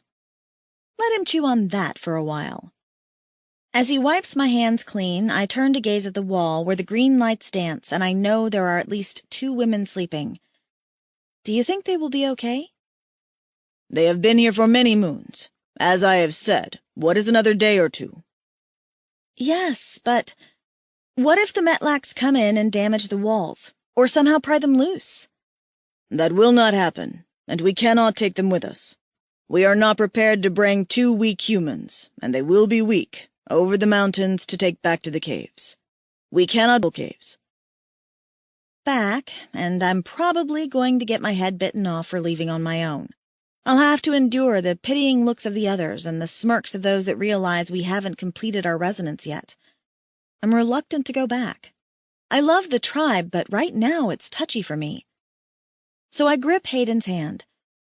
If the girls are safe in the wall for a bit longer, would it be okay if we go south instead of directly back to the tribe? Take a few days for ourselves, to get used to this thing between us. I expect him to protest, but he studies me and then nods. He gets to his feet and presses a quick kiss to the top of my head again. It shall be as you ask. Chapter 15. Hayden. I push Josie hard for the first day of travel. I am not comfortable with the amount of Metlak tracks that I see all around the cave or covering the trails. This place is thick with the wild, unpredictable creatures, and the sooner we leave, the better. Because she walks slower than I do with the snowshoes, I carry her pack, and as the hours on the trail creep from morning to late afternoon, she begins to slow. She does not protest the bruising pace I set, but I can tell she is tired. So toward the end of the day, I carry her as well. She doesn't want me to, but I ignore her words and her small slaps, and bend over so she can climb onto my back. She does, and I hoist her higher, her arms around my neck, and we continue. Eventually the Metlak tracks disappear and we move into Sakwi territory. These are the fringes of hunter-lands, but I know these places. I know where the caves are and where caches are hidden to freeze extra kills when the traps are plentiful. We stop as the twin moons come up into the sky, and I take my mate to the closest hunter cave. It is a small one, but well stocked with fuel for a fire and warm furs for bedding.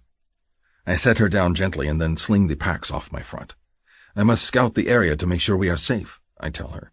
But let me start a fire first, so you stay warm. I can do it, she says, and pulls out the fire starter she keeps on a thong at her neck. You do what you've got to do. I can help where I can. I nod slowly, rubbing my chest as my qui vibrates in response. That she would help me prepare our camp despite her exhaustion means much to me. It makes me feel as if we are in this together for the first time, that she is acknowledging that we are one. I grab her in a fierce hug and kiss the top of her head again before she can say anything, and then head out of the cave to scout before she asks questions. I track back on our trail looking for signs of Metlaks, but there is nothing. If we were followed, they gave up many hours ago. Pleased, I return to the cave and my mate, where she has the fire blazing. I am proud that she is not complaining, though she is clearly tired. Instead, she busies herself in the cave and looks up from the fire when I arrive, her eyes brightening. It has taken many torturous nights to get to the point where her eyes light up with pleasure at the sight of me, but I would not trade a single one. This moment has made all of them worth it. Everything okay? She asks, crumbling a few dried herbs into the stewing pouch to make tea. No tracks, I agree. The Metlaks have abandoned us in pursuit of easier prey. I did not see much prey at all, which concerns me. Normally these hills are crawling with game. That's great, Josie says, smiling. Will we be at Harlow and Rook's cave tomorrow? If we travel all day, perhaps. I do not point out that this will be unlikely. She nods slowly, a frustrated look crossing her face. So no then. I'm sorry I'm slowing us down. It's difficult to keep up with you. Does she think I chastise her? Do not apologize. We are not at our full strength. I rub my chest, thinking of the qui that has been the bane and hope of my existence recently. We will simply go as fast as we can and not worry about anything else. I feel guilty you had to carry me today. That was because we were in Metlak territory. We are safe now. I lean forward and touch her chin, tilting her head up so she gazes at me. And I would carry you for days on end without complaint and be glad to do so. She blushes and ducks her head. Let's hope it doesn't come to that, or I'm going to have bruises on the insides of my thighs from trying to hold on to you. I picture her thighs gripping my hips, and lust roars through me. If it came to pass, I would not mind her sweet thighs clenching around me endlessly. The only thing I would mind are the bruises she would wear. I will be more careful with you. Josie just shakes her head at me, amused. We pass the dark hours companionably, talking about the weather and drinking tea. I feed Josie tidbits of the meat that I roast. Even though her hands are better, I enjoy feeding her. She does not protest the treatment, and after the meat is gone, she starts to yawn. Sleep, I tell her. There will be much traveling to do tomorrow, and you will need your strength. She nods and glances over at the blankets, then shivers. Will you join me? You're my furnace. Furnace? You provide warmth, she teases, all smiles. I nod. I will gladly furnace for her. I settle into the furs and she moves her body against mine, tucking her smaller form under my shoulder. She gives a little sigh and her cheek rests against my chest, her fist over my heart. My qui sings pleasantly, and I close my eyes, content to ignore the hum coursing through my body, demanding that I claim my mate. For now, this is enough. Your qui is loud, Josie murmurs softly, and her fingers pet my chest, stroking the hard ridges over my heart. She is not wrong. Though the song is pleasant, it is throbbing loudly. I grunt acknowledgement. Ignore it.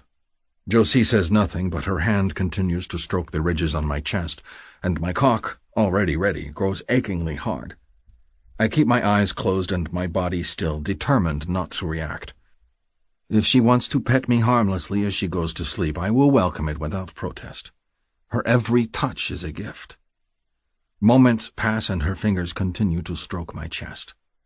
Then her hand slides lower, away from my heart and down my belly. My mouth goes dry. My cock jerks against my breechcloth, stabbing at the air. Perhaps she does not realize what she is doing? I wait in rigid silence, my hand fisted at my side as her fingers glide over my belly, teasing at the edges of my breechcloth.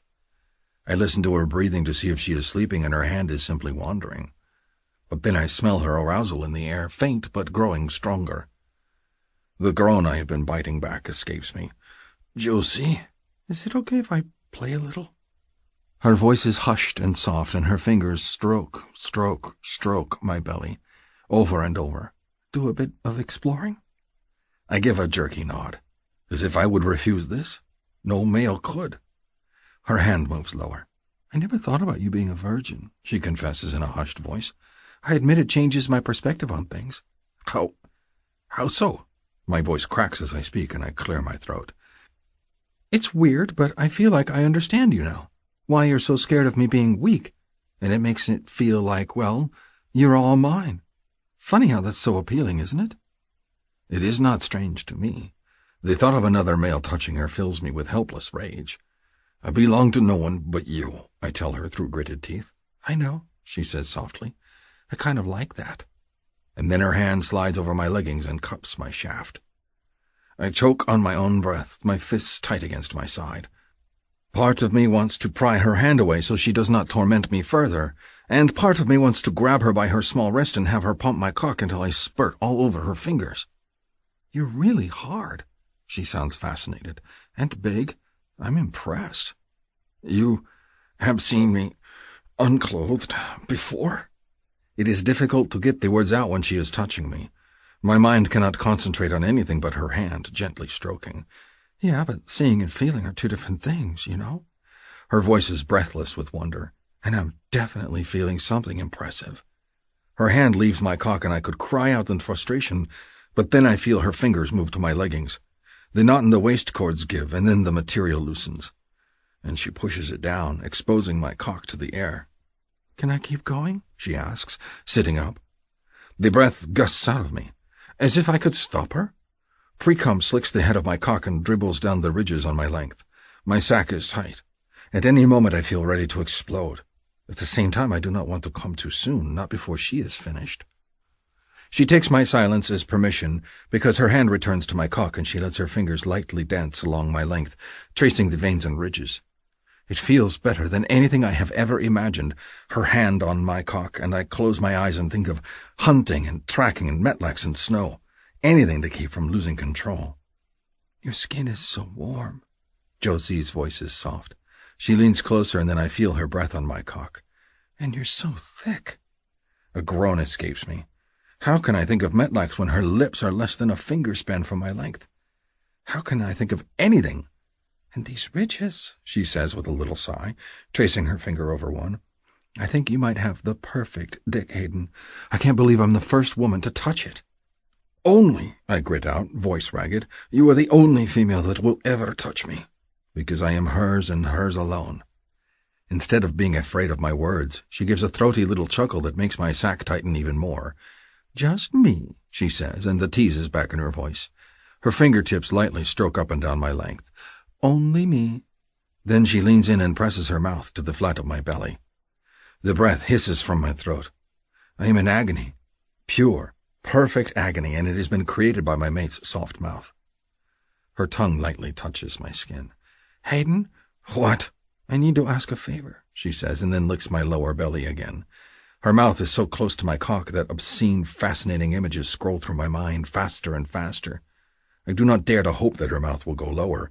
It does not seem like something she would enjoy. And yet, anything, I rasp. She could ask for my arm, and I would gladly remove it from my body. "I need," kiss. "You," kiss. "To hold off," kiss. "And not come until I'm done playing, okay?" Kiss.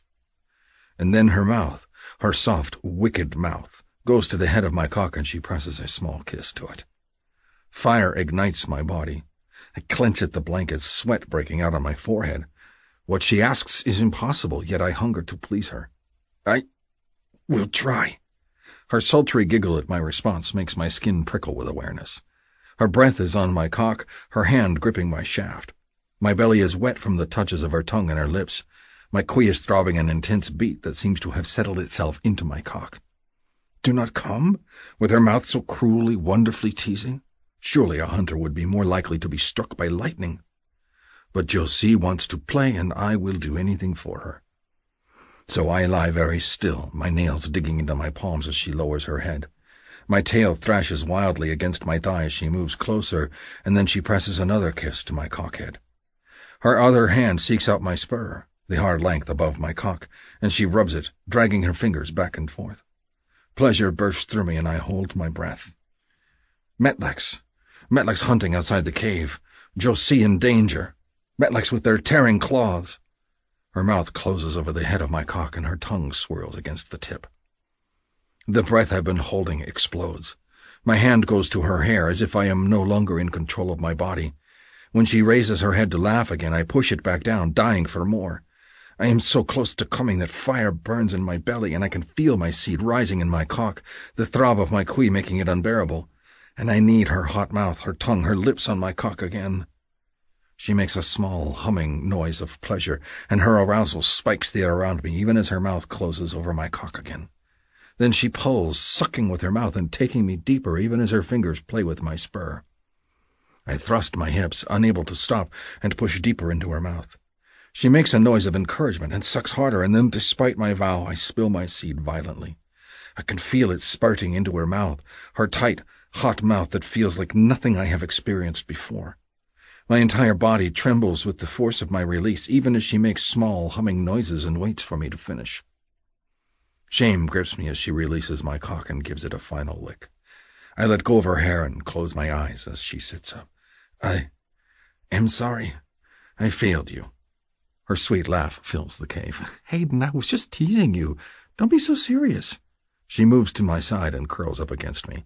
"I was deliberately trying to make you come. But you said, and I grabbed your hair, which was sexy," she agrees and settles in next to me. Her arm goes around my waist. "Unexpected, but sexy." I am utterly confused by her. Confused, but also oddly pleased. "So I did not disappoint you? With that cock? I'd have to be crazy to be disappointed." She pats my chest. "We'll work on your stamina. Tomorrow." Her fingers brush over my skin, and she's still feeling, still touching. Her aroused scent still lingers in the air, and I realize she has not come herself. This was all for me. I am humbled by such a gift. "You know what else I'd like to practice?" she muses. "Kissing. Mouth kissing. Let's put that on the schedule for tomorrow, too." I want to please her. I want to hear her come. I want to see her come. I want to taste it. My arm goes around her, and I stroke her shoulder and her soft, soft skin. "We can practice tonight." "My mouth is tired," she teases, but I feel her thighs squeeze as if pressing them together. An idea strikes me, and I roll to my knees, then pull her thighs open. If she has done such for me, can I not do it for her? Lucky for you that your male has a strong mouth and an even stronger tongue. She sucks in a breath and then falls back on the furs, a moan escaping her throat. "I am lucky." Her thighs part eagerly, and I bury my face between her legs, pleased. Chapter 16. Josie. I wake up the next morning with Hayden's head between my legs as he licks me into another rippling, shivering orgasm. God, the man does have a strong, amazing tongue. And apparently he loves giving as well as receiving. Clearly I've been giving this resonance thing too hard a knock. "Good morning, my mate," he murmurs between licks, then goes straight for my clit. I moan something that might be a response, and my hands go to his horns. I hold them like handlebars as he goes to town on my pussy, feasting like he's starving and licking as if I'm the center of a Tootsie Pop or something. What girl could hold out against such enthusiasm? No one, and I come within a matter of minutes. Once my body is reduced to nothing but a quivering mess, he licks me one last, lingering time and then nuzzles the inside of my thigh. "We must start our journey soon." "Right. Journey," I pant. "Got it." I'm pretty boneless at the moment, my cootie purring pleasantly. It seems to be eating up all the endorphins I've been sending its way because the need has been less urgent in the last few days. Or maybe it realizes I'm inches away from giving in to this whole resonance thing. Heck, after a morning greeting like that, I'm having a real hard time remembering why I've ever fought against this. Hayden's caring and sweet and devoted. Sometimes cranky, yes. Sometimes surly and overbearing. But when it comes to me, I'm his world, and he lets me know it. Which I'm not hating. I'm not sure if I'm ready to bend yet. I'm not ready to say no, but I feel like I need a little bit more of a push in the yes direction, and I want to see where things take us. I'm having fun with him right now, and while the resonance feels inevitable, I also just want to enjoy the moment. He gives my thighs one last nuzzle and teasing lick, then gets up and moves toward the dead coals of our fire. "Do you require fresh tea this morning, my mate, or shall we drink cold water and move out earlier?" Mate? Eep. I want to tell him ixnay to the 8 May thing, because I'm terrified of jinxing it. But he seems so happy this morning, so pleased with himself. And as he glances over at me, he gives me another fierce, possessive look of pride. Yeah, I can't deflate that right now. I slide my tunic lower over my splayed, naked legs and stretch a little. Cold water's fine. I want to get to Harlow's cave. The sooner the better, I think. Because there, I think we'll seal the deal. We're maybe an hour out from the cave when Hayden stops abruptly and I run into his back and then nearly fall over in my snowshoes. What the fuck? St, he says, waving a hand in the air to indicate silence. I cling to his back and try to peer around his shoulder. To my surprise, he grabs my arm and half steers, half drags me away to the nearest cliff. Hayden, I protest, trying to walk as fast as I can in the snowshoes. What's going on? Quiet. The asshole is back in play. He pushes me against the rock wall of the cliff and pulls my small bone knife from its sheath and shoves it into my hand. His eyes are narrow, his face tight with wariness. Wait here, and do not move. What is it? With luck, it is nothing. He gives me one of those devouring looks and then turns away, holding his spear at the ready. I clutch my knife in my fur-mittened hand, blinking. He's crouching low in the snow, his movements slinking. It's almost like he's hunting something, but I don't see any game. He didn't hunt yesterday when we were traveling and said it was because he wants me to be safe, and even a wounded Dvisti can be dangerous. So why is he hunting now? I gaze up ahead of him and see something dark splashed in the snow. A short distance away, there's a lump that seems to be out of sync with the rest of the environment, like a pimple on one of the snowy hills. Hayden crouches low near the darker splashes and touches one, then lifts his fingers and sniffs them. I realize what I'm looking at. Is that blood? I call out. He turns and gives me a furious shake of his head, indicating I should be silent. Oh, crap. I'm annoyed at his mood, but I'm also not stupid. If he's freaking out, this is bad. I clutch my little knife tighter and wait for him to come back. His tail thrashes against the snow as he studies the whatever the hell it is, and then gets to his feet. Instead of heading back toward me, he moves toward the lump up ahead. I realize when he picks up something long and stiff and turns the thing over that it's a body. It's gray and furry and I think it's a metlak. Oh, shit. What killed it? Who else is out here? I rack my brain trying to think of any sorts of predators big enough to eat one of the tall, skinny metlaks. The snowcats are fierce, but not much bigger than bobcats. The Dvisti are grass eaters, and the Sakotsk? Well, I don't know what they eat, but they're too slow to be predators. I rack my brain as Hayden studies the carcass and then returns to my side, a grim expression on his face. What is it? I ask, worried. The look on his face could freeze icicles. What killed it? I do not know. His mouth is drawn into a grim line. There are no tracks, only blood. I swallow hard. Maybe it snowed? But I've been here long enough to recognize fresh powder, and the snow we're walking in is slightly crusty. That means it's been on the ground long enough to melt slightly in the sunlight and then ice back over again. More than that, the weather is clear with barely a breeze. He grunts acknowledgement, though we both know I'm wrong. We must be careful. Stay on alert as we walk, and keep safely behind me. He takes my pack from my shoulders and slings it over his front. If you get tired, let me know, and I will carry you. I'll be fine.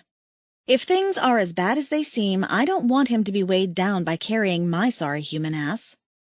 Hayden nods and starts walking again, his strides big and ground-eating. Stay close. Oh, sure. The tiny human woman in snowshoes will somehow manage to stay close to the 7-foot-tall alien who walks like it's a spring day. Sure, no problem. But I don't protest because it's clear he wants to get out of this area. Whatever it is that happened to that metlak, it's rattled him. I take a gander at it as we pass by. The blood spray is everywhere, and the thing, well, I'm surprised I can tell it was a metlak. It looks as if it's been chewed up and spit back out again. I shiver and pick up the pace behind Hayden.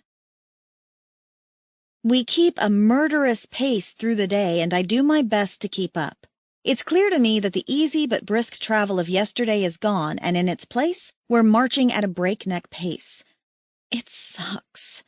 It sucks even more that he's picking a twisty trail instead of an obvious one, keeping us near the trees or walking in the shadow of a rocky cliff instead of out in the open. That means the drifts are higher, the wind is colder, and all of the travel is just garbage and a half. Even though it's taking everything I have, I manage to keep up, well, relatively, and Hayden doesn't carry me. By the time the twin moons are directly overhead and the snow is lit up with the night, Hayden steers me toward a rocky outcropping. Hunter Cave in there. Thank God. My legs feel ready to fall off, and my toes went numb with cold hours ago. My cootie's too tired to sing even, and all it manages is a half-assed purr when he gets near. So, not scoring tonight. The cave is clean of any occupants, and by the time Hayden strikes up a fire, I've barely managed to peel my wet furs off my body. Exhausted, I let him help me undress, but I don't have the energy to do more than crawl into the freshly unrolled bed furs and collapse. When I wake up the next morning, he's holding me against him, his cootie purring happily, and his finger strokes my cheek. I yawn and raise my head to look at the entrance of the cave. There's sunlight pouring in, which means I've slept a good long while. Doesn't feel like it. I'm still exhausted. Sorry, I mumble at him, and then set my head back down on his warm shoulder. Guess I passed out. You were tired. He traces my jaw lightly. It is understandable. He seems more relaxed today, and I'm too tired to think about sexy times, so I broached the subject of yesterday's problem. What killed that metlak? Stop asking, Josie. I ignore his sourness. It's a ploy to shut me down, and I'm wise to him now. He gets cranky when he doesn't want to answer. That's not an I don't know. That's an I know, but I don't want to tell you. He snorts. But you do know, don't you? His hand slides to my arm, and he brushes tickling little circles on my bare skin. I'm naked. Oh. So is he, Didn't realize that until just now, but weirdly enough, it doesn't feel sexual. I suspect he just wants to hold me. There are stories. Doesn't sound like a good start to me. I'm listening. My father used to say that when it grew too cold, it was a bad thing, that the sky claws would appear and hunt in Saqui territory. Sky claw? I haven't heard of that. The word sounds strange in the Saqui tongue. There are many reasons why the Saqui do not live near the great salt waters. The creatures in those waters are very large and aggressive, with many fangs. So I've heard. Harlow has shared some hair-raising stories of the stuff she's seen. Makes me think of all the documentaries I watched on dinosaurs as a kid. The ocean here is experiencing some primordial soup or something. And the skyclaw things live in the water? No. They come from above. They snatch their prey from the ground and swallow them whole. And they are big enough to eat a kit the size of Farley. I feel sick. I'm the same size as Farley. In fact, I'm pretty sure I have one of her old tunics. You don't say. I do not know for sure if it is the skyclaws, he says, rubbing my arm as if to comfort me. But if they are, we would do best to keep an eye on the skies.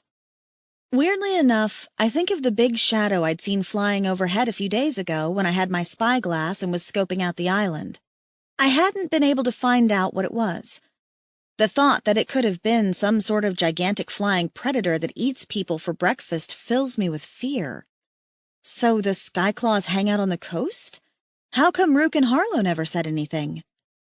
They come down when it is cold. It's always cold. Ah, but this bitter season is much colder than the last one. Well, goody. Do you think they're coming from the island? I land. I sit up and look at him. There's something out in the water. If you stare out at it far enough, you can see a smear of green. I think it's an island, with trees. He snorts derision.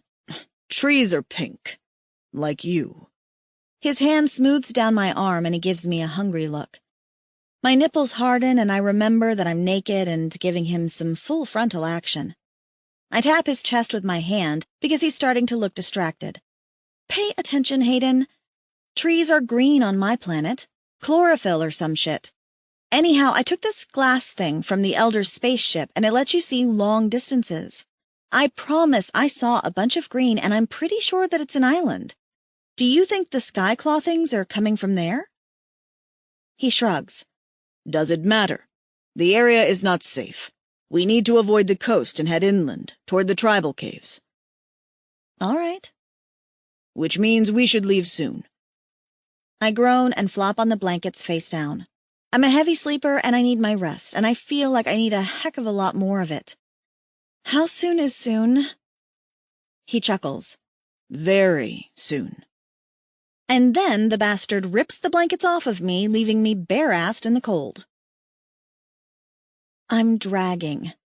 I can't help it. I'm exhausted. Hayden's trying to be understanding, but he wants to go faster. He's set another bruising pace today, and I'm doing my best to keep up. But every time he wants me to walk nearer the trees, I find myself edging out a bit further. I can't march like a soldier and somehow plow through the thick drifts and somehow keep up with him. Something's got to give. As the day wears on, Hayden's temper grows shorter. Hurry, he snaps at me. Do I need to carry you? I'm hurrying, I yell back at him, doing my best to drag my happy ass through the snow. The suns are high in the bleary sky, which means we won't be stopping anytime soon. Harlow and Rook's cozy seaside cave is no longer an option.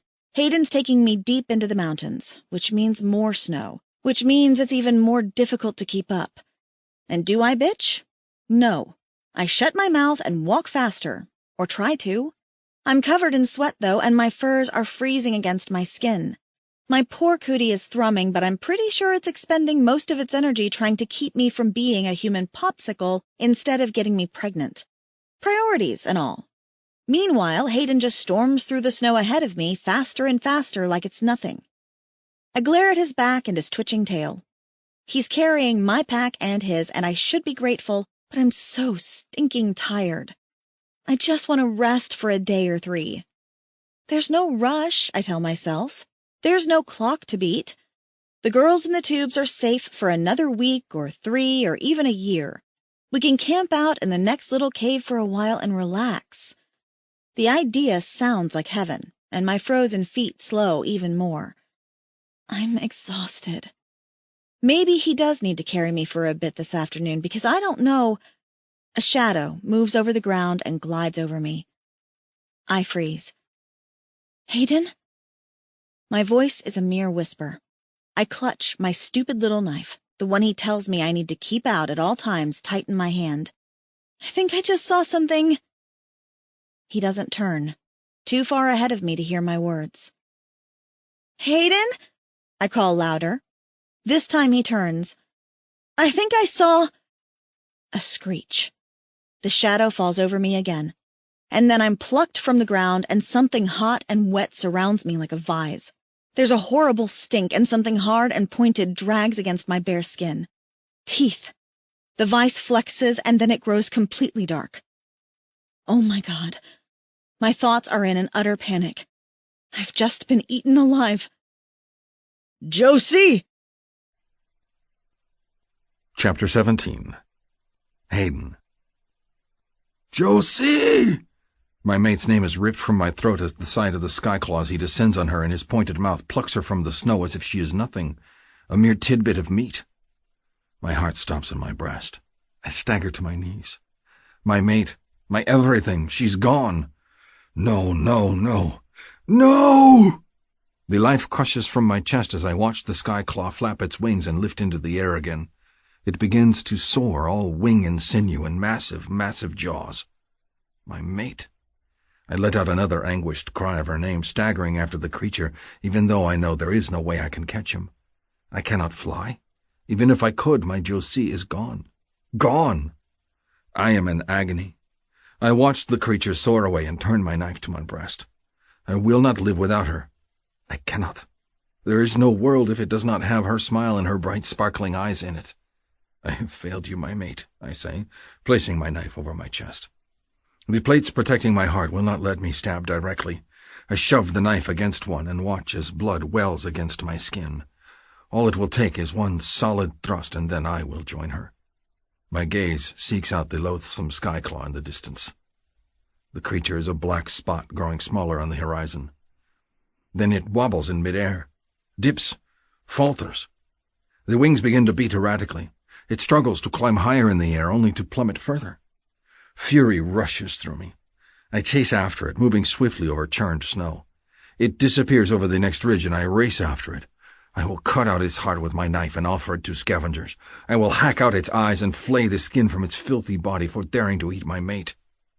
Another anguished cry rips from my throat as I find it on the ground, the delicate wings flapping against the earth. It's writhing in front of me, unable to fly.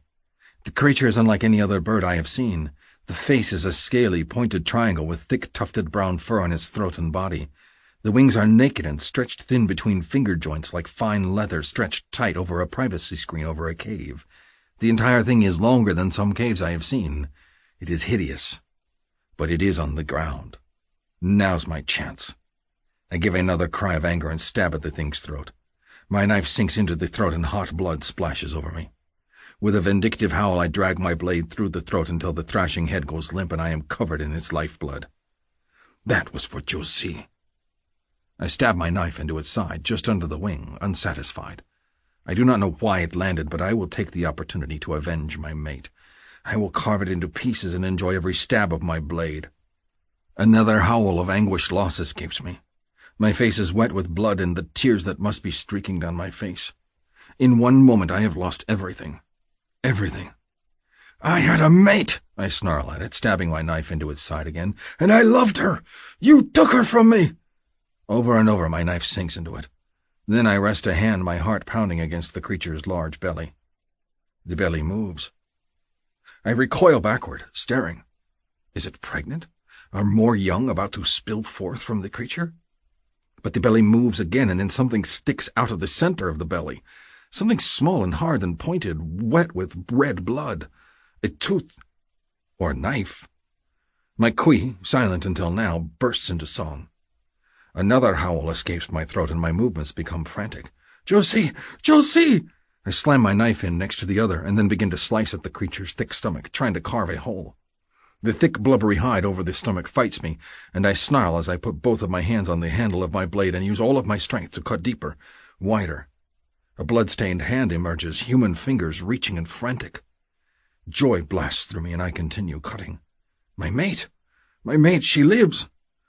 When the creature's abdomen is hacked open, I grab the reaching hand and brace a foot against the belly of the creature and heave with all my might. The wound makes an awful sucking sound, and I pull harder. A growl of fury escapes me, and then I pull again, determined.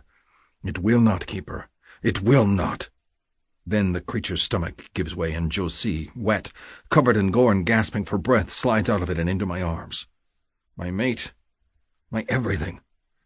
I shout her name and pull her against me, no matter that she is soaked and covered in filth. My hand goes to her wet hair, and I cradle her head, her sweet, sweet human head, against my chest. My mate. Couldn't breathe, she chokes out, shuddering against me. Her sticky hands work against my chest, and then she curls them into fists. Her breath gasps from her lungs. I couldn't see. I couldn't move. She bursts into tears and then begins to sob hard, burrowing against me. Oh, my God. I know, I tell her, stroking her blood-slicked hair back from her face. Shh, I have you, my mate. I press my mouth to her smooth brow, not caring that she is filthy, and I am not much better. She is mine, forever. The agony of the last few minutes surges through me, and I stagger. The only thing that keeps me upright is that Josie sags against me. I press my mouth to her skin frantically again. I thought I had lost you.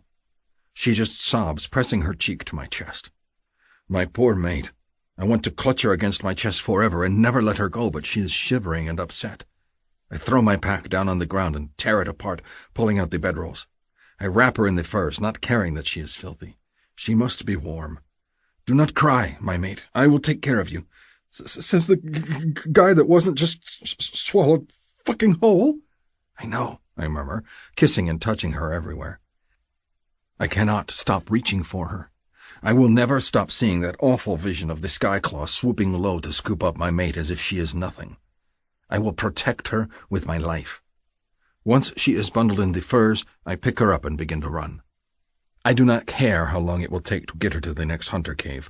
I only know that she is not leaving my sight again. The suns are close to setting behind the horizon when I stagger into the cave.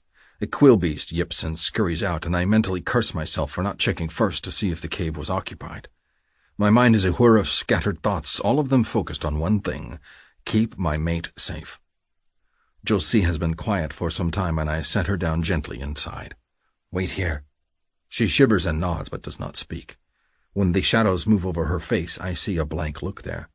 It worries me. So I work quickly. I scoop up the offal left by the quillbeast and sweep the cave clean with a Divisti-tail whisk broom left by the last occupant. I left many of our supplies out on the trail in my haste to clothe Josie in our furs, but they do not matter. I can make new hooks, new knives. I can collect new fire-making supplies. All that matters is her. I build a fire and soon have water melting in the pouch. My tea is gone, left back on the trail. It does not matter. The water will be used to bathe her first.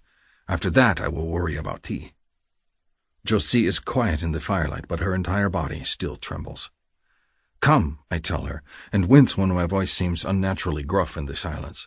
We are going to bathe you, and then we are going to eat something. I don't think I can eat, she whispers. You can, and you will. I ignore the fact that we have nothing to eat, and I left my travel rations back away. One problem at a time.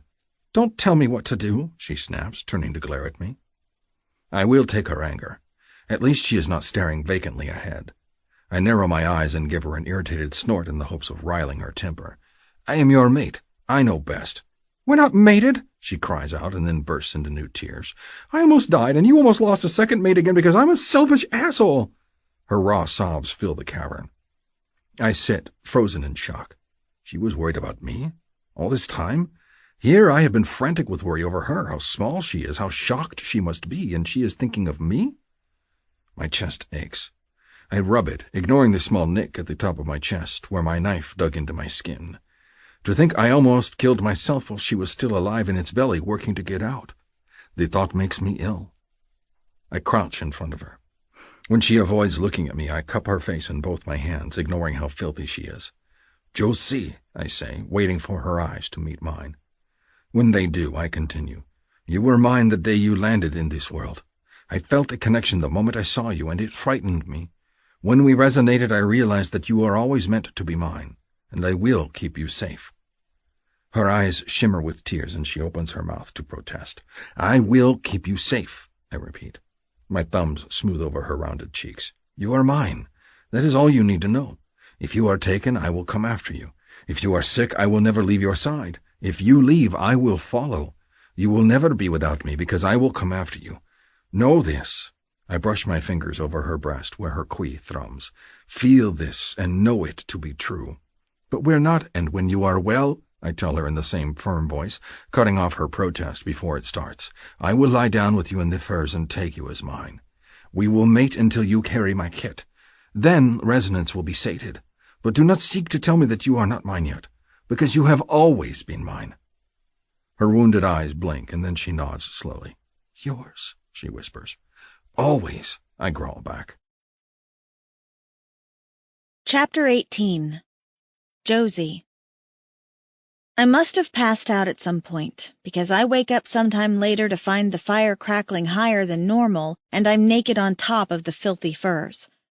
Something warm and wet rubs my arm, and I look over to see that Hayden is carefully bathing me with long, smooth strokes of his hand. There's a look of intense concentration on his face, and I realize for the first time in a while that I am totally, completely safe. He's not horn-dogging on me. He's not doing this to score points. He's doing this because he wants to take care of me, because I'm important to him. And I want to tell him that I could kiss him for that. But my brain is still all shocky from earlier, and I fall back asleep, letting him take care of things. For once, it's good to let my guard down and realize someone else has my back. When I wake up again later that night, Hayden is gone. The fire is crackling and the cave is cozy and warm. New furs that smell a little musty and that must have come from somewhere in the cave are piled on top of me, and I drift back to sleep. Hayden must be hunting. Or something.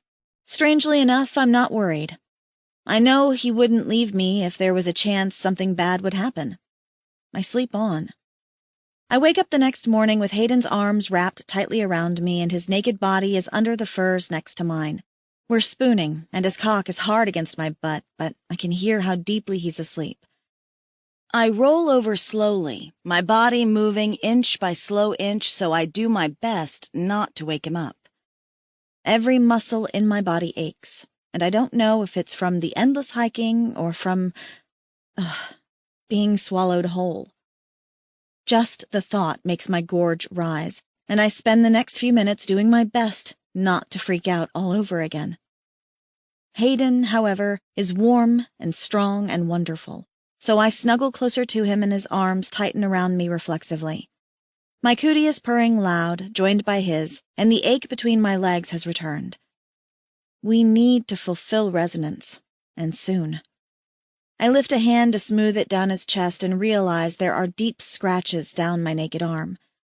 I frown at them, trying to figure out where they've come from. The creature's teeth must have scratched me as I went down its throat. I shudder hard. It's going to take me a long fucking time to get over that. If I close my eyes, I can still feel the awful clench of its throat as it swallows me. Hush. Hayden murmurs, his hand brushing over my shoulder and down my arm. I am here. I will not let anything else harm you. I want to tease him about his confident words, but they make me feel better. I relax next to him. Where did you go last night? Hunting. I ran back to pick up our packs as well. His fingers brush my cheek. Were you scared? No. I knew you wouldn't let me get hurt. I trace my fingers over his pectorals just because I like touching him. I'm a bit banged up, though. His eyes remain closed even as his hands roam over my body possessively. It will heal soon enough. Do you hurt? Shall I get Leedy to numb your aches? I wrinkle my nose at the thought of more of that goop. No thanks. I'm just sore and a bit scratched. My fingers glide over a deep cut directly over the center of his pectorals and I frown. Did that thing get you too? No, I did that. I sit up. You cut yourself? Why? He pulls me back down into the furs, all without opening his eyes. Man, he must be wiped. I did it because I placed my blade there. If you had died, I wanted to follow you. That is so fucked up, I whisper, shocked. I mean, don't get me wrong, it's also the sweetest thing I've ever heard, but it's seriously fucked up.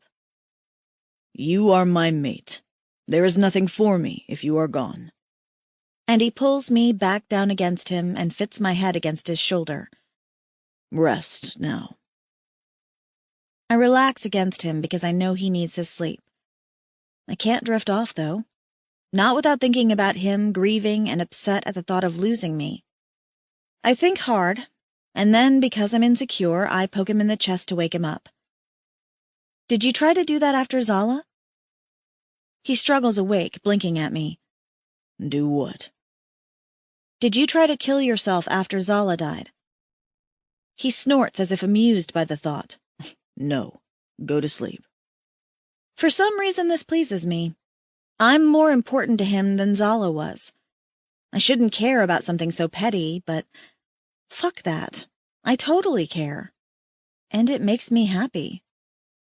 If we both weren't so tired, I'd totally nail him right now. Hayden sleeps on for hours, and I drift off again too. When I wake again, it's, sadly, not to my man nuzzling between my thighs, but the scent of cooking meat. Okay, I'll take that. I sit up and rub my eyes, yawning. He's crouched near the fire, slowly turning a spit, his tail flicking back and forth. He's also naked, and I can see his ballsack hanging between his strong thighs from behind. Most people wouldn't be able to make that work, but I can't stop staring at him. He's so damn sexy. Remind me again why we've been fighting this? I ask my brain. The ache between my legs increases, and I have to physically keep myself from pressing a hand between my legs and masturbating at the sight of him. I must be feeling better. My cootie's increased hum alerts him, and he glances over his shoulder at me, black braids spilling down his back. Awake? I nod and sit up, letting the cover slide to my waist so he can get a good look at my nudity. Very awake. How long have we been sleeping? He grunts acknowledgement and turns back to the fire, which is disappointing. It has been a day since. He coughs as if he cannot say the words, then concludes gruffly, A day. I slide a little closer to him. Is that all? It feels like longer. He nods. He doesn't look at me. For some reason that hurts. What is it? Why won't you look at me? Hayden glares at the fire. He rubs his chest absently, his quee purring so loud that just the sound of it makes me wet with need. Because I nearly lost you, and it is taking all of my effort not to throw you down onto the furs and ram my cock into your cunt to claim you. Oh. That should not turn me on nearly as much as it does. I squeeze my thighs tight together. Because your body hurts, I guess. You're still exhausted?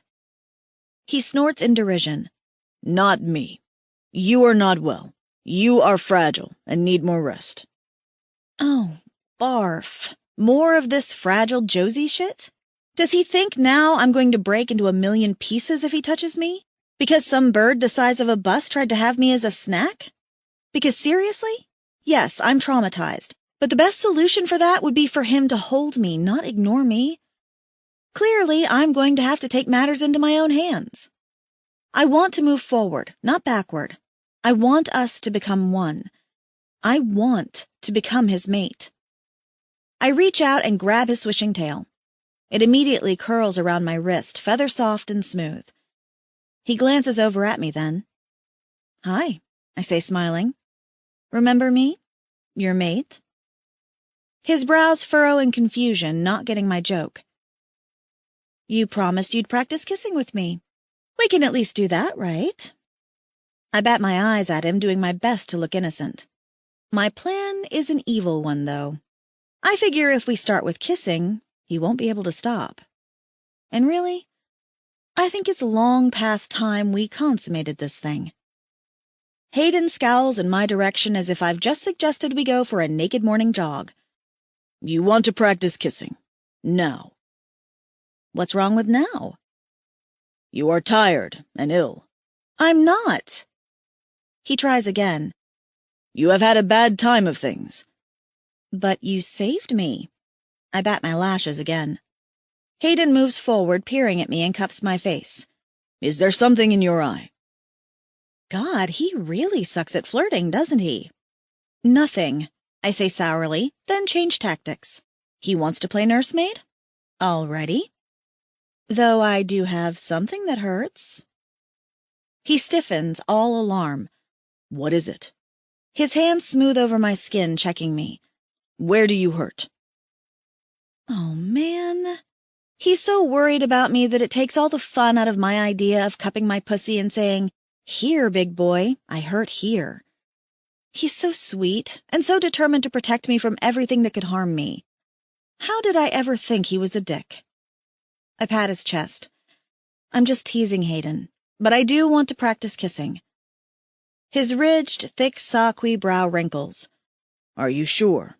I do not want you to exhaust yourself. I sit back in the blankets and pat them encouragingly. I'll be very careful. Hayden gives me a wary look and then nods, joining me in the furs.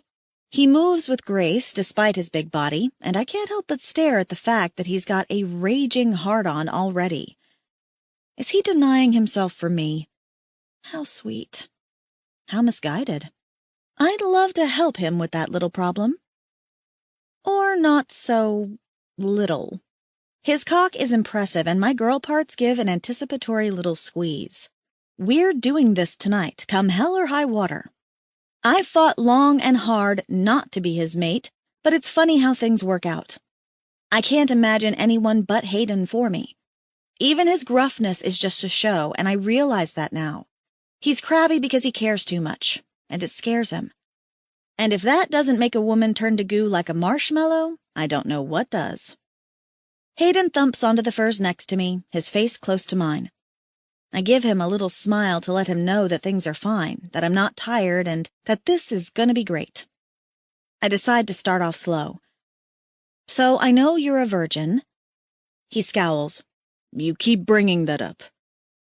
I bring it up because it's sexy, big guy.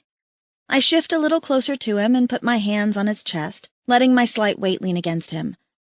But what I was going to say was, how much do you know about kissing? As if to show me, he leans in and presses a peck to my mouth.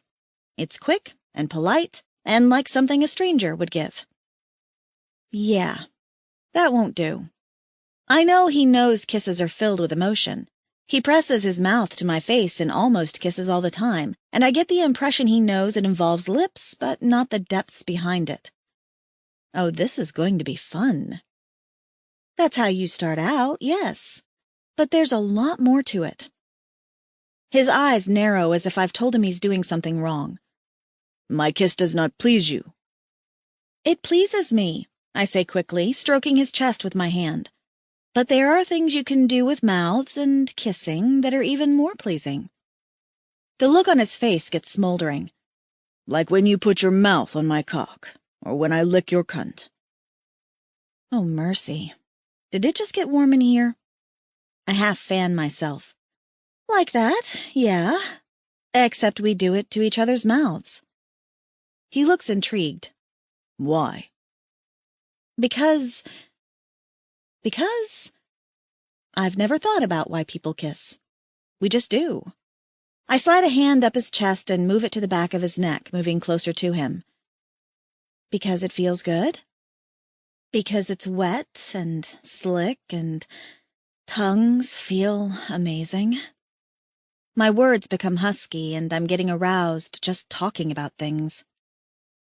Your tongue felt amazing on my cock. His gaze drops to my mouth. It is very smooth. Yeah, I thought you'd like it if I tried that. I can't help but smile. Did you enjoy doing that to me? His voice has dropped a husky note. I could smell your arousal when you licked me, and I smell it now. His hand moves to my thigh. Do we skip the kissing then, Josie?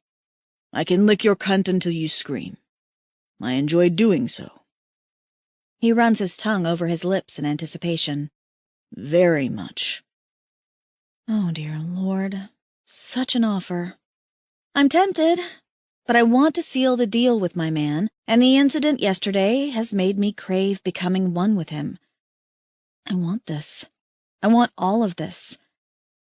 We'll get to that later. For now, let's focus on mouths.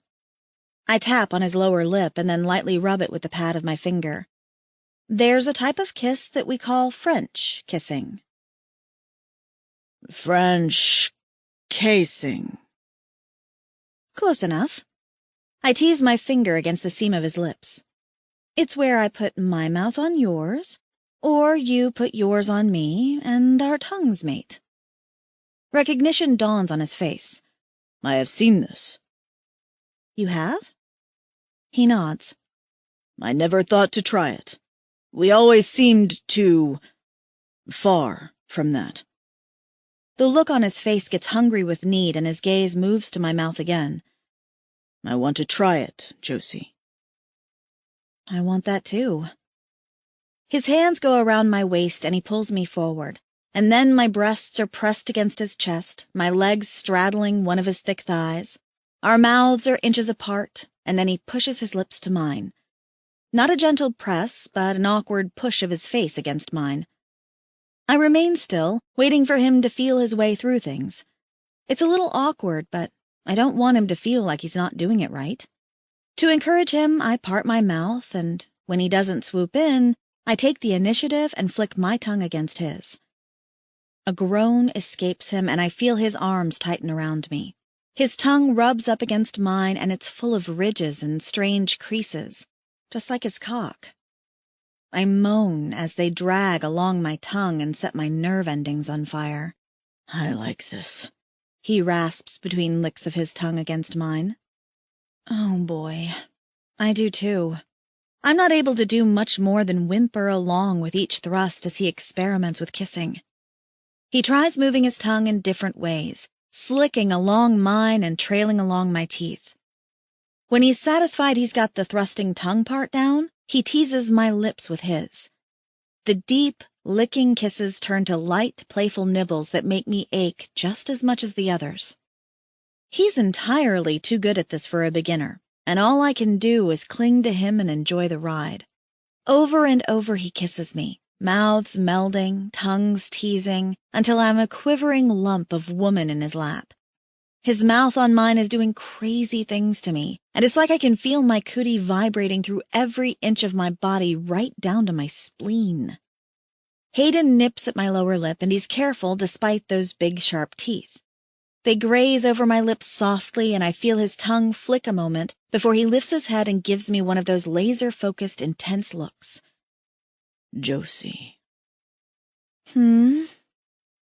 I'm floating in a sea of arousal, and the man wants to make conversation? I want to frank kiss other parts of you.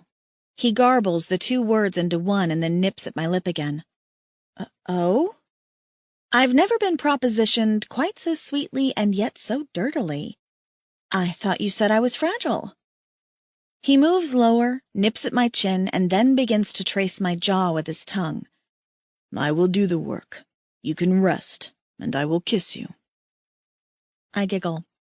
Is this the Saqui version of just lie back and enjoy it, baby? Doesn't matter.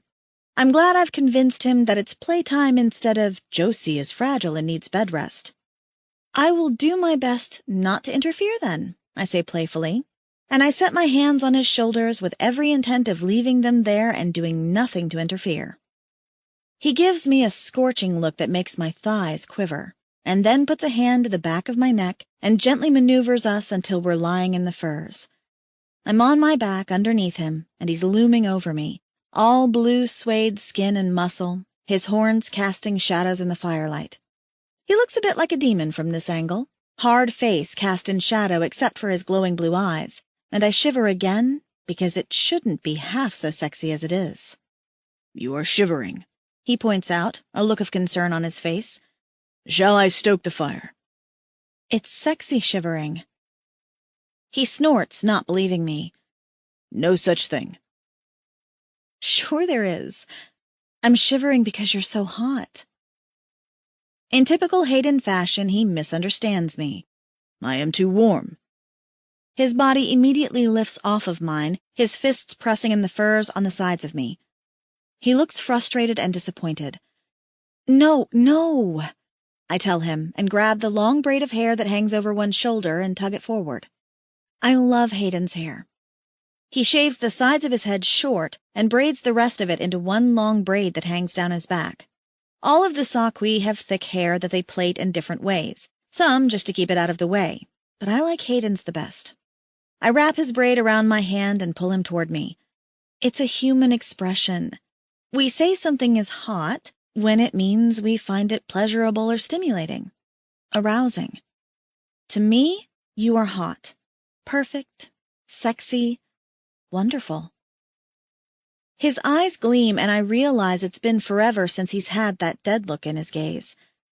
It's been gone from the moment we resonated, and for some reason it makes me feel like crying with happiness. It's like this resonance between our cooties is saving us both. I do get a little weepy and sniff. The sexy look on his face dies, followed by worry. He cups my cheek. Now why do you cry, my Josie? I'm just emotional, I say, blubbering a little. I wipe at my eyes with his braid and try to give him a cheery look. I'm happy. His scowl returns. You were nearly eaten by a sky claw yesterday. How does this make you happy? You big dingaling. You make me happy. Here. This moment. You and me. I just looked at your smile and realized that you've been sad for far too long. Me too. I think I've been sad and lonely for a long time. And I'm not sad anymore. I pat his chest, putting a hand over the plates covering his heart, where his key thrums a song in time with mine. We resonate to each other so much that it feels normal now, like the constant low-pitched vibration is just a thing, like breathing. This makes me happy. You and me together. Hayden nods slowly. His nostrils flare and the tense look crosses his face again before he slides an arm under me and tugs me against his body. I try to figure out what he's doing, but it's clear a moment later when he lowers his body onto the furs that he's holding me against him. He's holding me tight. I nearly lost you. But you didn't, I say, stroking his braid to soothe him. It's okay. The growl that escapes his throat as he buries his face against my neck tells me that he doesn't quite believe me. That's all right. If he wants to hug it out for a few, we totally can. I'm in no hurry, and I love cuddling with him. So I let him hold me close and my hands play over his arms, brushing over hard muscle and enjoying the soft, velvety feel of his skin against mine. One of his horns presses against my cheek and rubs there, and it's a little awkward and achingly sweet at the same time. You've got me, I tell him when he remains silent. You always have me. I know I'm safe when I'm with you because you won't let anything happen to me. Never. He growls against my throat. Never. Just hearing that turns me on a little more. He's so possessive.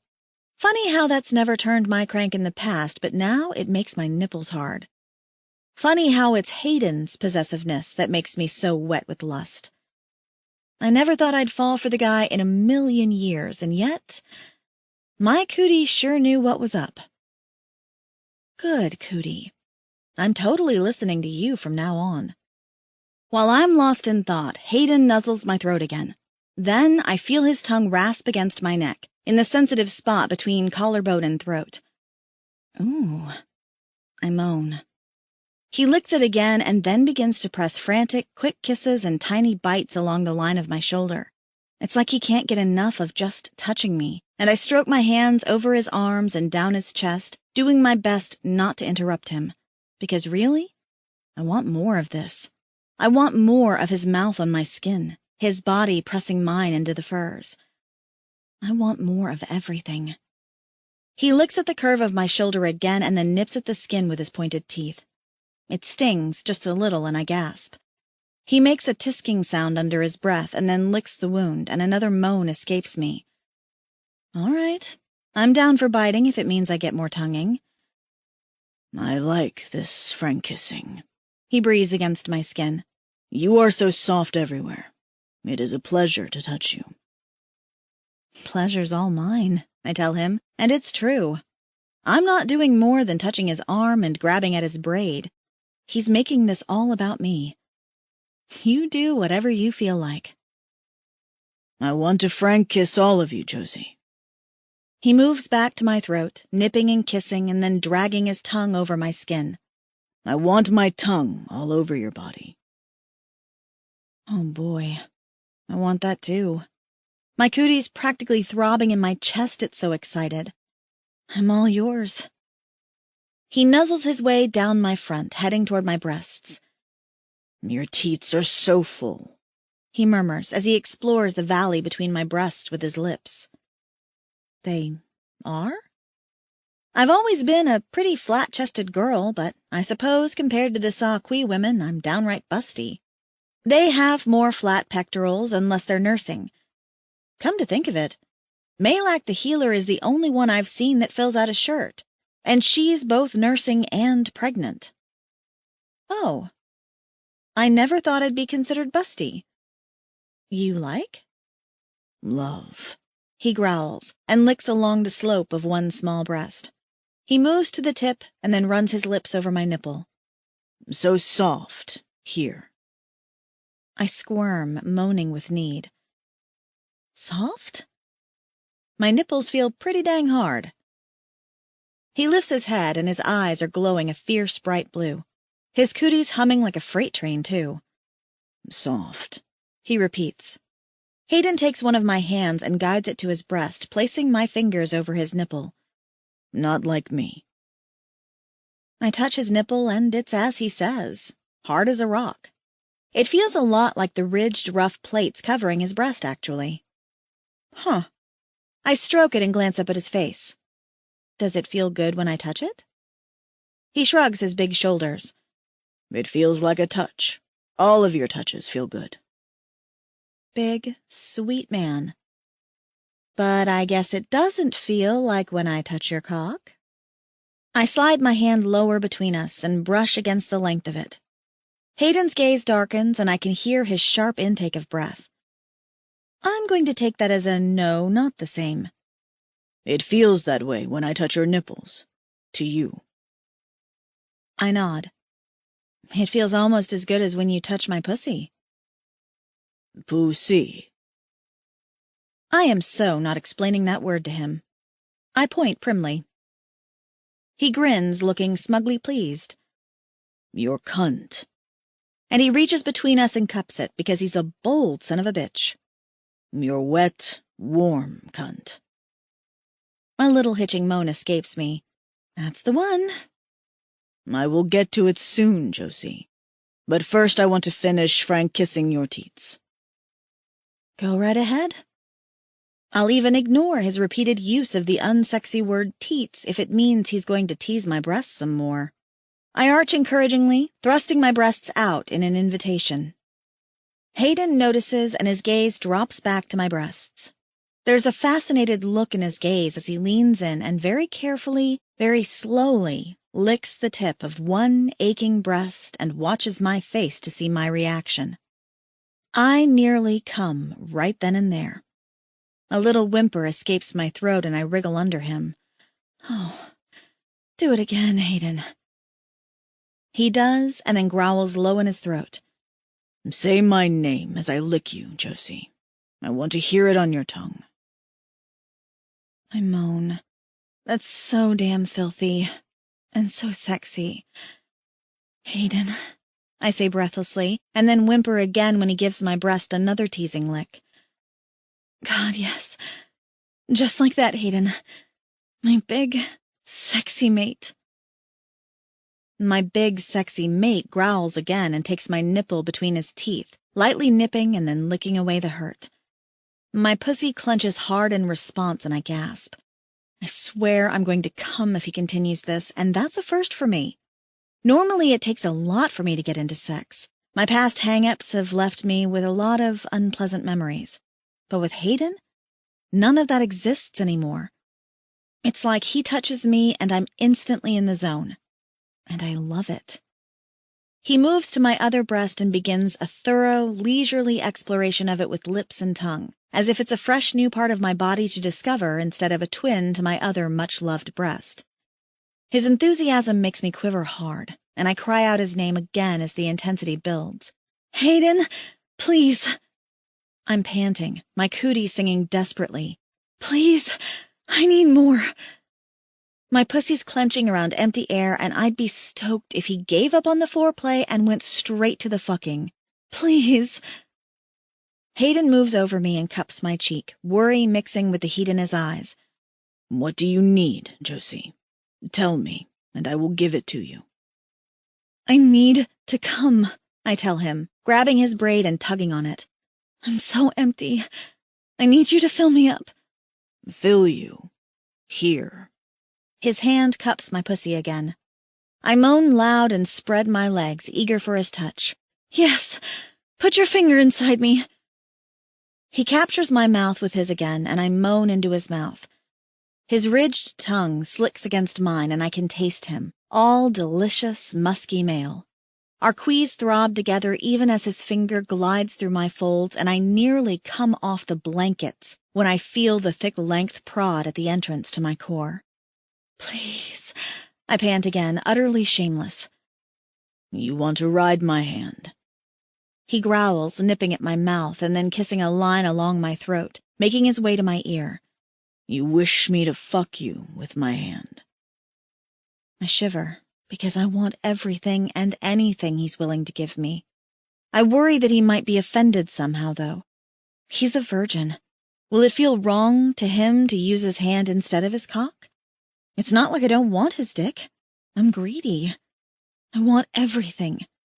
But then he pushes into me and I shriek, my arms clenching tight around his neck.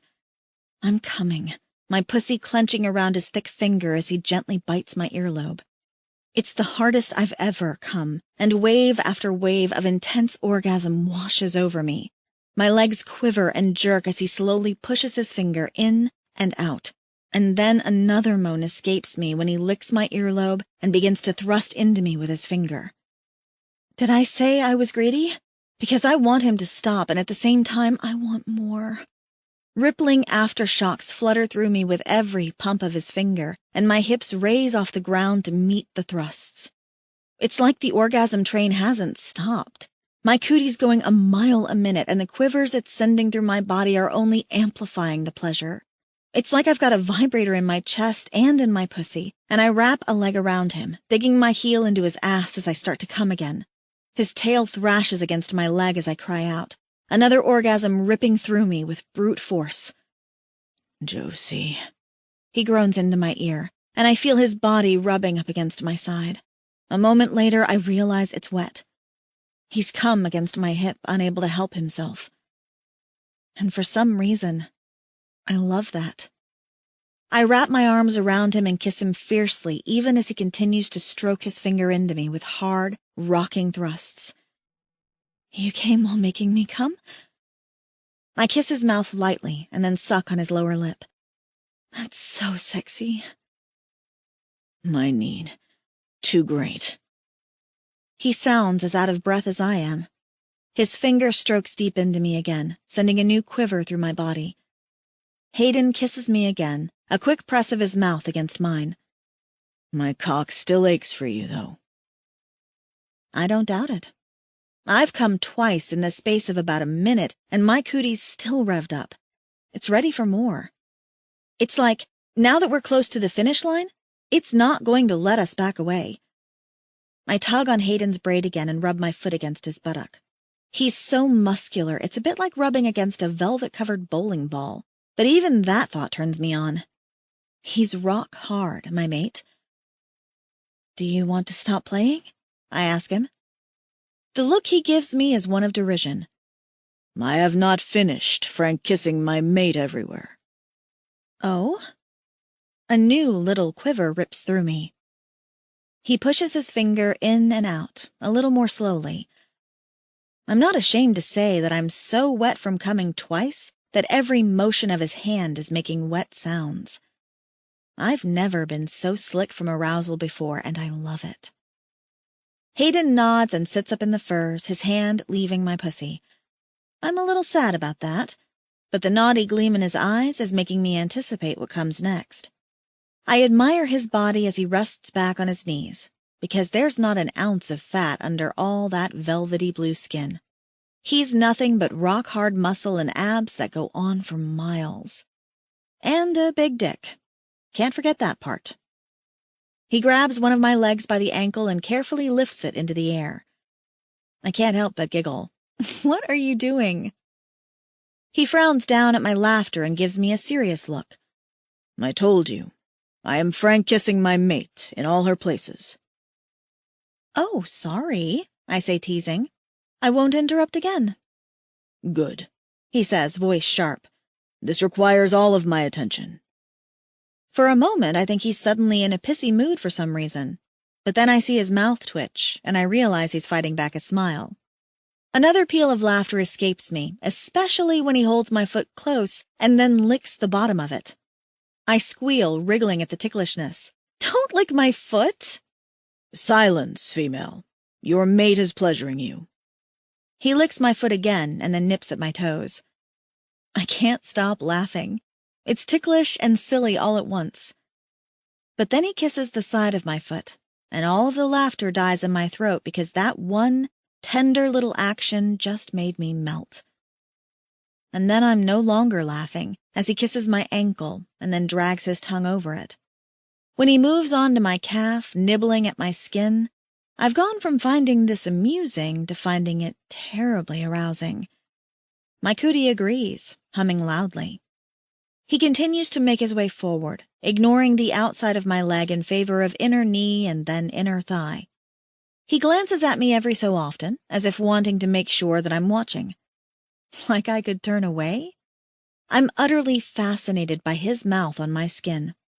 When it parts and he licks at the inside of my thigh, I feel myself getting all wet again, and my hand reaches down between my legs to start touching myself.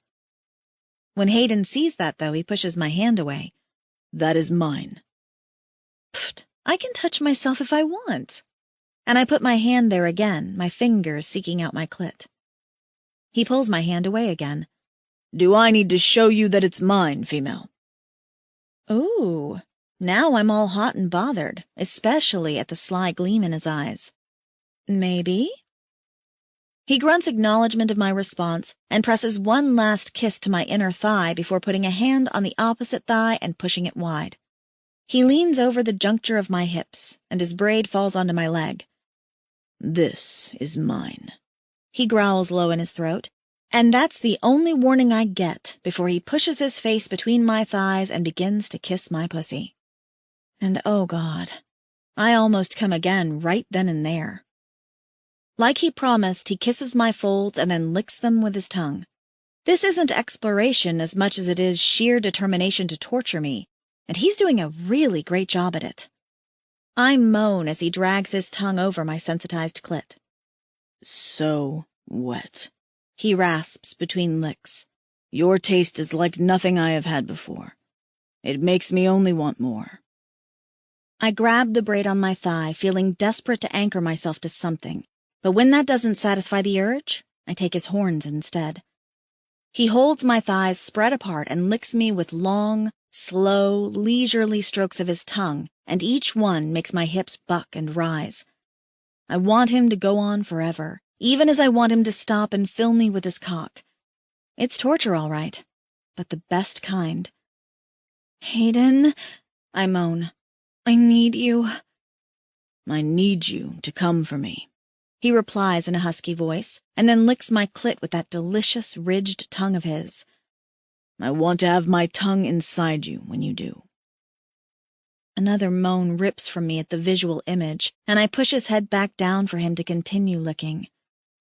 My mate, he murmurs between licks and nibbles. I have waited so long for you, to taste you, to pleasure you. You have? His words are melting me more than his tongue is. I hope I'm not a disappointment.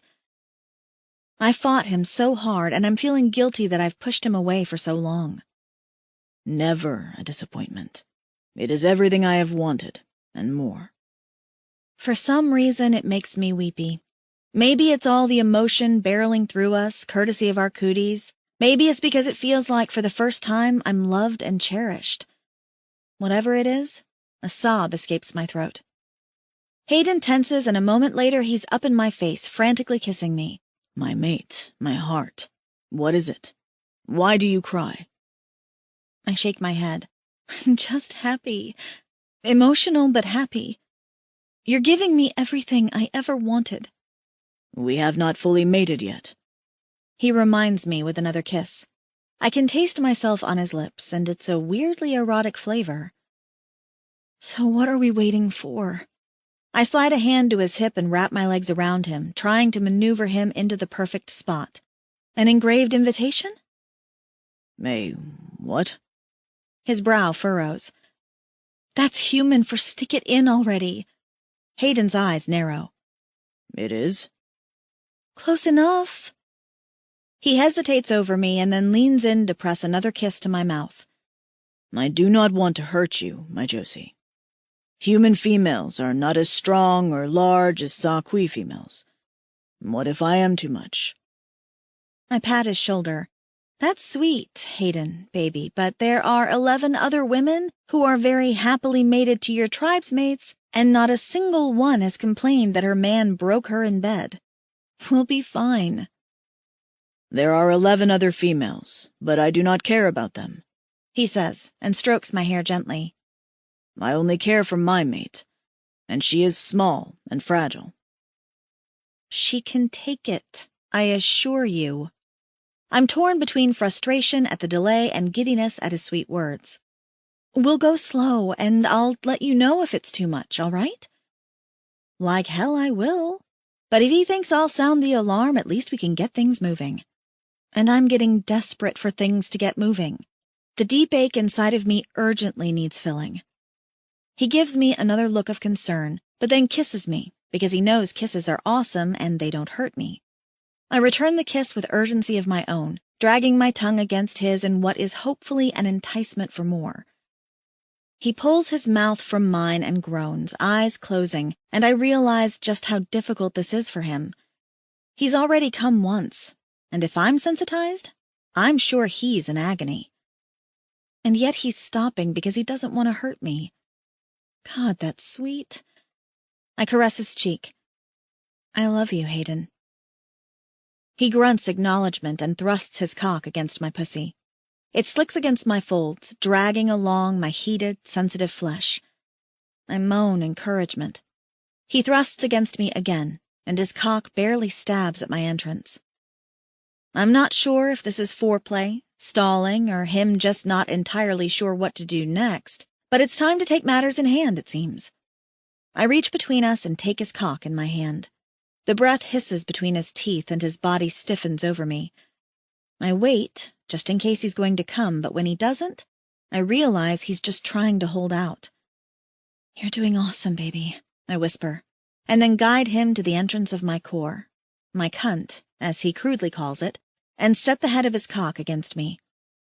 Then, I place my hand on his butt and urge him to push forward. Take your mate, I tell him. Claim her.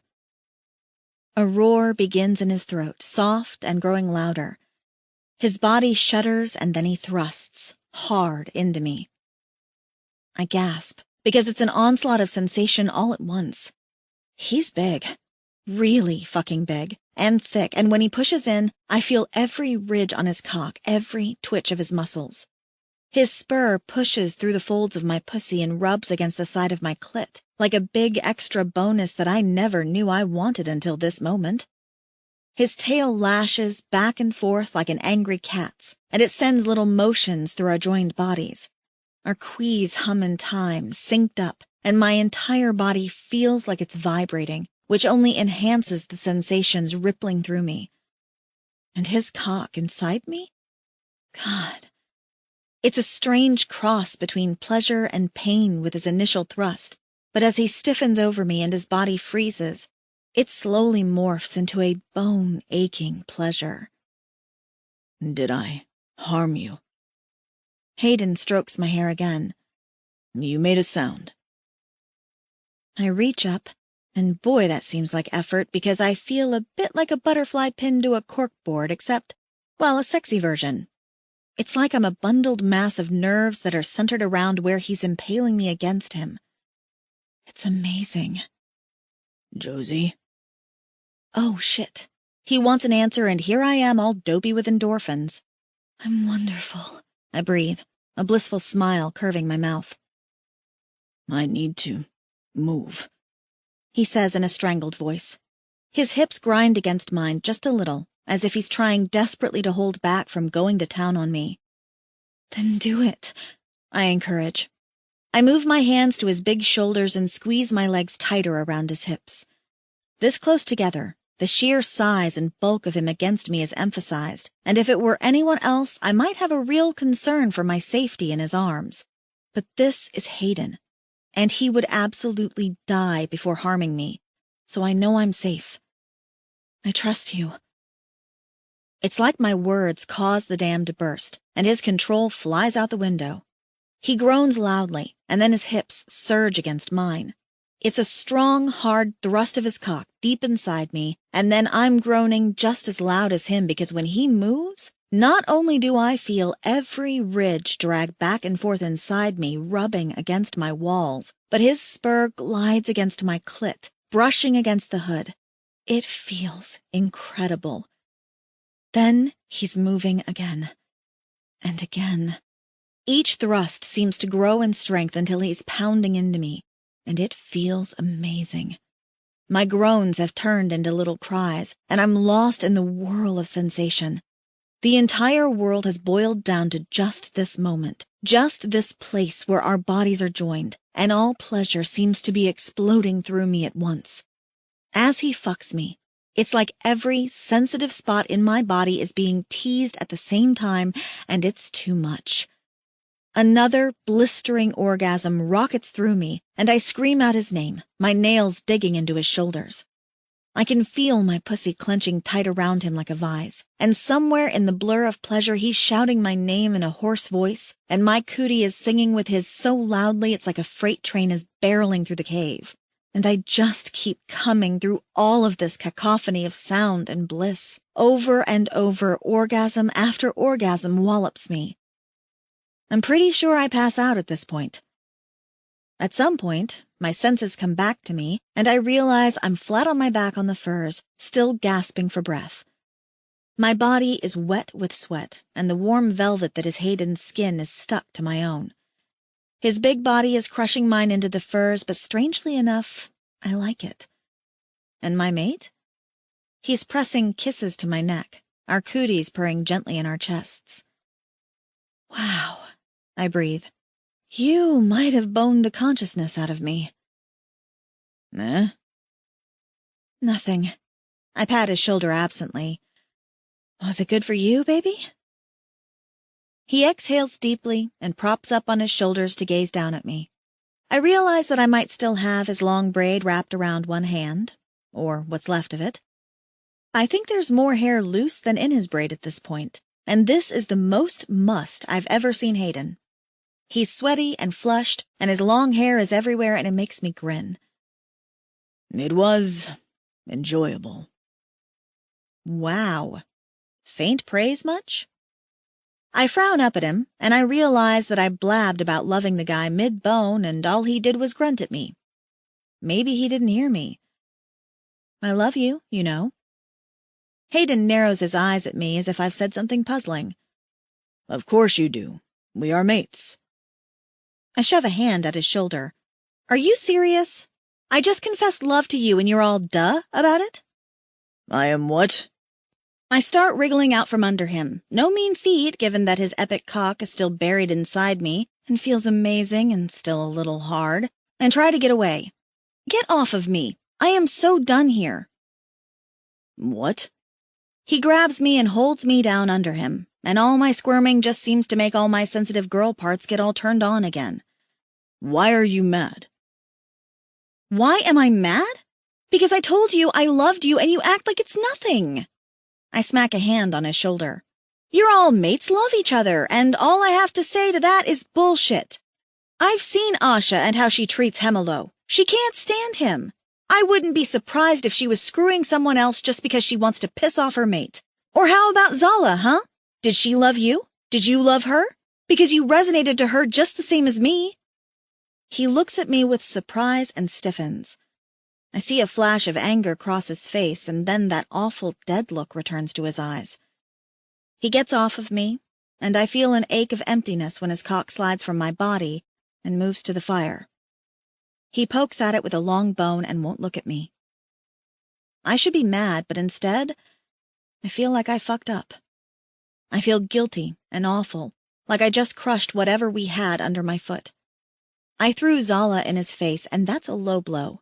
I wouldn't like it if he threw my past in my face. The foster dads that snuck into my bed, the guys I slept with in high school when I was desperate for anyone to love me, the alien that raped me on the ship. I have a very long history with sex, all of it bad. And yet here I'm lashing out at the one person who made me feel wanted and adored, all because he didn't say the right words back to me when I wanted to hear them. I look over at Hayden. His back is stiff, his tail still except for the small flick of the end of it near the furs. I pull the blankets up around my chest. I'm sorry. I shouldn't have said that. I exhale deeply. I have a real need to be told that I'm wanted and loved. I never was as a kid, and now I guess it's still a sore spot with me. I shouldn't have lashed out at you, though. He slowly puts down the bone and turns to me. Hayden's eyes are narrow, the look on his face tight. I wince, expecting him to give me an earful of how pissed he is. But he only moves toward the furs and sits down next to me. We're both silent for a long moment, and then he says, When the Skyclaw pulled you into his mouth and flew away, I thought my world was over. I put my blade to my breast and was ready to follow you to the next world. I swallow, then nod. I did not do that for Zala. His voice is achingly gentle. I would not do that for anyone else. But you, Josie, I would follow.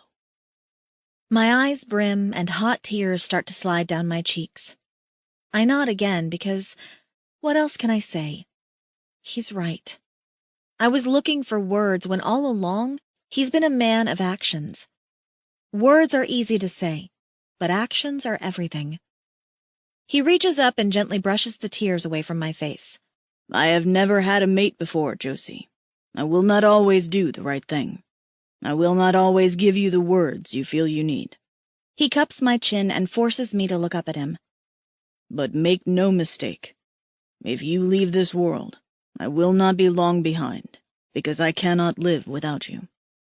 I burst into tears and fling my arms around his neck. Who needs a few love words when you have a guy like Hayden? Chapter 19. Hayden. 1 week later. It takes many, many days for the resonance to sing through our systems. Perhaps it is because we have both denied it for so long that it is now insisting upon regular matings to feed its need for Josie to carry my kit. I am glad to comply. Mating with my female is a joy, and filling her with my seed seems to fill my heart as well. We explore each other over the days, learning what makes the other aroused. I learn that Josie's ankles are very sensitive, and so are her bountiful teats, which she insists are quite small. I learn that when she starts repeating my name over and over, her cunt will start to milk my cock hard, and the pleasure doubles. I learn that she loves to wake me up with her mouth on my cock. I shamelessly enjoy that as well. But after 2 hands of days in which Josie and I do nothing but sleep, eat, and mate, I am ready to leave the cave and turn homeward. This hunter cave is sufficient, but it is cramped, and the winds blow right through the cave late at night, which sets my small mate to shivering against me. The furs need a good airing after our repeated matings, and we are low on rations. I can always go hunting, but I worry about leaving my mate alone for long periods of time. Every time I think of leaving her behind, I see the sky claw swooping low and snatching her away, and I head back into the cave and hug my female tight against my chest. And then we mate frantically once again. Josie and I must return to the tribal caves, though. If Harlow and Rook have not yet sent hunters out in search of our trail, the tribe will eventually worry why we have not returned from visiting the Elder's cave. And I must warn them about the skyclaws that have appeared. Rahosh takes his mate Liege out hunting with him, and they must be careful. Above all, we must rescue the females in the cave. Josie reminds me of this daily, but I have not forgotten. I just will not put her in danger to save them. So as my mate sleeps against me, her cheek pressed to my chest, I lie in bed with her and think as I stroke her soft mane. I ponder ways that I might travel back to the tribe with my mate safely at my side. She cannot walk back. I still have nightmares of her being snatched away again. I consider a sled, but she can be plucked as easily from the top of a sled as she can from walking. And I cannot leave her alone in the cave as I head back. We are still 2 or 3 days of slow travel from the tribal caves. So I ponder. She makes a soft waking noise and then nuzzles at my chest. My cock gets hard and my quee awakens in my breast. The painful urgency is gone, and I hope it means that my kit is even now growing inside Josie's body. The thought fills me with pleasure and terror both. She must be brought safely back to the caves. My own safety is nothing compared to hers. "Is it morning?" Josie murmurs. She doesn't get up, only flings a small arm over my chest and hides her eyes in the crook of my shoulder. She clings to me like a kit. Amused, I imagine standing up and seeing if she would crawl atop me and hold on, her arms around my neck so I can carry her. My eyes widen. That is the solution. "We're going to what?" Josie's mouth opens in shock as I pack her things into my backpack and then hoist it over my shoulder. "I am going to carry you," I tell her. She's shrugging one of her furs around her, preparing to travel. One end trails on the ground because the fur was made to fit my larger body, and so I move forward and tuck it around her. Like a kit, I made a wrap. Her mouth drops open again. "You're going to carry me like a baby?" "Why?" "Because you are small and easy to carry." I pull the fur forward, making a hood for her mane. "And while you are strapped to my chest, I will not have to worry about a skyclaw pulling you from the ground and devouring you." "But carrying?" I nod and loop the full waterskins over my neck, settling them against my belt. Then I take the long length of fur that I have sewn to another and offer her one end. "I am going to put this around you and tuck it into my belt." "Oh, God, you even made a baby carrier."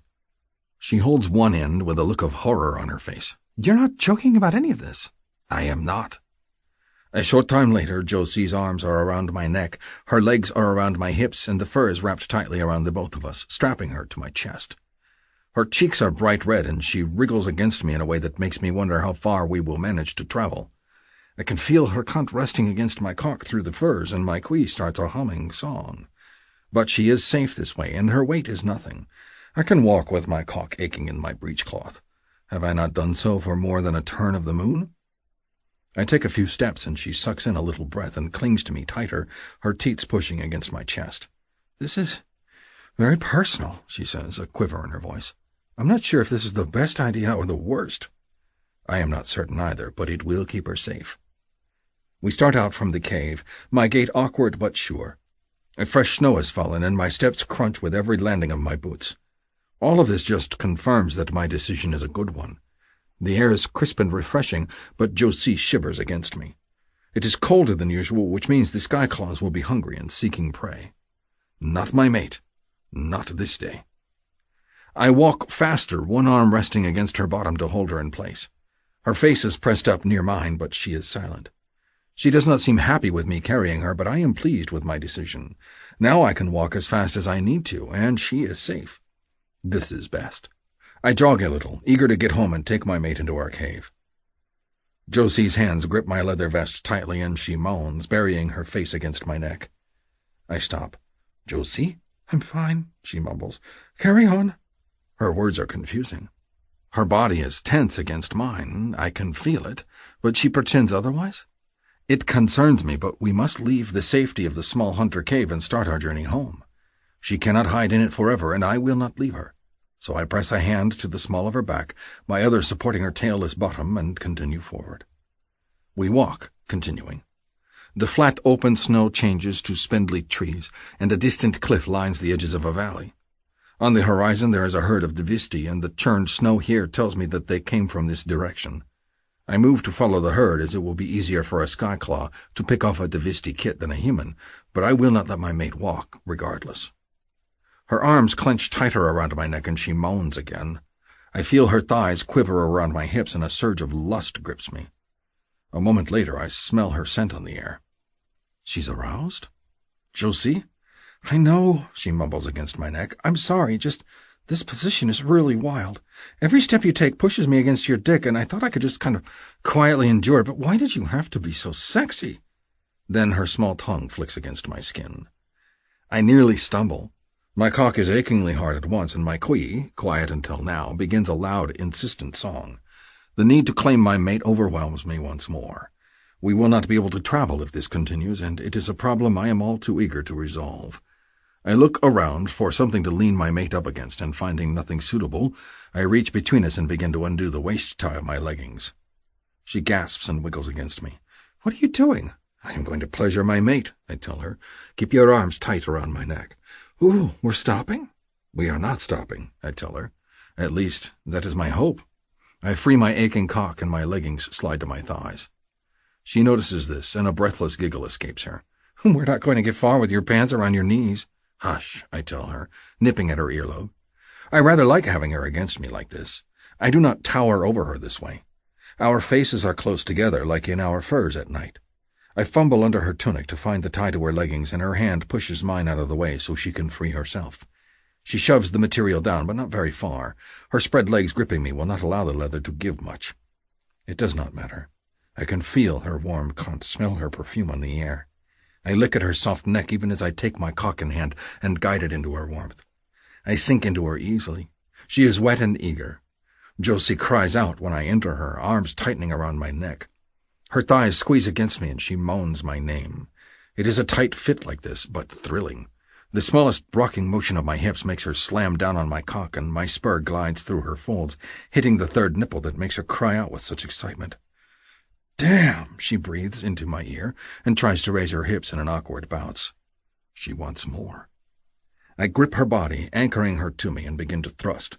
Not deep strokes, but small, quick motions, my hands pulling her down onto my cock with each surge of my hips forward. She cries out again and clings to my neck as we move together. She doesn't last long. I don't either. The quee makes us desperate with our need, and once she comes and her cunt begins to squeeze around me, I thrust harder, releasing inside her with a ferocity that surprises me. Every time with my Josie, it is better. It does not matter how fast or how slow we go. We burn hot for each other, and it is always, always good. I wrap my arms tight around her, holding her against me as I pant to catch my breath. Whew, she says after a moment, giving me a dazed look. That was intense. She leans forward and presses a kiss to my mouth. But awesome. Maybe there's something to being carried after all. It is not that, I say. It is that my female is insatiable for her meal. She gasps, then giggles and mock slaps my shoulder. Don't turn this around on me, you chauvinist. I do not know the word, but her meaning is plain, as is the smile on her face. I give her an affectionate nuzzle and then reach between us to lift her off my cock. We are both sticky with our release, and I grab a handful of snow from the ground and clean us off, despite my mate's squeals of protest. Then I tie my laces again, one-handed. The knot is not as tight as it could be, but it doesn't matter. I suspect, due to the pleasant hum of our quees, that this will occur more than once. I leave Josie's leggings unlaced. Once the leathers are secured around us, I heft my light mate back into my arms, and on we go. By the time we crest over the next valley, Josie shifts against me, and I hear her quee begin to sing again. My mate? I ask. Do you need your male again? What? No, she squeals. I'm fine. Ignore me. Very well. We continue on. Ooh, Josie moans again a short time later. Do you need your male? I ask again. My cock is already ready for her. Not yet, I continue on, and then she adds, maybe. When we crest onto the next ridge, her maybe turns into a yes. We do not travel far that day, but it is the most enjoyable travel I have ever enjoyed, and my mate is well pleased by the time we stop for the night. Josie. I see the cave in the distance. Hayden murmurs in my ear as I drowse against his chest. Do you wish to walk in, or shall I continue to carry my female? I need to walk, I tell him, stifling a yawn. I'm exhausted. Between the marathon of 5 long days of travel, we've been stopping regularly to have sex thanks to the awkward but delicious position that Hayden carries me in. I'm pretty sure we've had more sex in the last week than I've had in my entire life. No complaints here, but as I yawn, I think I'm ready to have a break from travel at the very least. It'll be good to be back in the cave where others can help out when you're too tired to do everything yourself, where there's other women to talk to when the guys disappear and go hunting, where there's a bajillion babies to hug and kiss on. And soon I'll have one of my own. Warmth floods through me at the thought, and I squeeze Hayden's neck tightly and press a kiss to his cheek. One more time before we reach the caves. Insatiable female. He reaches between us and begins to undo the knot on his leggings. Wait, that wasn't what I meant, I protest. But when he nips my ear in that sexy way, I figure one more romp won't hurt matters. Just a quick one, I amend, tugging at my own clothes. He sinks into me and we work quickly. I've figured out that grabbing the front of his vest to anchor myself and letting him do all the heavy lifting works out best. Gravity does the rest, and within a span of a minute or two, I'm biting my lip and coming so hard that I'm seeing stars. My mate, he hisses into my ear possessively. My Josie. Ho! Calls out a distant voice. Hayden? Josie? I squeal in horror and shift against Hayden just as he comes. Oh my God. Someone's going to see him nailing me, and then it'll be all over the cave. Babe, I say in his ear, they're going to see us. I need a moment, he bellows. My ears ring, but I'm glad he said something. I bury my face against his neck as his entire body shivers with the force of his orgasm. He bucks one last time and then nuzzles my cheek. I should put you down. It's sweet that he sounds strangely reluctant to do so. I press a kiss to his face and then slowly peel off of him. Love you, baby. He still doesn't grasp my human need to say what he thinks is obvious, but when he grabs a handful of my hair and gives me another fierce, breathtaking kiss, I know he means it just as much as I do. Then we straighten our clothing and Hayden tucks me under his protective arm, even though I'm assured that no sky claws come this far over the mountains, and we go to meet the hunter waiting for us. To my relief, the big blue shape on the horizon has given us some space and headed back down the track-covered paths leading toward the tribal cave.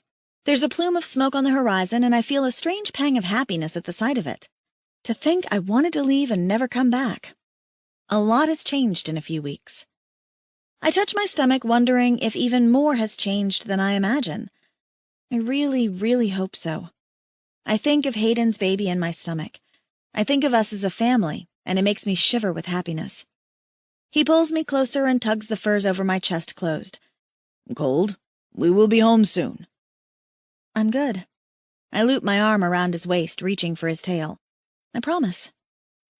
Are you anxious? I consider this.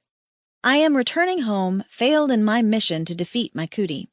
But I'm also really happy the mission didn't work. I know everyone's going to be watching us like hawks to see how we react to each other. Ideally, I'd like another month alone with my man, maybe get a bit more of the frenzied fucking out of our systems and settle into being a couple, but I keep thinking of those 2 girls in the pods back in Metlac and Skyclaw territory. They need a rescue. And really, I can handle a few people smirking because I finally got laid. Not nervous, I tell him. You? He snorts as if the question is ridiculous, and I grin. Oh, the other calls again as we approach, raising a hand. I can tell from the long, smooth hair and the shade of blue that it's Saluk, Tiffany's mate. I'm suddenly eager to see my bestie. Up until she mated with Saluk, she'd been my roomie from day 1 on the ice planet, and I've missed her more than anyone else. I wave back. He jogs toward us, and I see his eyes widen a bit at the sight of Hayden's arm around my shoulders. I guess it is a little surprising to see us so snugly. I'm not even bothered by that, strangely. I don't care. I'm happy, and no one's going to burst my bubble. It is good to see the both of you, Saluk says as he approaches. He leans over to clap Hayden on the shoulder and smiles at me. Many have been worried. I think if you were not back in another moon, the chief would have sent us to find you. Hayden makes an irritated sound in his throat. Josie is safe with me. Vektal would not send anyone because he knows I am a good hunter. There is no need for a rescue. Saluk just gives us a calm smile and takes Hayden's overloaded pack from his shoulder, slinging it onto his own. Of course. That's just how Saluk is. He's chill. Nothing bothers him. How's Tiff? I ask as we head down to the cave. She have morning sickness? She is very good, Saluk says, grinning over at me. No sickness at all. That bitch. It figures. I smile.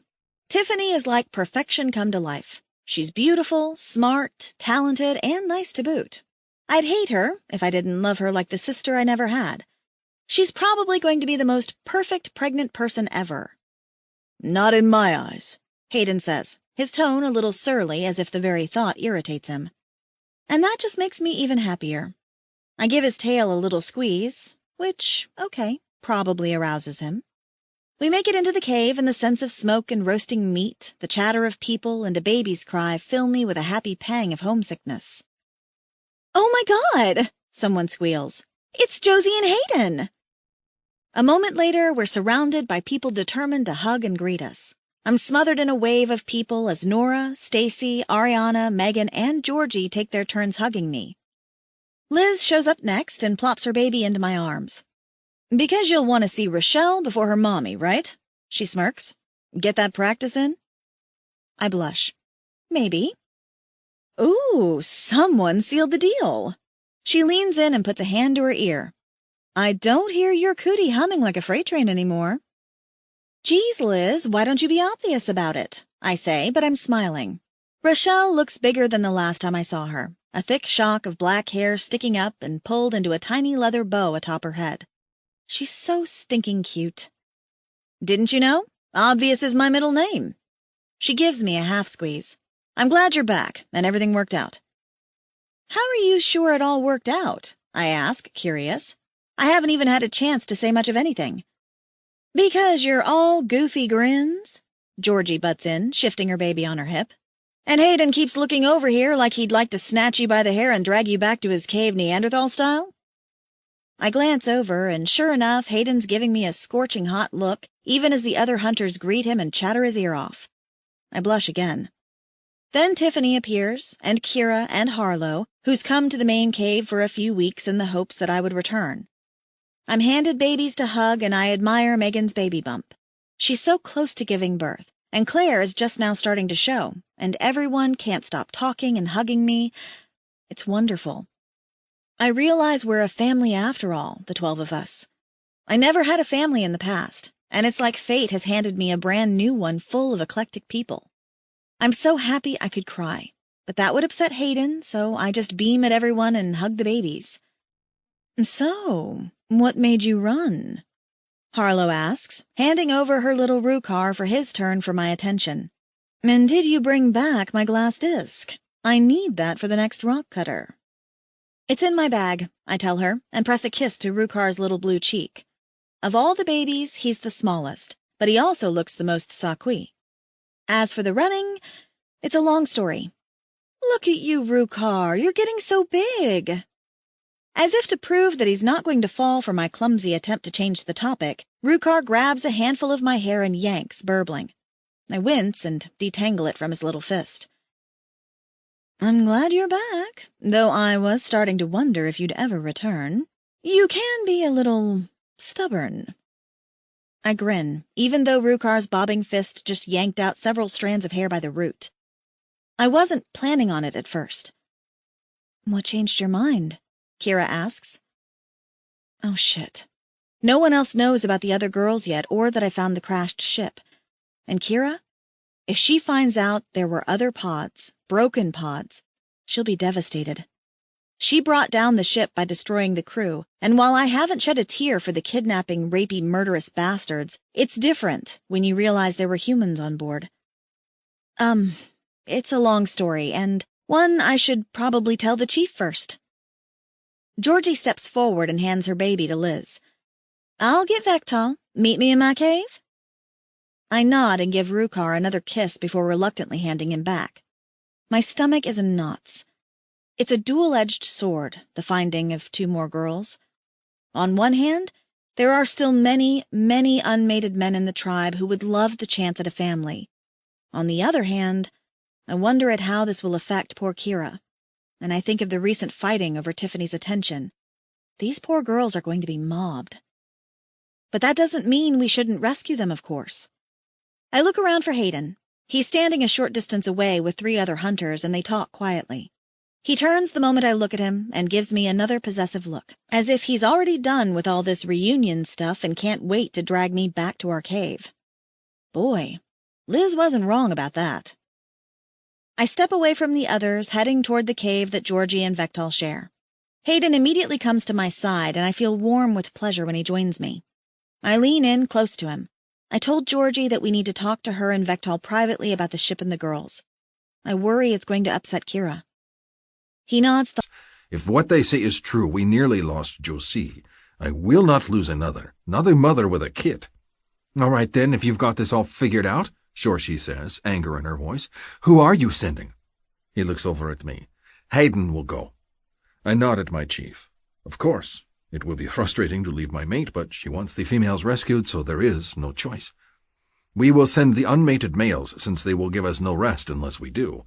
So Hassan, Beck, Rokan, Tauschen, Herrick, Vaza, if he wishes to go. Shorshi's brows go up, and she nods as if impressed. And which one of those men is going to open the pods and get the women out? Vektal opens his mouth to respond, and then scowls at his mate. Exactly, she says. You need a human to go, not just because it will be less scary for the women if another human is there and can talk to them. We can speak human. You can speak English, she corrects. What if they're Spanish? French?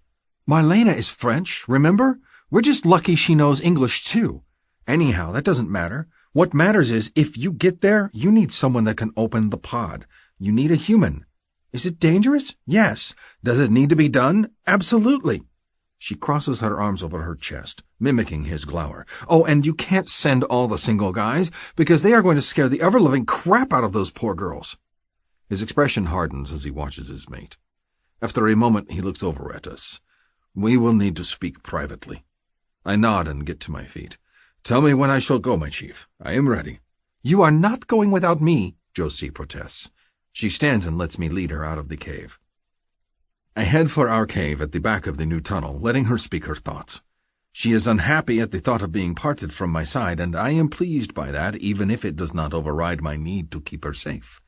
She will stay here, and that is the answer. People watch us curiously as we head to our cave, Josie bickering at me as I hold her hand.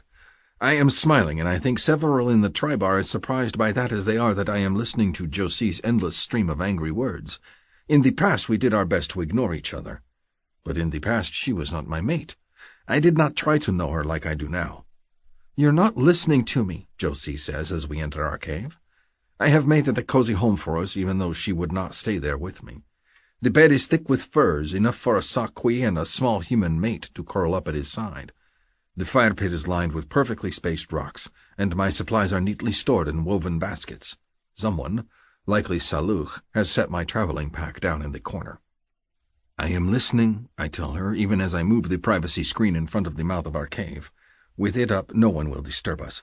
I have to go. No, you do not. The chief will send another female, but it will not be you. I move to my mate's side and peel her worn furs from her shoulders. She is wearing several layers, and I remove the first one and toss it aside. Josie puts her hands on her hips. I'm an adult. You can't control me, Hayden. This is bullshit. I am the mate that almost lost you. I finish unwinding the thick furs from around her body and peel away her second cloak of shaggy Divisti fur. I am the one who will cry over your body if I lose you, and I will not let that happen. She gives me an unhappy look. I should have some say in this, you know. Whatever say you have does not matter, because you have my kid in your belly. I put a hand to her flat stomach and meet her gaze. It would destroy me to lose you, Josie. I cannot imagine losing you both. Her lower lip thrusts out slightly, and I sense victory. It's going to take days for you to get there, and days for you to come back. Longer with the new women. I don't want to be apart from you for that long. I pull her close and nip at that full lower lip of hers. Knowing you are here will bring me back faster. I will make them run through the snow. I will insist the human females be carried like fresh meat. A small, reluctant giggle escapes her at that. I kiss her cheek, then her jaw. My soft, sweet Josie likes to be kissed everywhere, and I am all too happy to please her. And we will not take Vasa because he is old. We will take young, strong males, and whatever human woman has the longest legs. And every night after a long day of running, they will complain that I drive them too hard, but it will not matter, because the only thing that matters is coming back to my mate. She sighs and wraps her arms around my neck. All right, but you can't go explore the island without me, okay? I will go nowhere that I do not have to. I pull the laces of her tunic free, and for now I wish to go nowhere but to bed with my mate. It's the middle of the day, Hayden. An excellent time to enjoy resonance, is it not? Her hand cups my cock through my breechcloth, and it seems that we both agree. Josie. The group gets ready to leave the next morning.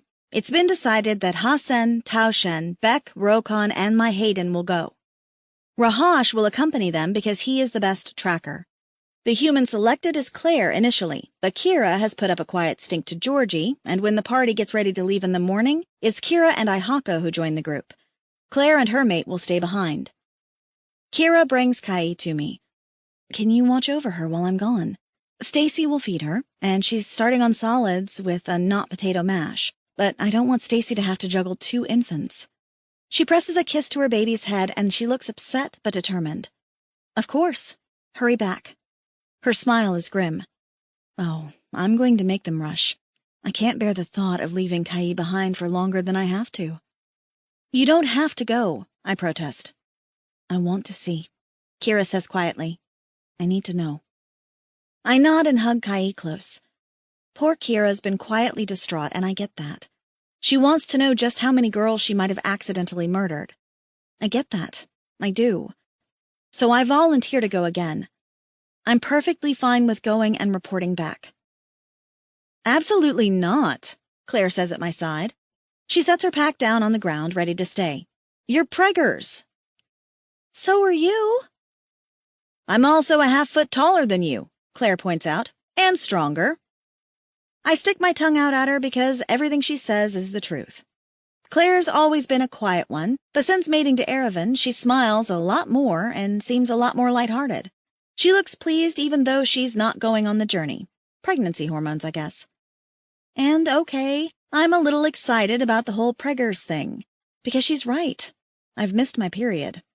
Granted, it might be due to the recently lost IUD, or it might be that all the stress of the traveling caused me to skip. Whatever it is, I haven't had it, and I'm hoping desperately that I'm pregnant too. But I still want to go with Hayden and the others. What about the Sky Claws? I bet they can snatch Kira just as easily as me. We probably weigh the same. Kira looks over her shoulder at her mate. Ihako moves forward and ties a thick rope cord to her waist as a belt, and then ties the other end around his hips. Tied together. Of course. If one gets snatched, the other will be dragged along. It's a smart solution, and I kind of wonder if Hayden deliberately didn't do it because he wanted to carry me. Carry me, that is, and then pause to fuck me every half hour. I press a hand to my heated cheeks. It's still not fair, I protest. It'll be fine, Claire says, smiling encouragingly at me. She pats me on the shoulder. I know you're disappointed, but I'm sure they'll go as fast as they can. I grumble a response, but then Hayden emerges from our cave and my gaze goes to him. The man is positively mouth-watering as he strides through the central living area, his spear in hand. His movements are graceful but strong, and the fur cloak over his shoulders is lightweight as the snow doesn't bother him like it does me. It barely hides his strong chest, and I think of the next 2 weeks and how I'm not going to be able to sleep with my head pillowed on that rock-hard chest or wake up holding his tail. For the next 2 weeks, I won't be able to have sex with my man, to hear that wicked little snort he makes when he's amused by something. Won't have his touch. It's going to be a long, freaking 2 weeks. I give him a mournful look as he approaches, and to my chagrin, the waterworks start. I sniff, wiping at my eyes as I juggle the baby. He pulls me against him, mindful of Kai, and tosses his spear aside so he can wipe away my tears. My Josie, it is a long trip, but it is a worthwhile one. Do not weep. Of course I'm going to weep, I say crankily, leaning into his touch. I miss you already, and you haven't even gone yet. But I will be back, he says in a low, husky voice. And we will start our life together. I suppose I do have reunion sex to look forward to, I say, trying to make him smile. He looks so somber, like he's just as bummed to leave me as I am to have him go. And lots of frank kissing. He leans close and nips at my ear, then whispers, all over, even your ankles. I smack at his chest, but my cootie, the most obvious cootie on the planet, is purring loud and happily for all to hear. Someone nearby snickers. Screw them. This is my mate, and he's leaving me for 2 weeks. I curl my fingers in the front of his vest and press a kiss to his mouth. You hurry home fast, or I'm tossing you aside. He snorts. Bring someone else to your furs, and I will ram my spear up his nethers. That shouldn't amuse me nearly as much as it does. His jealousy keeps the smile on my face even when we say our goodbyes and the tribe members left in the cave linger at the entrance to watch them go. The group begins up the snowy hills and finally heads off over the horizon. One big familiar body remains on the ridge for a long moment after the others disappear. He raises a hand, and I raise mine back. Then Hayden's gone, and I'm left in the cave with the rest. As if on cue, Kai starts to cry, wailing in my arms. Yeah, I know how that feels, Kai. I turn around and Liz is right there holding her baby. She takes one look at me and bursts into tears. My eyes widen. Liz? You okay? I'd hold out my arms for Rochelle, but I've got a wailing Kai on my hands already. She wipes her face with a corner of Rochelle's blanket. God, I'm glad I held in all the bawling and snot until they left, or I'd never live it down. She sniffs hard. I give her a wary look, perching Kai on my hip and giving her a bounce. Is everything okay? Liz is normally the cut-up, the wise ass that nothing gets to. Her mate is leaving with the others, and I admit I'm a little surprised Liz didn't volunteer to go with them. Sure, she has the baby, but she's left Rochelle with Nora or Stacy before for a day or two. Are you and Rahosh, good? Her face crumples and she swipes at her nose again, then presses a kiss to the baby's bumpy little forehead. Yeah, we're awesome. She sighs and leans in. If you tell anyone, I'm going to skewer you like a quill beast and roast your ass over the fire. I won't say anything. She wipes at her face again and forces a smile to her lips. It's just hormones. I resonated to Rahosh again. Bun number 2 is officially in the oven. Chapter 21. Hayden. As I promised my mate, I set a bruising pace over the mountains. The others do not complain. Rahosh is just as eager to return to his own mate, and the unmated men are eager to see the new human women. The only one that seems displeased is Ihako, who watches his human mate carefully and snarls at me when she needs to rest. Kira never complains, however, and is grimly determined to continue on as fast as she can go. I miss Josie fiercely. As one day crawls into the next, I obsess with thoughts of her smile, her laugh, the soft feel of her skin against mine. The small sounds she makes when her cunt clenches around my cock. My Kui is silent for the first time in forever, and I hate it. Now that I have her, there is no going back to the half-dead state I existed in before. Even though we are parted, I know I have her to return home to, and it spurs my steps. There are signs of both Metlax and Skyclaws the closer we get to the abandoned ship. More half-eaten Divisti litter the landscape, and a few Metlax carcasses. We see nothing in the skies, but Kira draws closer to her mate for the rest of the day. We are somber that evening as we crowd close to the hunter cave. It is not big enough for most of us to sleep in, so Kira and Ihako sleep inside with a small fire, and the rest of us keep watch at the mouth of it. We sit around the small fire, and the talk is constantly that of the women. What color mane do we think they will have? Will they have the attractively dark skin like Saluk's mate, or the strangely speckled skin like Rook's mate Harlow? Will someone resonate immediately, or will there be a wait? Over and over the men ask the same questions. They irritate me because it makes me miss my sweet Josie even more. I realize how lucky I am that my Kui chose hers. I picture her back in our cave taking care of Kira's kit. My chest aches with pleasure at the thought, and I rub it absently. There is a long pause around the fire as the conversation dies. Then one speaks up. "Do you suppose there are more than 2 humans?" Taushen asks, eager in his voice. When the group is silent, he continues, "I hope that one will resonate to me." "I am your elder," Harak protests yet again. They've had the same argument for days. If anyone is to resonate to a human female, it is me. But I am a good provider, Tauschen retorts. What do you think, Haydn? I do not care. But, with a snarl, I get up from the campfire and stalk away. It is the same questions over and over again, and they look to me for answers. I have none, but it does not stop them from asking. Do they not realize that I do not care a thing for new females? That I would gladly abandon them for season after season if it meant more time with my mate? The only thing that keeps me on this journey is the knowledge that Josie wants them rescued. What has crawled up his tail? Harrick grumbles, as I grab my spear and decide to patrol the area. Resonance, says Tauschen. He misses his mate, cuts in Rahosh. He is not the only one. The longer this goes on, the longer we are all away from home. I glance back in time to see him give a sour look to the men. I expect you all to hike a little faster tomorrow. I snort with amusement and go off to patrol the area. The next day the weather is blustery and colder than usual. Kira shivers despite the number of furs piled on her, and I can see the displeasure on Aihako's normally smiling face. His mate has risked her safety to come see this done. Snowflakes fly on the wind, and the drifting snow grows deeper by the hour, the skies grayer. Rahosh, always ahead of the group scouting the trail, comes back to meet us mid-morning. He heads straight to me. There is something you should see. The others remain with Kira, and I jog ahead through the snow with him over the next ridge. There, half buried in new snow, is the strange cave. The blinking red light has burned a cave into the snow around it.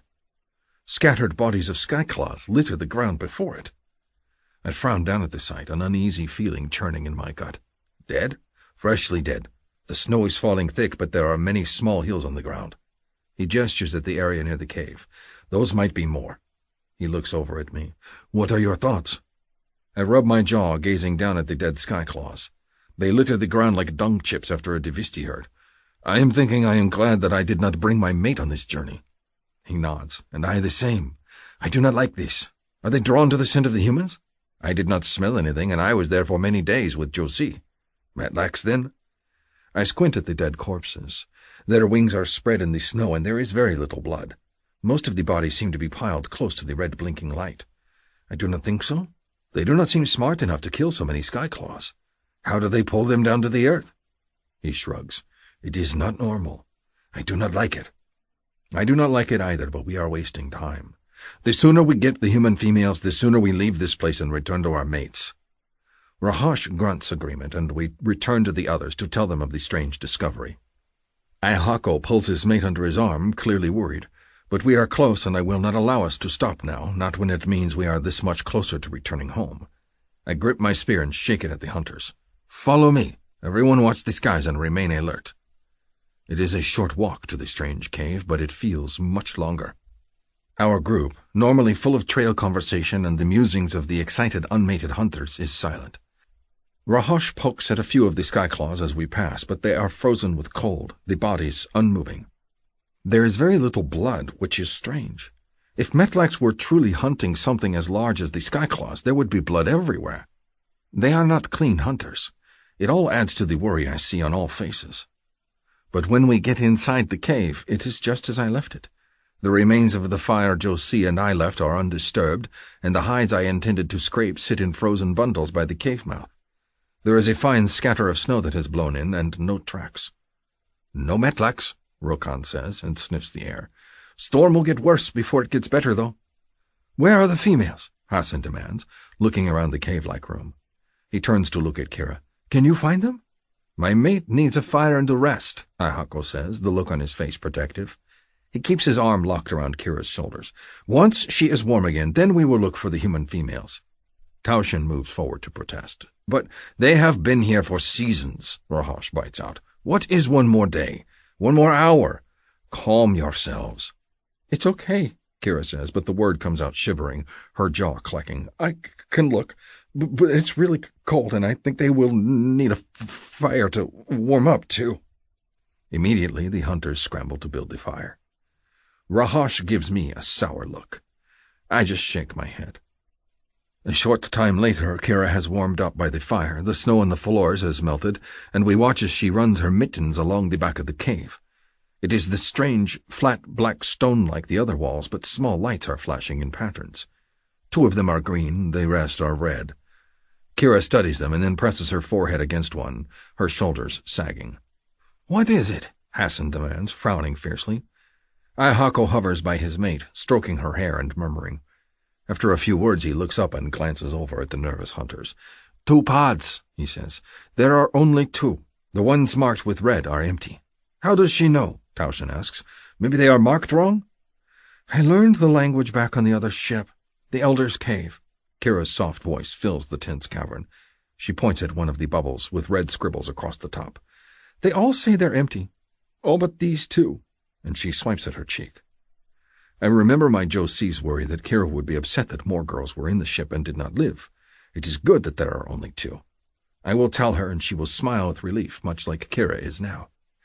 "Are the others well?" Rokan asks. "Would there be a problem freeing them?" "I can do it," Kira says after a moment, and runs her hands over one of the dark, hard bubbles. "It's just finding the release hatch." "What?" someone says, but then a hissing noise fills the cave. We grab our spears. 2 rush forward while I watch the entrance. The hiss happens again, and I realize it's behind me. I turn again, and the cave wall is moving. Steam fills the air, and then a form appears to fall forward. Kira extends her arms to catch the female, and Ayahako rushes to help her. The female looks like nothing but a blur of dark mane and pale, pale skin. She twitches and shivers, and her thin clothing sticks to her skin, outlining her form. I suppose she looks healthy enough, but she does not appeal to me. Not compared to my Josie. But one of the unmated hunters groans at the sight of her. I snatch one of the furs from the firesides and move to cover the female up even as Kira pats her cheek and tries to wake her. I push the fur over her body and glare at the other hunters who are watching her like, I imagine, the Skyclaw watched my Josie before snatching her away. I do not like the desperate look in their eyes, especially Hassan. I recognize that feeling of despair. How many times did I go to sleep feeling the same?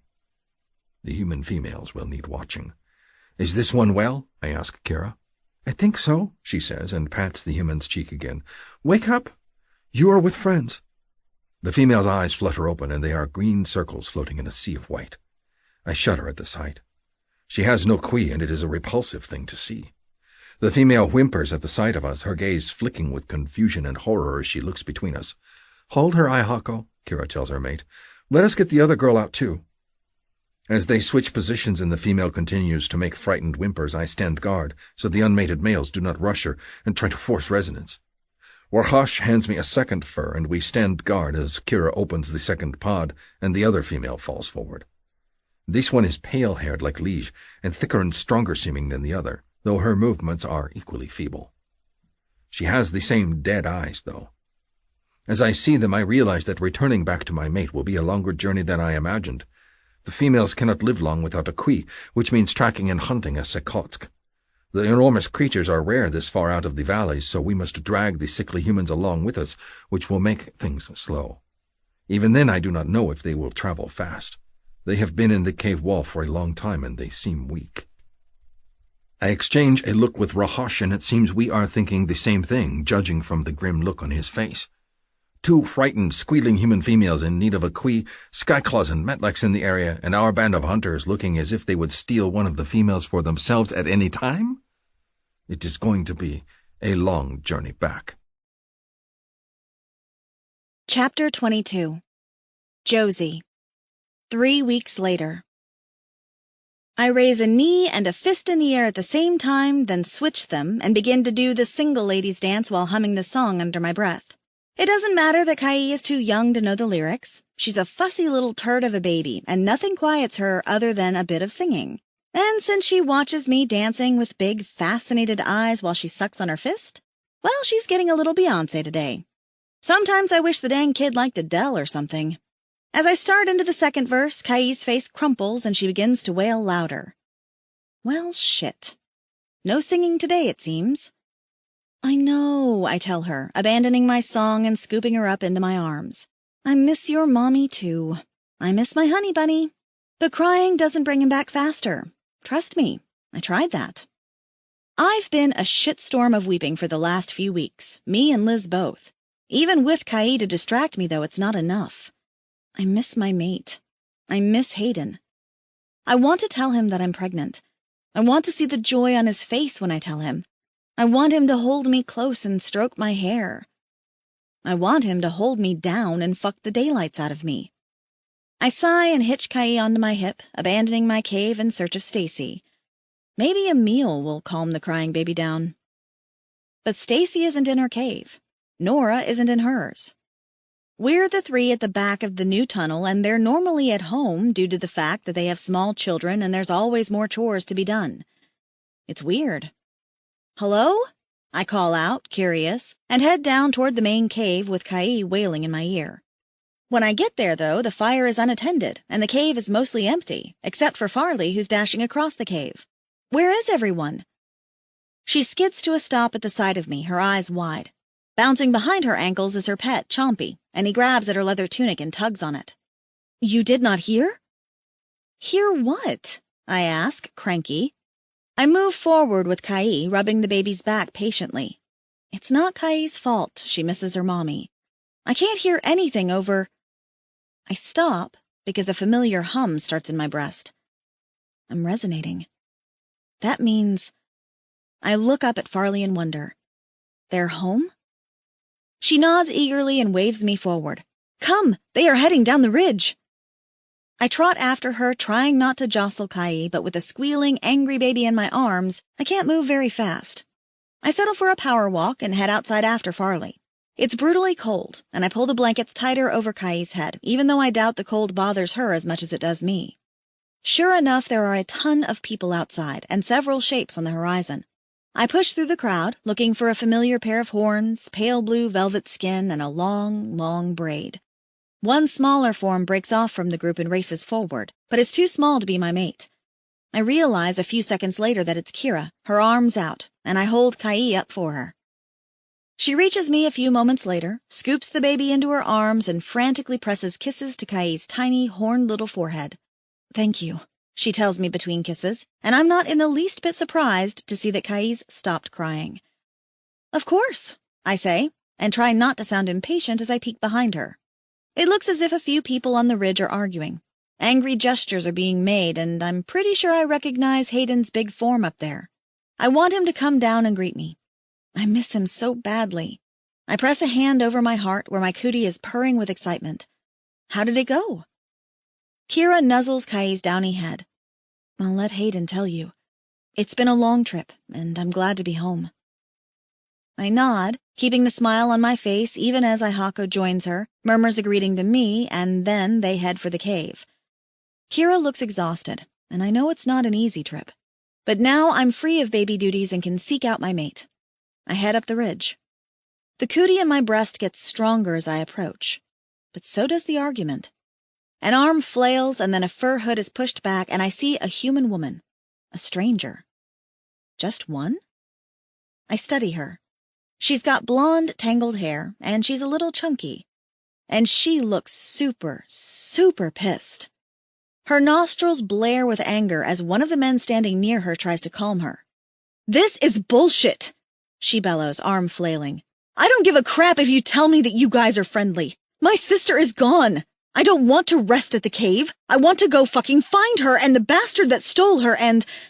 Let us be calm, Rokan is saying, and Ta Shen hovers near the woman, a concerned look on his face. Hayden's arms are crossed over his chest as if he's sick of all the bullshit already. As I approach, Hayden turns. Hey, buddy, I am talking to you, the woman yells at my mate. Don't turn away. My sister... Hayden raises a hand in the air indicating silence. To my surprise, they all go silent. He turns away from them and starts to stride toward me. I'm pretty sure romantic movie music is playing in my head at this moment because he's so handsome and so wonderful and all mine, and oh God, I've missed him so much. I burst into happy tears. He doesn't stop as he strides toward me, just grabs me in his arms and hauls me against him like he carried me back when we were traveling.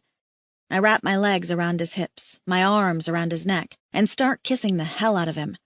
He smells like smoke and sweat and travel, and he tastes better than anything.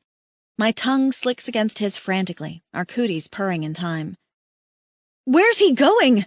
The woman cries, desperate. What about my sister? He is busy, Rokan says with amusement as we leave. He has a resonance mate to tend to. Hayden and I continue kissing as he carries me back to the cave. Around us there are people celebrating, the chatter of happy voices, and dozens of people talking all at once. My Hayden doesn't stop, just continues to carry me through the cave and back to our own private den. There will be a celebration tonight for the new woman, and her sister, though I'm not sure why she's missing, but Hayden and I will likely not be there. Can't say I'm disappointed. By the time we make it to our blankets, I'm so aroused I'm wiggling against him in anticipation. God, this has been the longest wait, and if he doesn't mate me in the next minute, I'm going to lose my ever-loving mind. But my man, bless his heart, raises his head when we enter the cave and sniffs, surprised. It smells like kit in here. Kit dung and sour milk. I press frantic kisses to his jaw, his neck, everywhere I can reach. Kai's a bit of a fusser when her mommy isn't here. And a pooper and a barfer. It's been a long 3 weeks. He grunts. It stinks. Well, get used to it, I say, grabbing one of his horns and tugging him forward playfully. Because you're going to be experiencing it yourself soon. Well, okay, not soon. More like 14 months. But it sounds better the other way. Hayden's eyes widen and his grip tightens on my hips. You are with Kit. You are sure. I pat my chest where my cooties vibrating. Would this thing lie to you? When he continues to stare at me in shock, I add, and I haven't had my time of the, moon. You know, I've never asked what the heck the Saukwe call it when a woman has her period. Red tent, Aunt Flo, whatever. He pauses, and then a moment later he sets me on the ground, then hugs me against him in a crushingly tight embrace, his face against my breast. My Josie, he whispers, and his voice is choked. I can feel his face on my purring chest, and I have a sneaking suspicion that his eyes are wet. And hey, he's not the only one. I sniff hard and stroke his long braid. This is what we wanted, right? He lifts his head and gazes up at me with shiny eyes. All I wanted was you. Oh, shit. Now I'm really going to bawl. I swipe at my eyes. But you want a baby, right? He presses a kiss to my flat, clothed stomach. Almost more than anything. And that's incredibly sweet. Almost, because he wants me more than anything. I'm just warning you, though. If we don't have sex in the next 5 minutes, I'm going to lose my mind.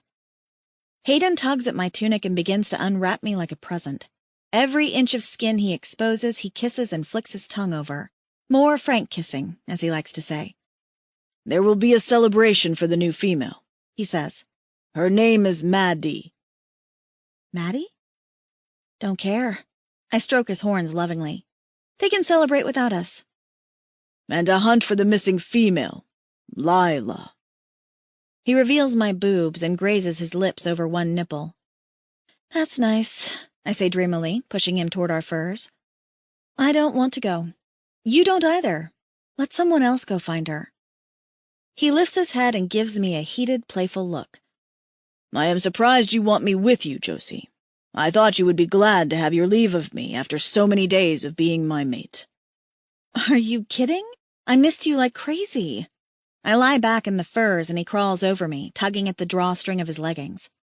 Even though I am unpleasant and surly. That's just you being you. And I like you, I tell him, smoothing a hand over one big arm. His cock is freed from his leggings and he's pushing mine down.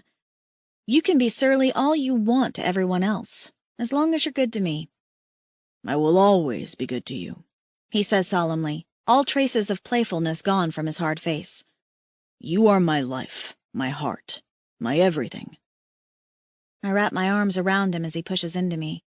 If I'm his heart, he's my soul. We're one, and we're together. Nothing else matters. Not babies, not strangers, not endless snow. As long as I have Hayden in my arms, life here on the ice planet is utterly perfect. I couldn't ask for more. I've always wanted to be loved, to be the center of someone's universe. It took traveling halfway across the universe to succeed, but I'm exactly where I need to be. I love you, I tell Hayden as he begins to stroke into me with hard, possessive strokes.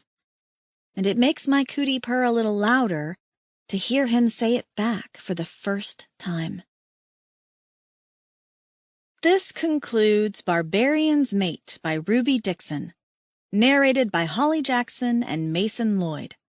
Copyright 2016 by Ruby Dixon. This unabridged audiobook is published by arrangement with Ruby Dixon, care of Root Literary, and was produced in the year 2018 by Tantor Media Incorporated, a division of Recorded Books, which holds the copyright thereto. Please visit Tantor.com for more information on our growing library of unabridged audio.